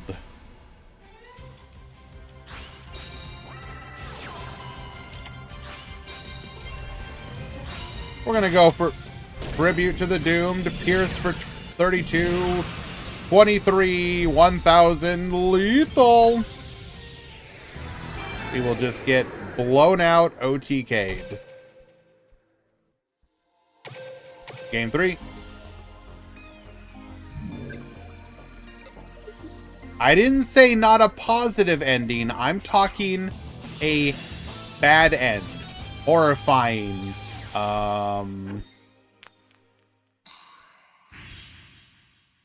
trying to... what would I classify Go rush. as a bad ending?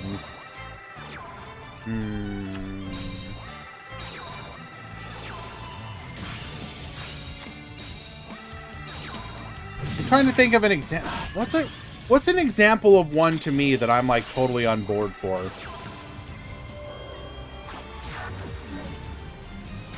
There's a couple movies, I guess, that technically have bad, like,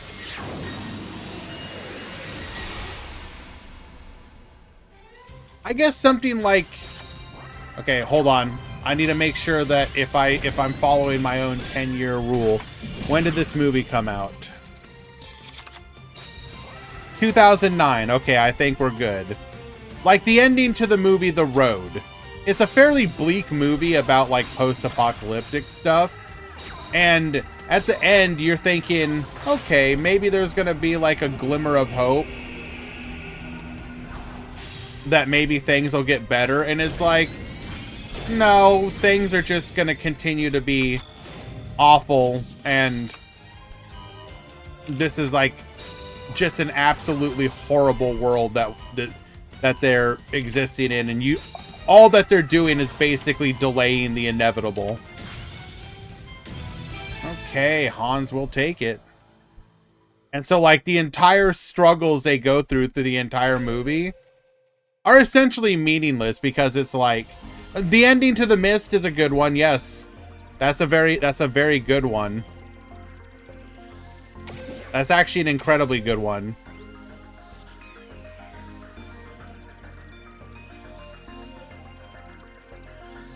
Noah, I would classify that as a bad end as well, yes.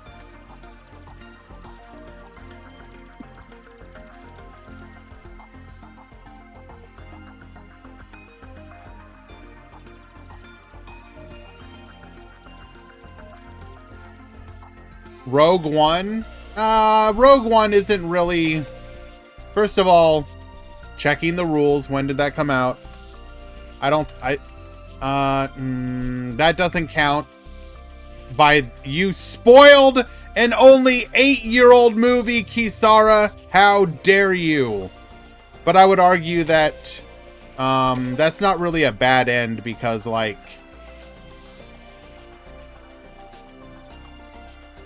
you know, technically speaking, they achieved something that led to positivity, just at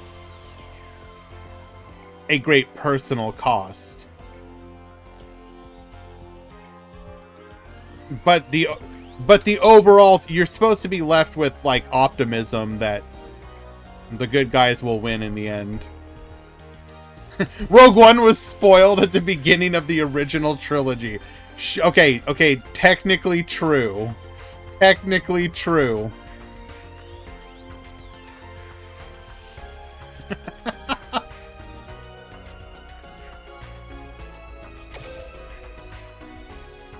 Hello, Desmume.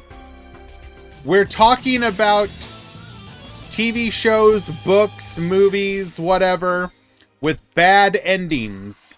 Bleak endings. Because I'm trying to say that one of the reasons I didn't like Arc 5 was because I personally consider the ending to it kind of horrifying when you consider what happens to anyone not called Yuya or Zuzu.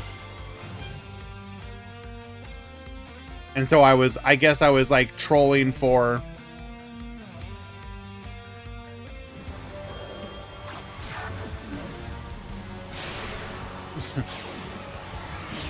IMO, in my opinion, for me, Gurren Lagann, I don't think Gurren Lagann has a horrifying ending. That's supposed to be about optimism.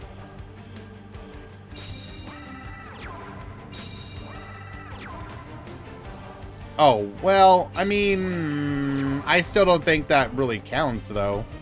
At least not to me personally.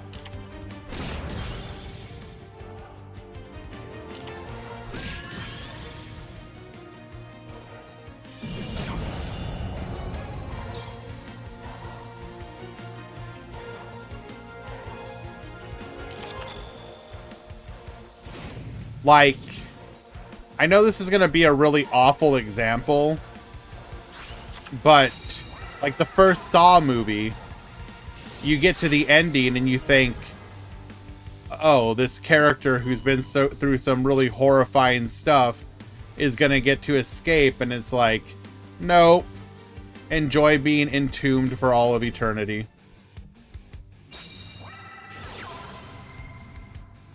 That's the kind of bleak horror I'm talking about.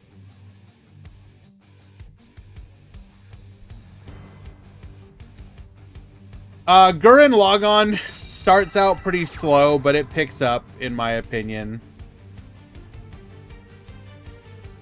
But that's also just a slasher gore trope. Well, sure, but again, you're kind of...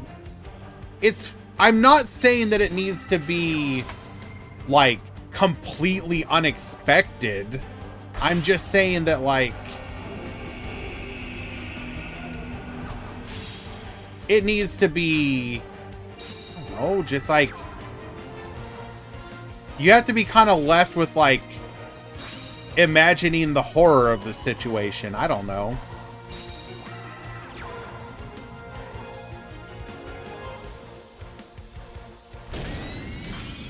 I'm not saying it's better if you don't expect it, no. Again,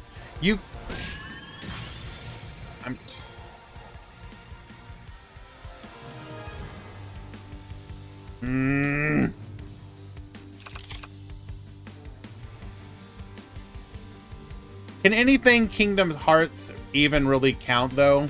Because, like, does anything bad actually stick in that one? Like, even characters who are, like, deleted from existence are like, Lamau, I'm back.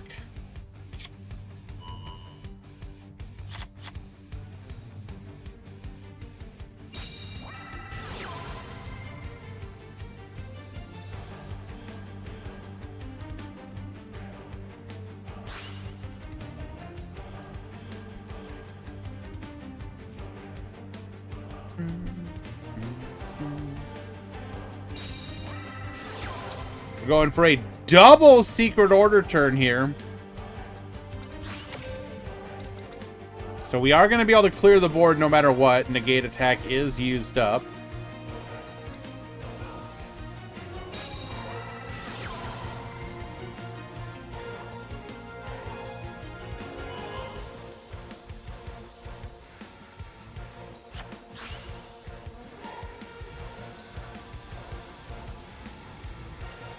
No, I agree. And a lot of times, even if something comes along and retcons it, at the time that you watched it and you didn't know that something was going to change, the way it made you feel is how it made you feel. That's undeniable. Of Mice and Men, sure. Classic story. And that definitely falls into that category as well, Zacharoni. I agree.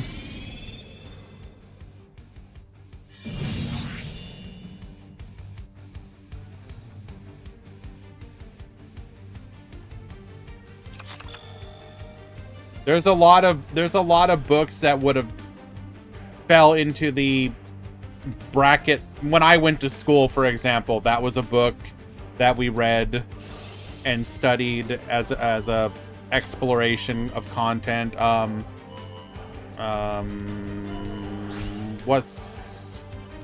There's a couple others as well.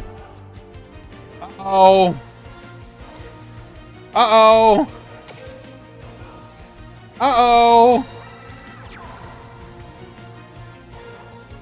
We are about to potentially get cheese played here. Does the ending of Infinity War count as a bleak ending,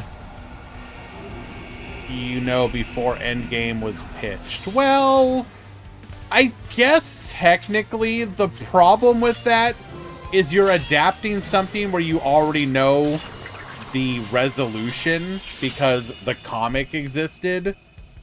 So if you didn't know the comic, then I guess technically yes.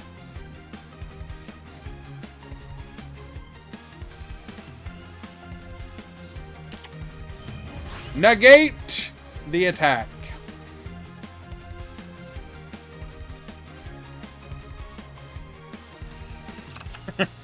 Yeah, they solved all of the universal problems of overpopulation and resource depletion. What are you talking about? That was a great ending.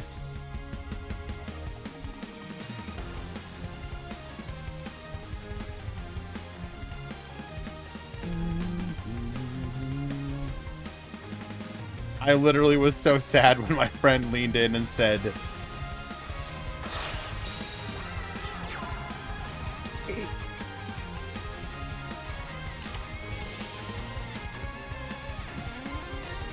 why is negate attack often used over widespread ruin? Because it typically leaves resources on the field that you can use for tributes or fusions or the like.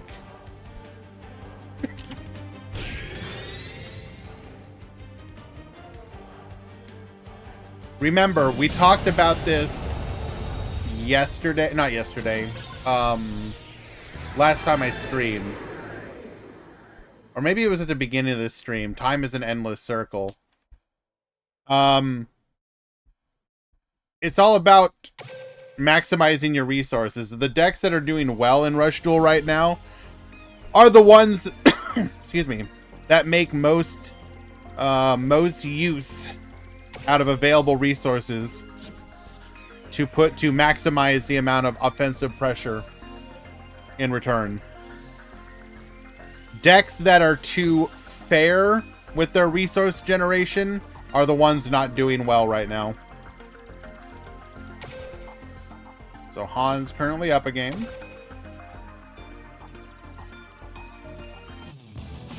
What is your opinion? What, in your opinion, is a sad death in a movie or anime? What's the one that hit me the most? Okay, my answer is going to be unsatisfactory because most of you are going to have absolutely no idea what the hell I'm talking about. And there are two of them from a series called Legend of Galactic Heroes. This is a boomer-ass anime.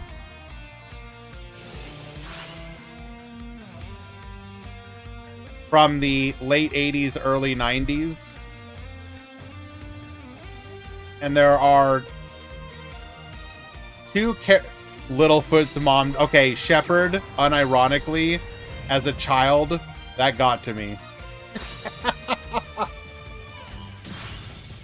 But there's a character called Kirkeice that is the best friend of one of the two primary central characters in Legend of Galactic Heroes, and his death unironically sets that particular character down a path that the entire time that you're watching this like 140 episode series about like two great space empires at war, you're like, what would have happened if Kirkeice had lived?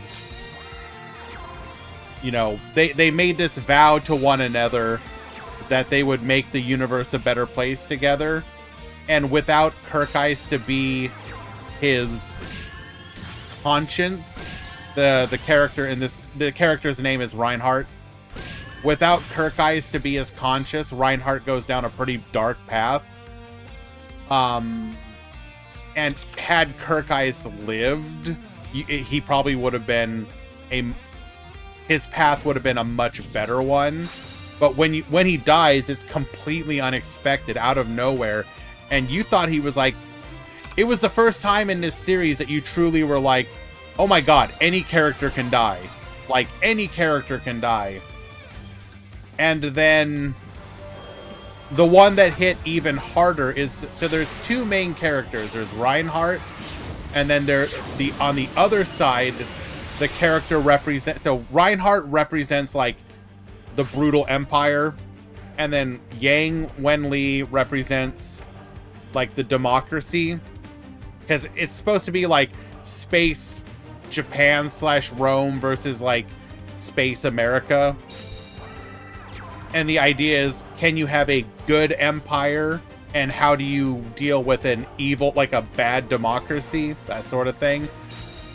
And then the death of Yang Wenli is also like unexpected, because you're just like, it comes out of nowhere, and it's like the most depressing death, and you're just kind of left going, well, and this happens like around episode 80 or something, and you're like, there's like another 60 episodes, what the hell, how does this continue? And it does, and it's good, but you're just kind of, they're just shocking deaths, and they're very, at least for me, they're very sad. But anyways, I know I'm just yapping about something that most people don't know, but I think a more recent example of one that was done to almost perfection was literally episode 1 of Frieren. You know almost nothing about the character of Himmel, but in a single episode, they make that character's passing absolutely devastating. You're just like, I don't even know this character, but goddamn, he's wonderful, and this is so sad. And then that sadness just sort of kind of carries through the entire series. It's remarkably well done.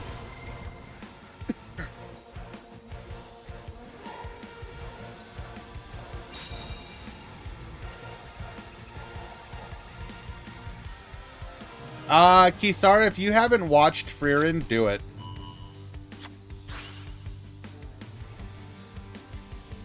It is quite possibly I think at this point it is literally my favorite series. Even with only, like, I can unironically say, I think even with only a single season, it has surpassed pretty much everything for me. And kind of stuck there, even though it's now been like a year and a half since it came out. Oh, I'm unbelievably hyped. Because here's the thing, I ended up going and reading the manga for it. And the fact that Madhouse is doing season 2 and pretty much most of the same, I want to say it's the same director as well. Don't quote me on that, but I'm pretty sure I read that. If they put the same effort into season 2 that they did with season 1, season 2 has all the possibility and potential to be even better than season 1, just because the source material for season 2 is absolutely incredible. Is Legend of the Galactic Heroes because of the story, or does, I mean, it has a little bit of filler, but not really. It's pretty much all story. It's like, it has a lot to tell. It's long. It's like 100 and, like I said, I don't know if it's 140. It might be like 130 episodes. It's a very long series, but it doesn't feel long, if that makes any sense. Like, I mean, also it's long. Okay. It is an... Okay, here's the thing you have to understand. Joel, I'll get to your comment as well in just a moment. It is a very old series. Season 1 of it is literally from the... So season 1 is from the late 80s. So you can tell it is an old anime. It improves with season 2, 3, and 4. Because then you're entering the 90s, where animation quality got significantly better. But it is still an older anime. So if that kind of stuff gets to you, you may struggle with it a little bit. But if you think that you could enjoy an anime that explores political themes, where one episode you might be having a space battle between 100,000 spaceships, and in the next episode it's going to be a bunch of people sitting around a table drinking tea and talking about whether humanity can truly, whether democracy can last, or will it all devolve back down into authoritarianism in the end? Like, if that kind of stuff kind of resonates with you, it's good. If you need your shonen battles or you get bored, then you should avoid it.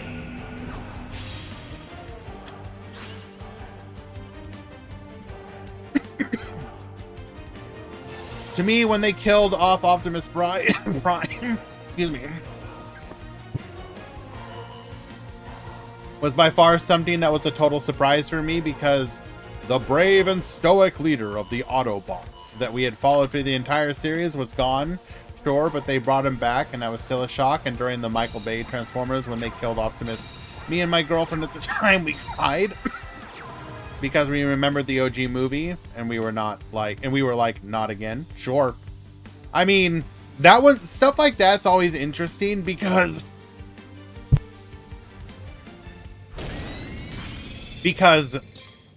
there are those of us who are old enough to remember, like, the original source material that stuff derived from. And so you kind of were expecting it. But if you didn't know it was coming, I can see how it would be especially surprising as well.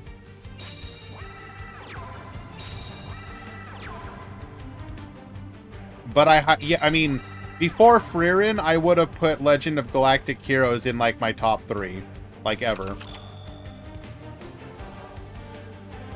Zacharoni. But again, that's a personal thing. That kind of stuff is going to be different for different people.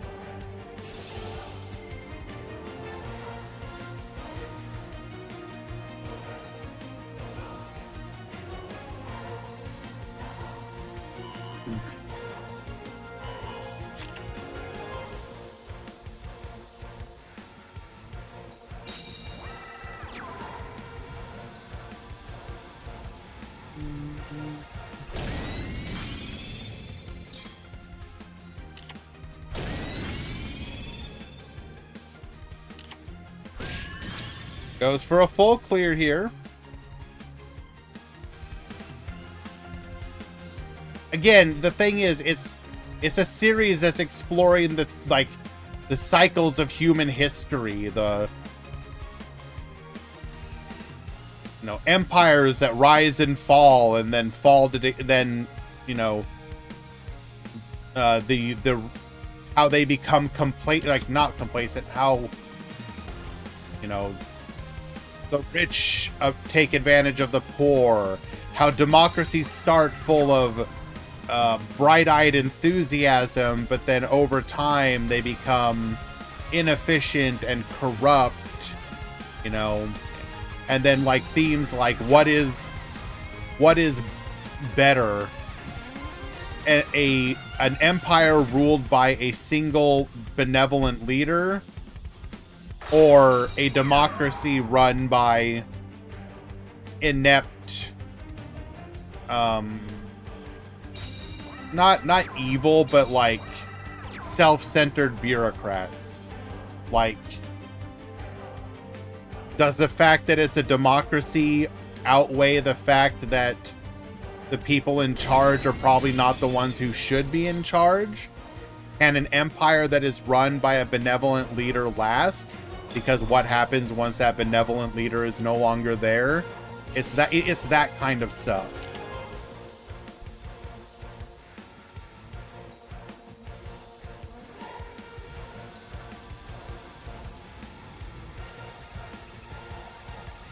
All right, this will be lethal. There is a delay, though.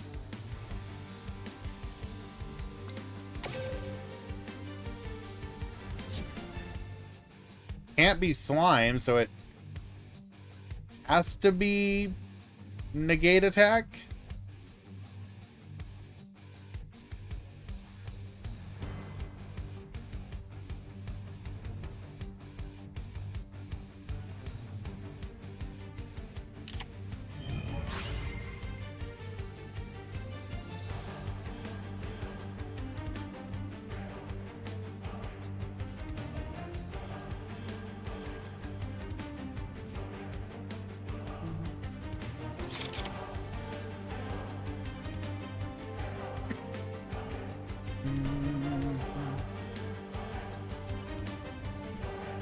No, we knew it wasn't widespread.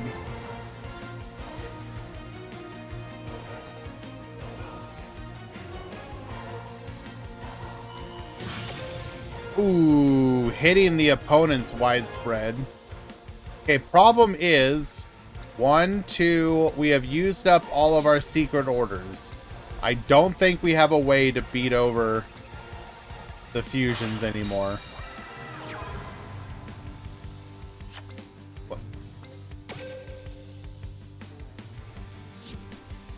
And now we see the problem with Galaxy. Lol Lamau, you can't do anything.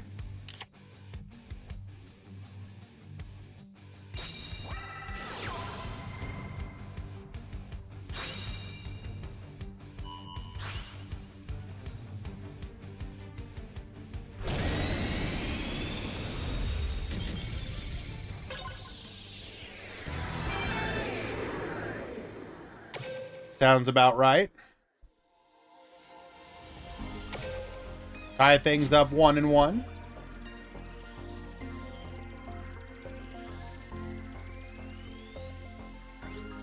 By the way, just in case you were curious, in the top 4 we have Galaxy, Materian, Galaxy. So one of each.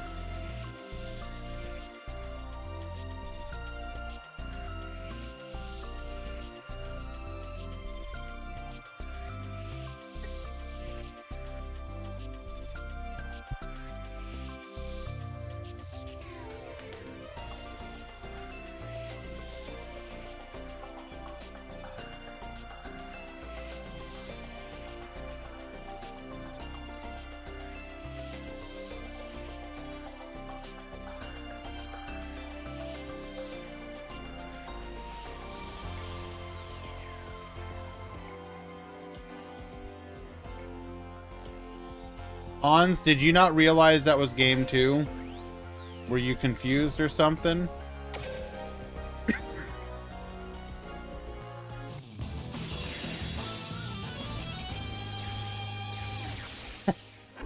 We are so back to ourselves.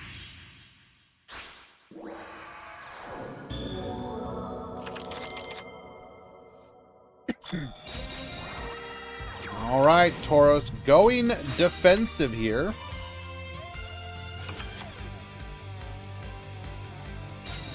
Well, I say going defensive, you know what I mean. Sets 3, sets 2. Yes, he cannot attack turn 1. You know what I mean!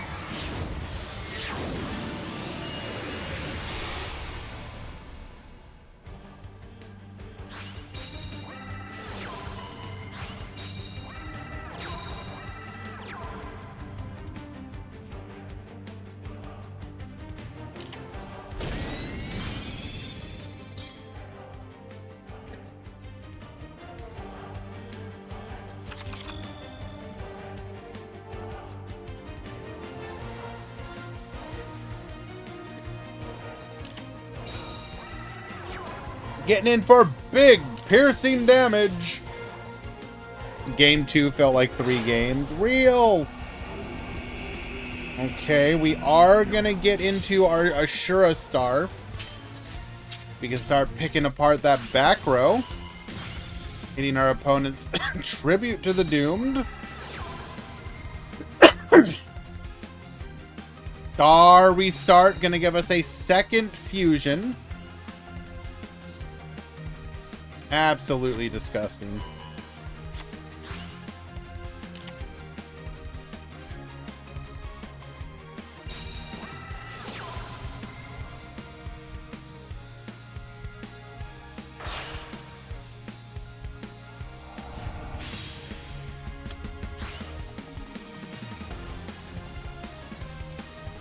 Yeah, it's situations like this. Like, Galaxy cannot keep up with a situation like this.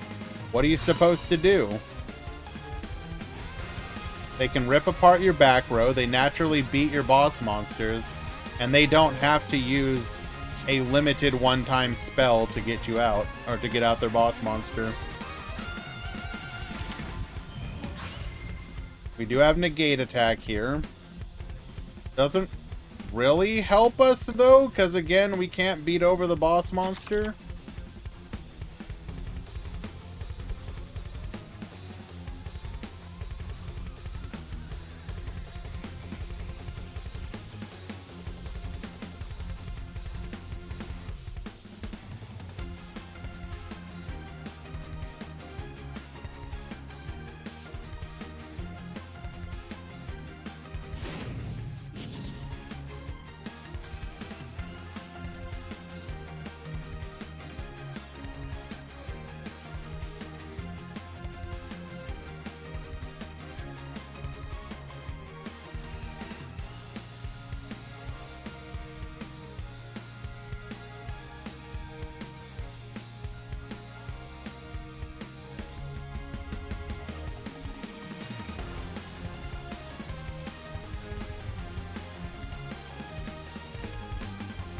I think that they gave Rush too many. I don't think the extra deck slots matter.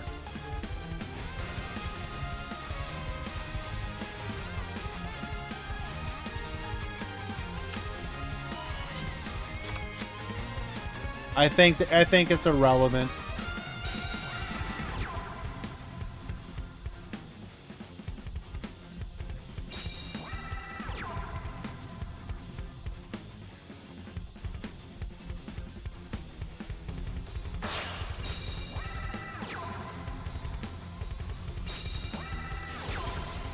Like, what are you supposed to do in this situation?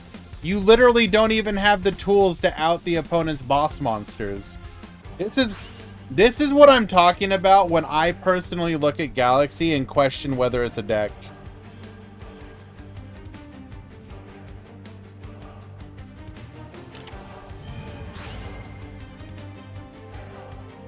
And now we just get rolled on the crackback.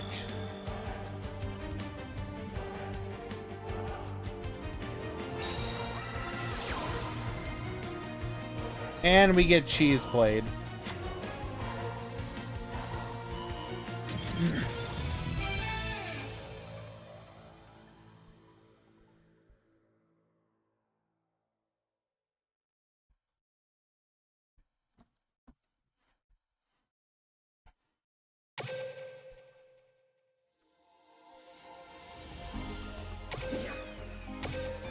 Galaxy is the only quote-unquote top deck that struggles to out opponents' monsters.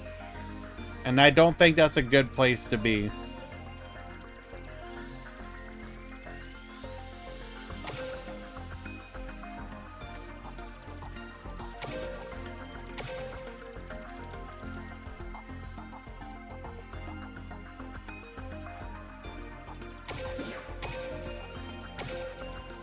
Alright, looks like we are in game number 3 on the other side of the bracket.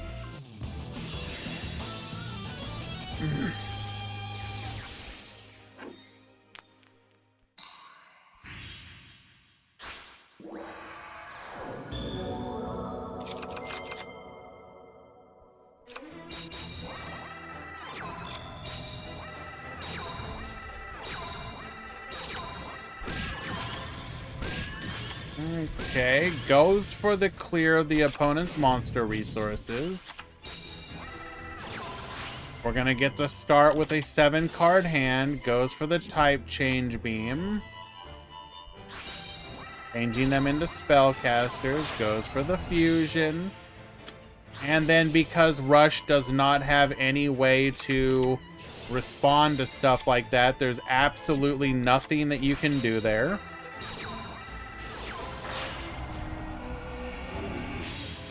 Now we're gonna go for an Assura Star, rip apart the opponent's back row. Nothing they can do about it.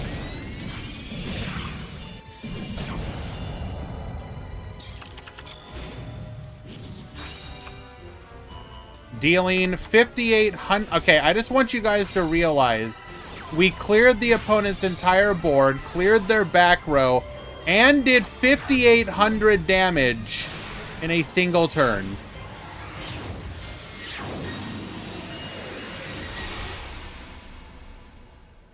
But of course, Materian struggles as a deck, apparently.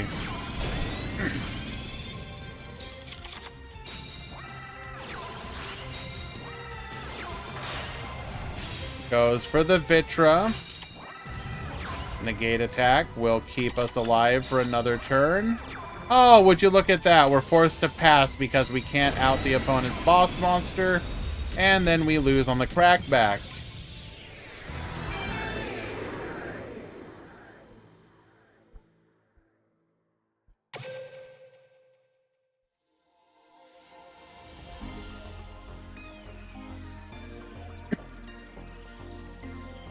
Materian Mirror Match Finals.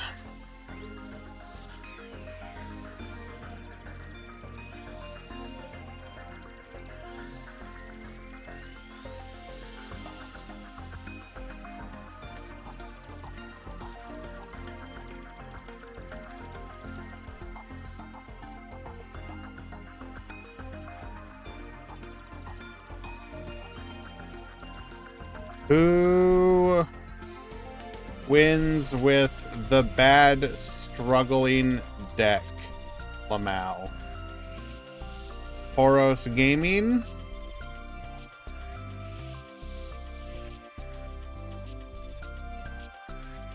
Or Tribal Chief.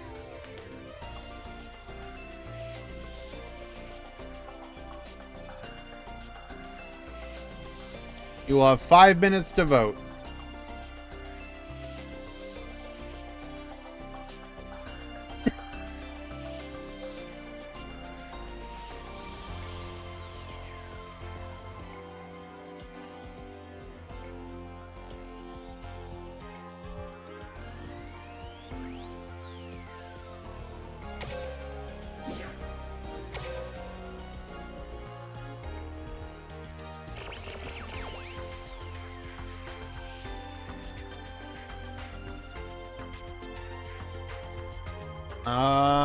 We're gonna get, I know we just did it, but I'm gonna get one last ad break out of the way. When we return, We'll have the grand finals. Stick around. Be right back.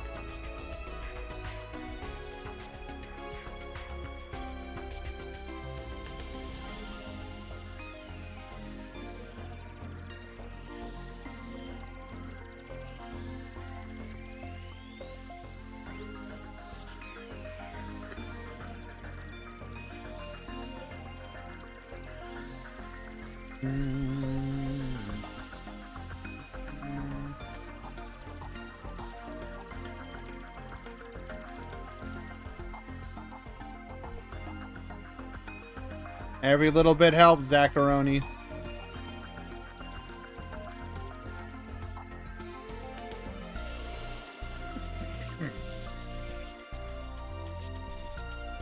Guys, be sure to split the vote. No, the prediction did not end. Reload. It probably just didn't load for you.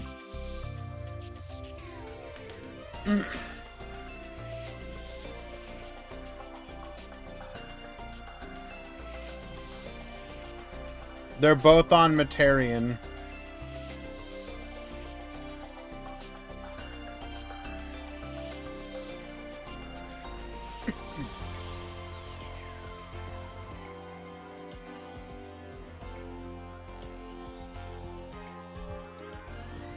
Vote for Tribal Chief.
Yeah, come on, let's do it.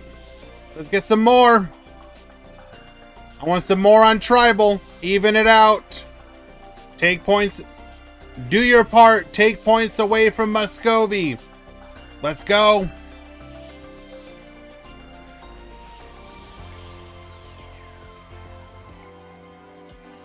I know we can get higher than this.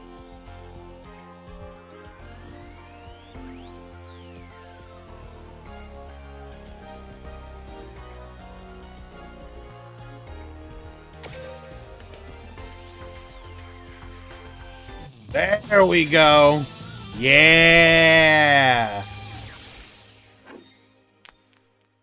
Mercess, that's what I'm talking about. Get ready for the rush!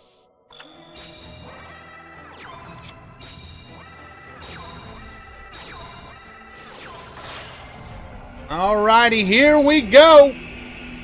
Game number 1, Tribal Chief at the top, Tauros Gaming at the bottom.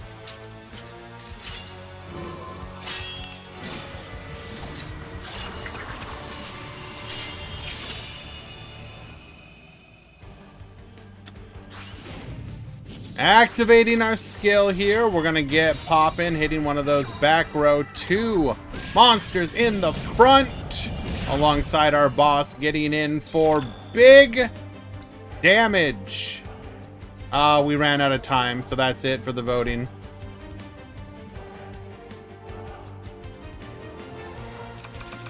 No defenses, but in the mirror, your back row can... Oh, well, okay. We don't have the warrior. So all we can do is bounce here. Wait, no, we did have the warrior. I take back everything I said, and we're dead.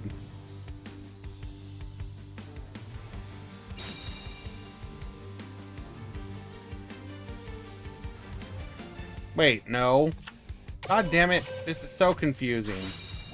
We are spellcasters, yeah. So we can go for the bounce.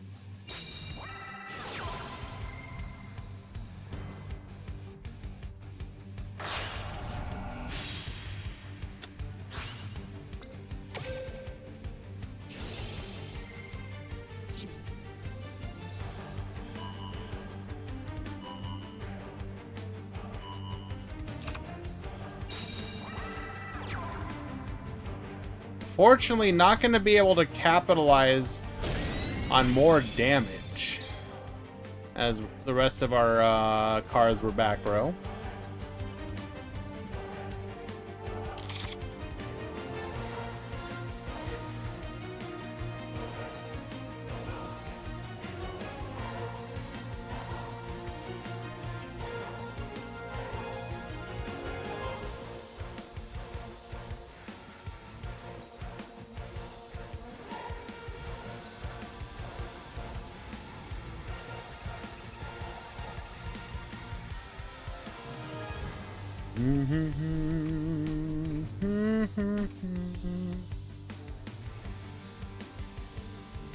What's the game plan?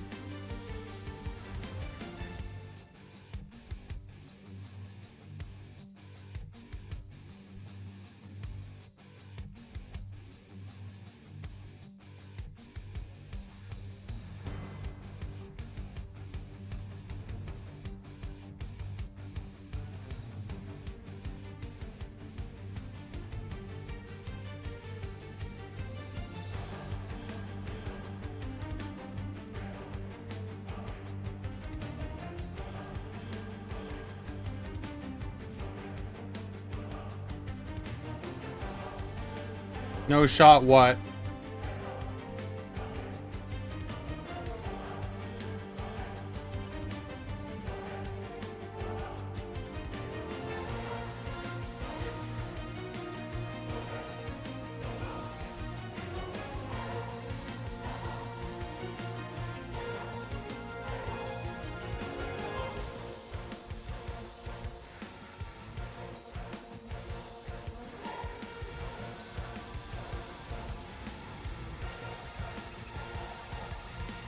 There is a unexpected delay here. Either we have lost connection or we are big thinking.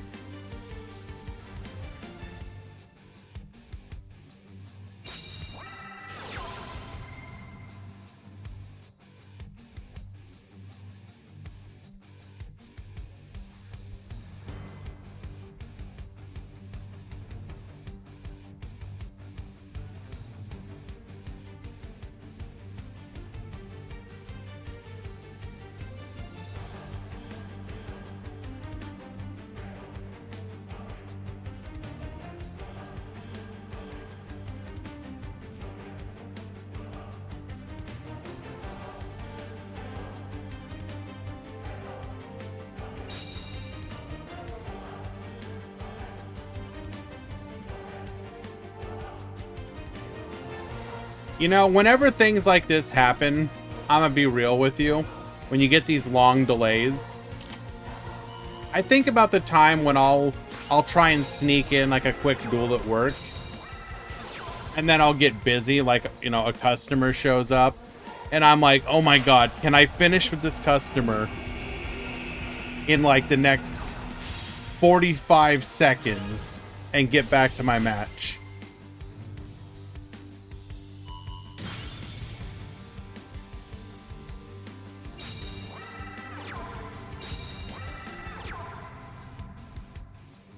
Take a bathroom break. There is a delay. We are gonna go for the the negate attack, keeping our boss monster on the field.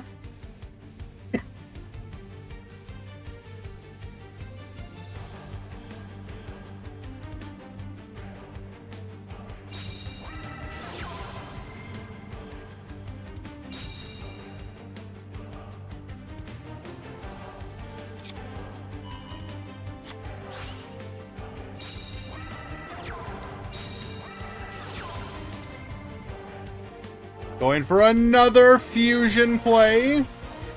Speed running customer service any percent. Correct!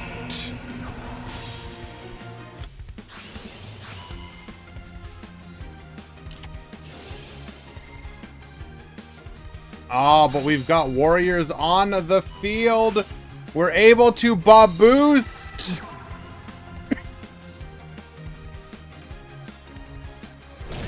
And that'll just be lethal.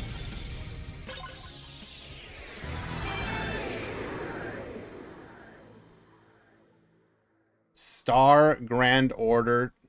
What? What is Star in Grand Order?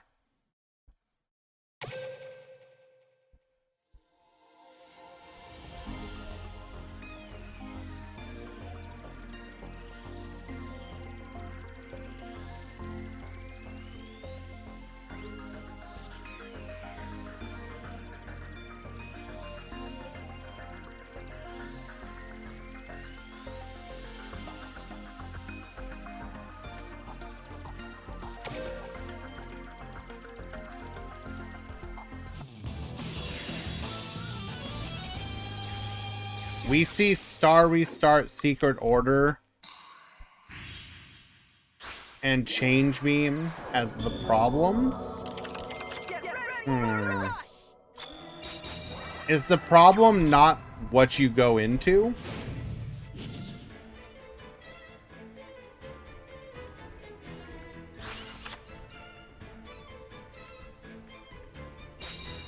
Not sure how Secret Order is a problem, to be honest.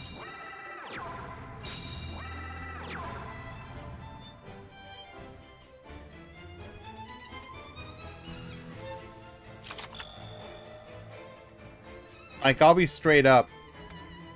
I don't know.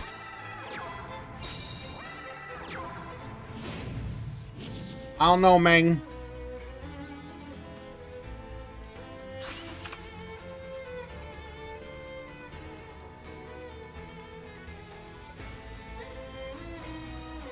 If Secret Order was not limited to 3, what would it be played in?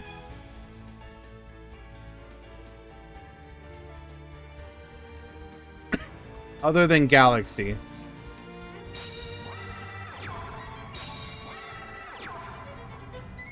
Machine? Okay. That's fair.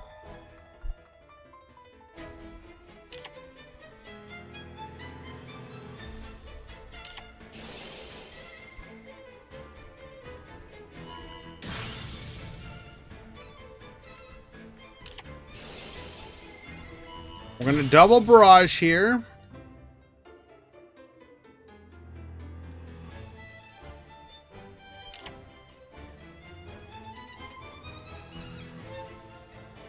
I mean, yeah, Hans, I am asking that question. Because here's the thing. We're talking about a metagame where you have people summoning multiple fusion monsters in a single turn. How is summoning a vanilla a problem?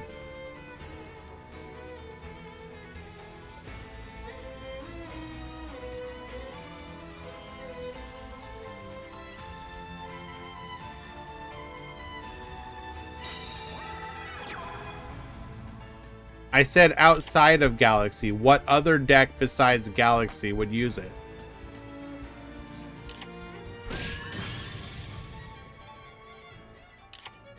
And the conversation was machine. Okay, that's fair.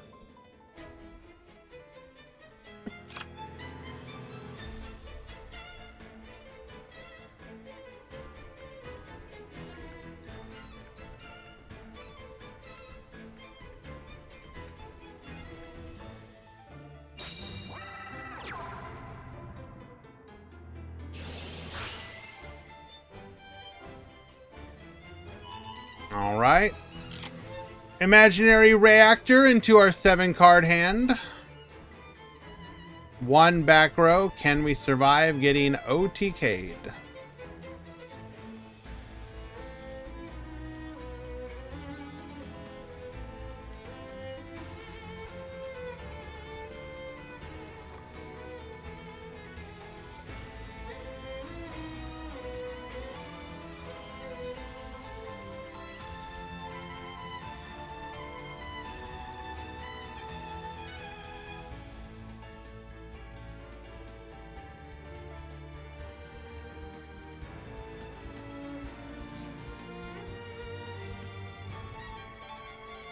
To be honest, I don't see any problem in Rush other than Cyber Dragon being able to run Ancient Gear Golem.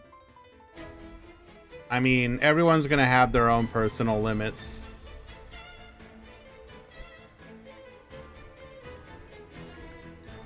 For me, I find it problematic when the opponent can do stuff to my board and I have no ability to do anything about it. I think if you're gonna remove my ability to interact with you back, your ability to mess with my board there has to be some opportunity cost. So for example, I find Shura, the fusion, a bit problematic because it's a free back row pop every single turn. Normally, what do you when it comes to back row pops, what do you traditionally have to worry about? The 3 spells that your opponent has in their deck that deals with back row. A card like Shura breaks that and you can't do anything about it. So if you set 1 or 2 back row and then they go like barrage into a Shura, they've just removed the only way for you to have even potentially played through that was to have 3 back row, and that seems exceedingly busted.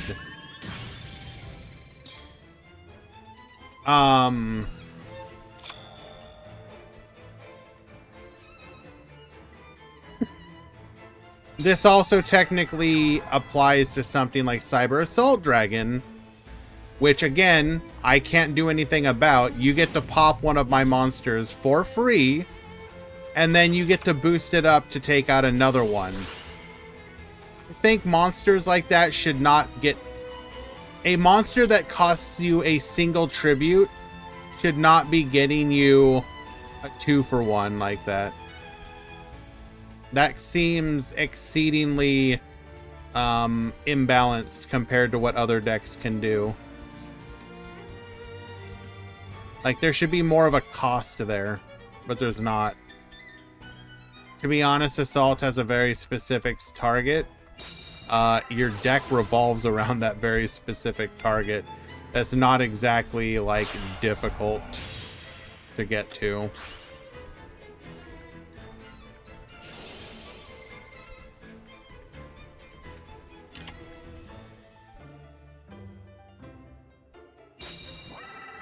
I guess weirdly we're getting back into an era where there's like very little counterplay.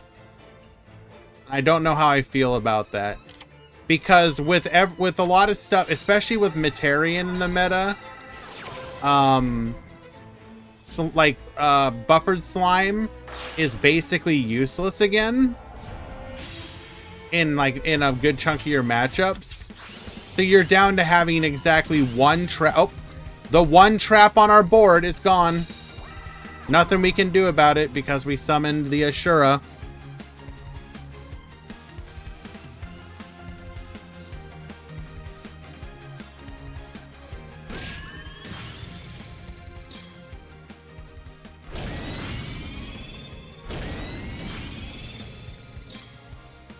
Like, I don't know.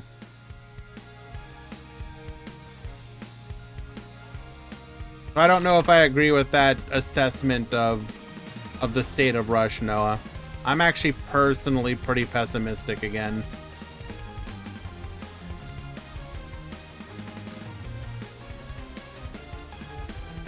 At least for the time being.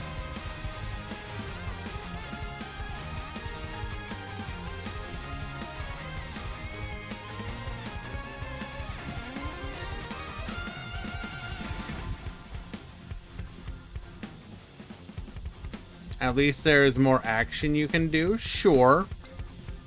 I just feel like there needs to be more things you can do to... Like, stop your opponent. Like, what? Again, if you go 3 monsters, 2 back row, and then your opponent goes like Barrage of Steel, Ashura, Pop, 3 monsters, like, there's literally nothing you can do. It kind of ends up devolving back down into Unga Bunga, where back row once again no longer matters. Except, you know, sometimes it does when you're the one that gets to resolve your negate attack. I don't know.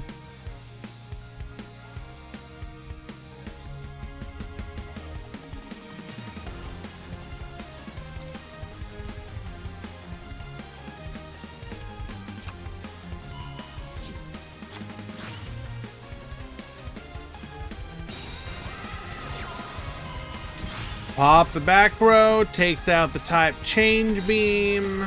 We're gonna go for the Serpainter.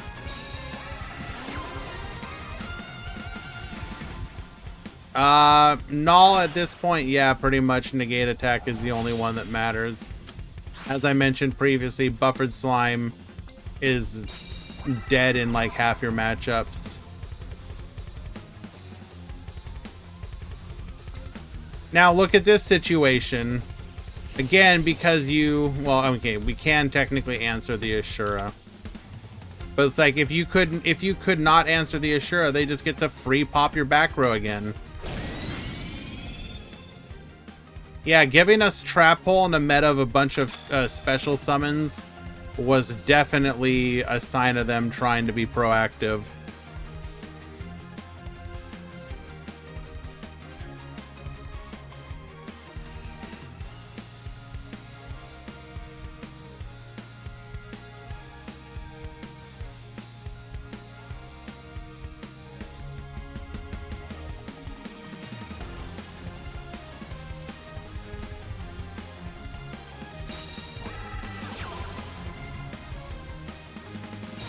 Restart here.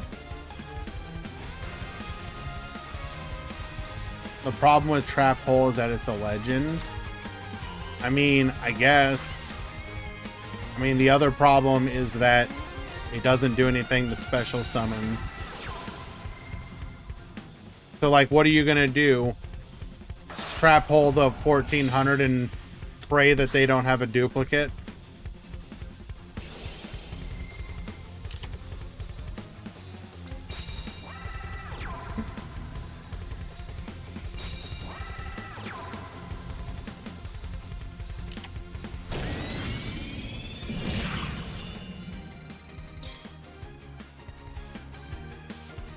Takes out the Vitra. Gets in for 14.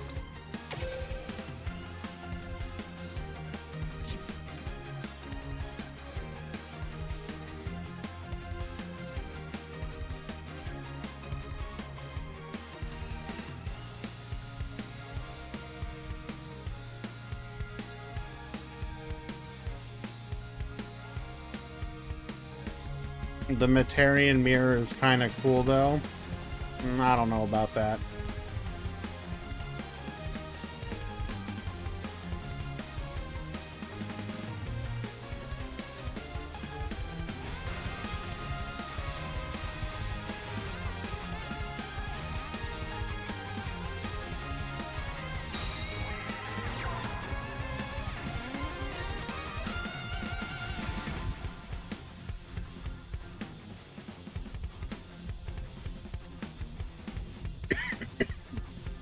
Excuse me.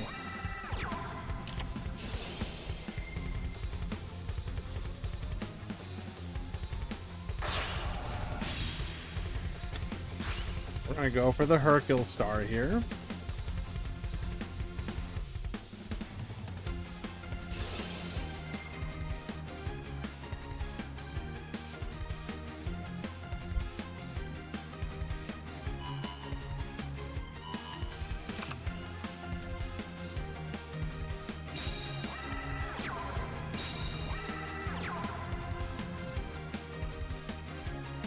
There is a delay. Negate.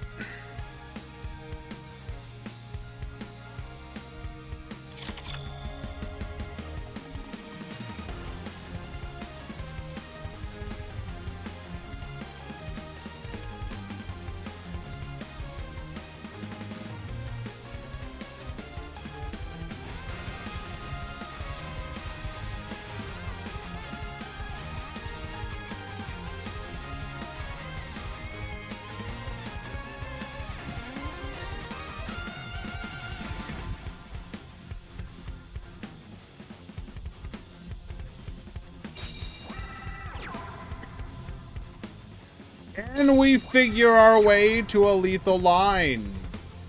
Does not appear to be so.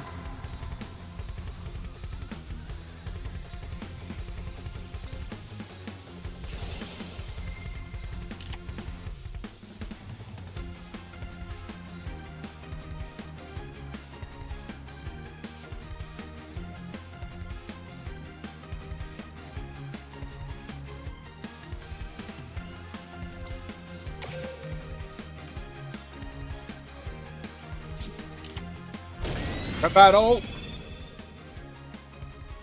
We'll take out the opposing fusion.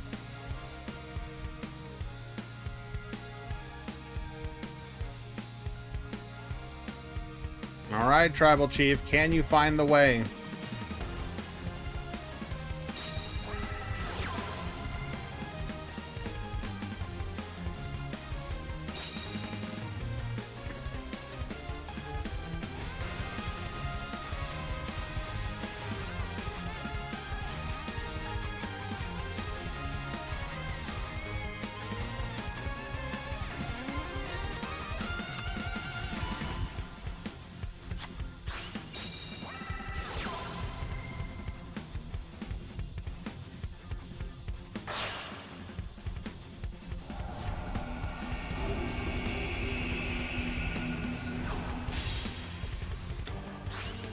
Come forth, Vitra. Start popping that back row.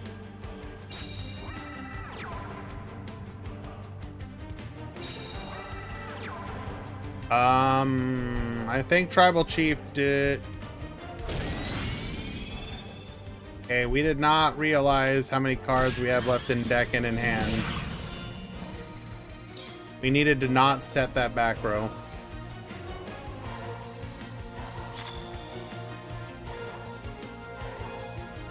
We needed to YOLO Prey.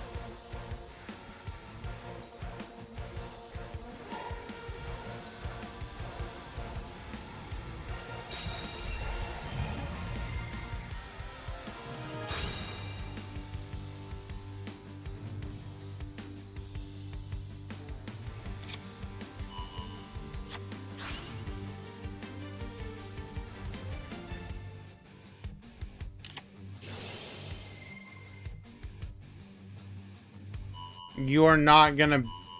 Toro, stop. Oh, he's going for the BM. Oh, he's going for the BM.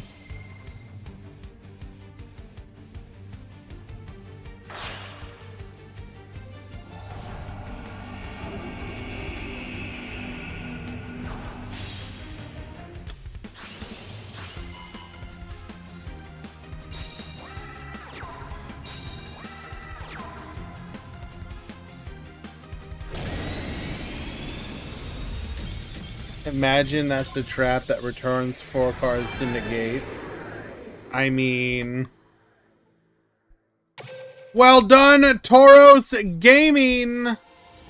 I get to pay one of my own fellow moderators.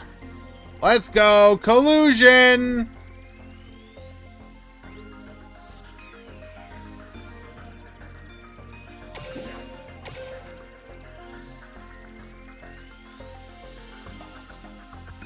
Let us go ahead and bring up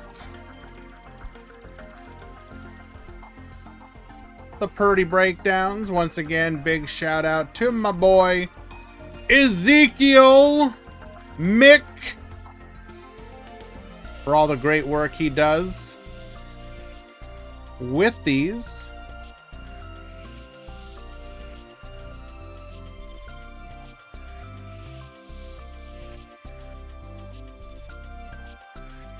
Your overall breakdown today, the most interesting development is going to be the rapid increase in interest in Galaxy, with 11 entrants tying Cyber Dragon, which has seen a significant decrease in tournament representation, with Materion at the top. Oh, no, we're not going to raid easy. He doesn't like large streams. So if you want to go hang out with Easy, just do it on your own. And then in the top 16, Galaxy and Materian. Why?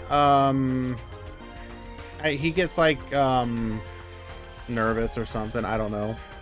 He just doesn't like the pressure. He said it once before after I rated him.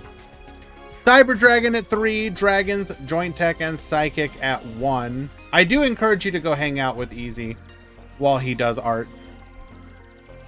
It's I really adore that dude. He's good people. Alrighty, I'm gonna keep it real with you guys. I'm gonna go ahead and just end it here. Top 8, I will message you for your deck lists. Top 2, I will message you for your prizes. Thank you, everyone. So Meta Weekly tomorrow. I'm gonna keep it real with you. I don't actually know if I'm gonna stream that one tomorrow. I think I need a day off. We'll see how I'm feeling. The tournament will happen. I will run it in the background, but I'm not sure if I'm actually gonna stream it. I will mention in the Discord if I am or not. Regardless, thank you, everyone. Appreciate you guys hanging out. Let's go ahead and choose the prediction winner.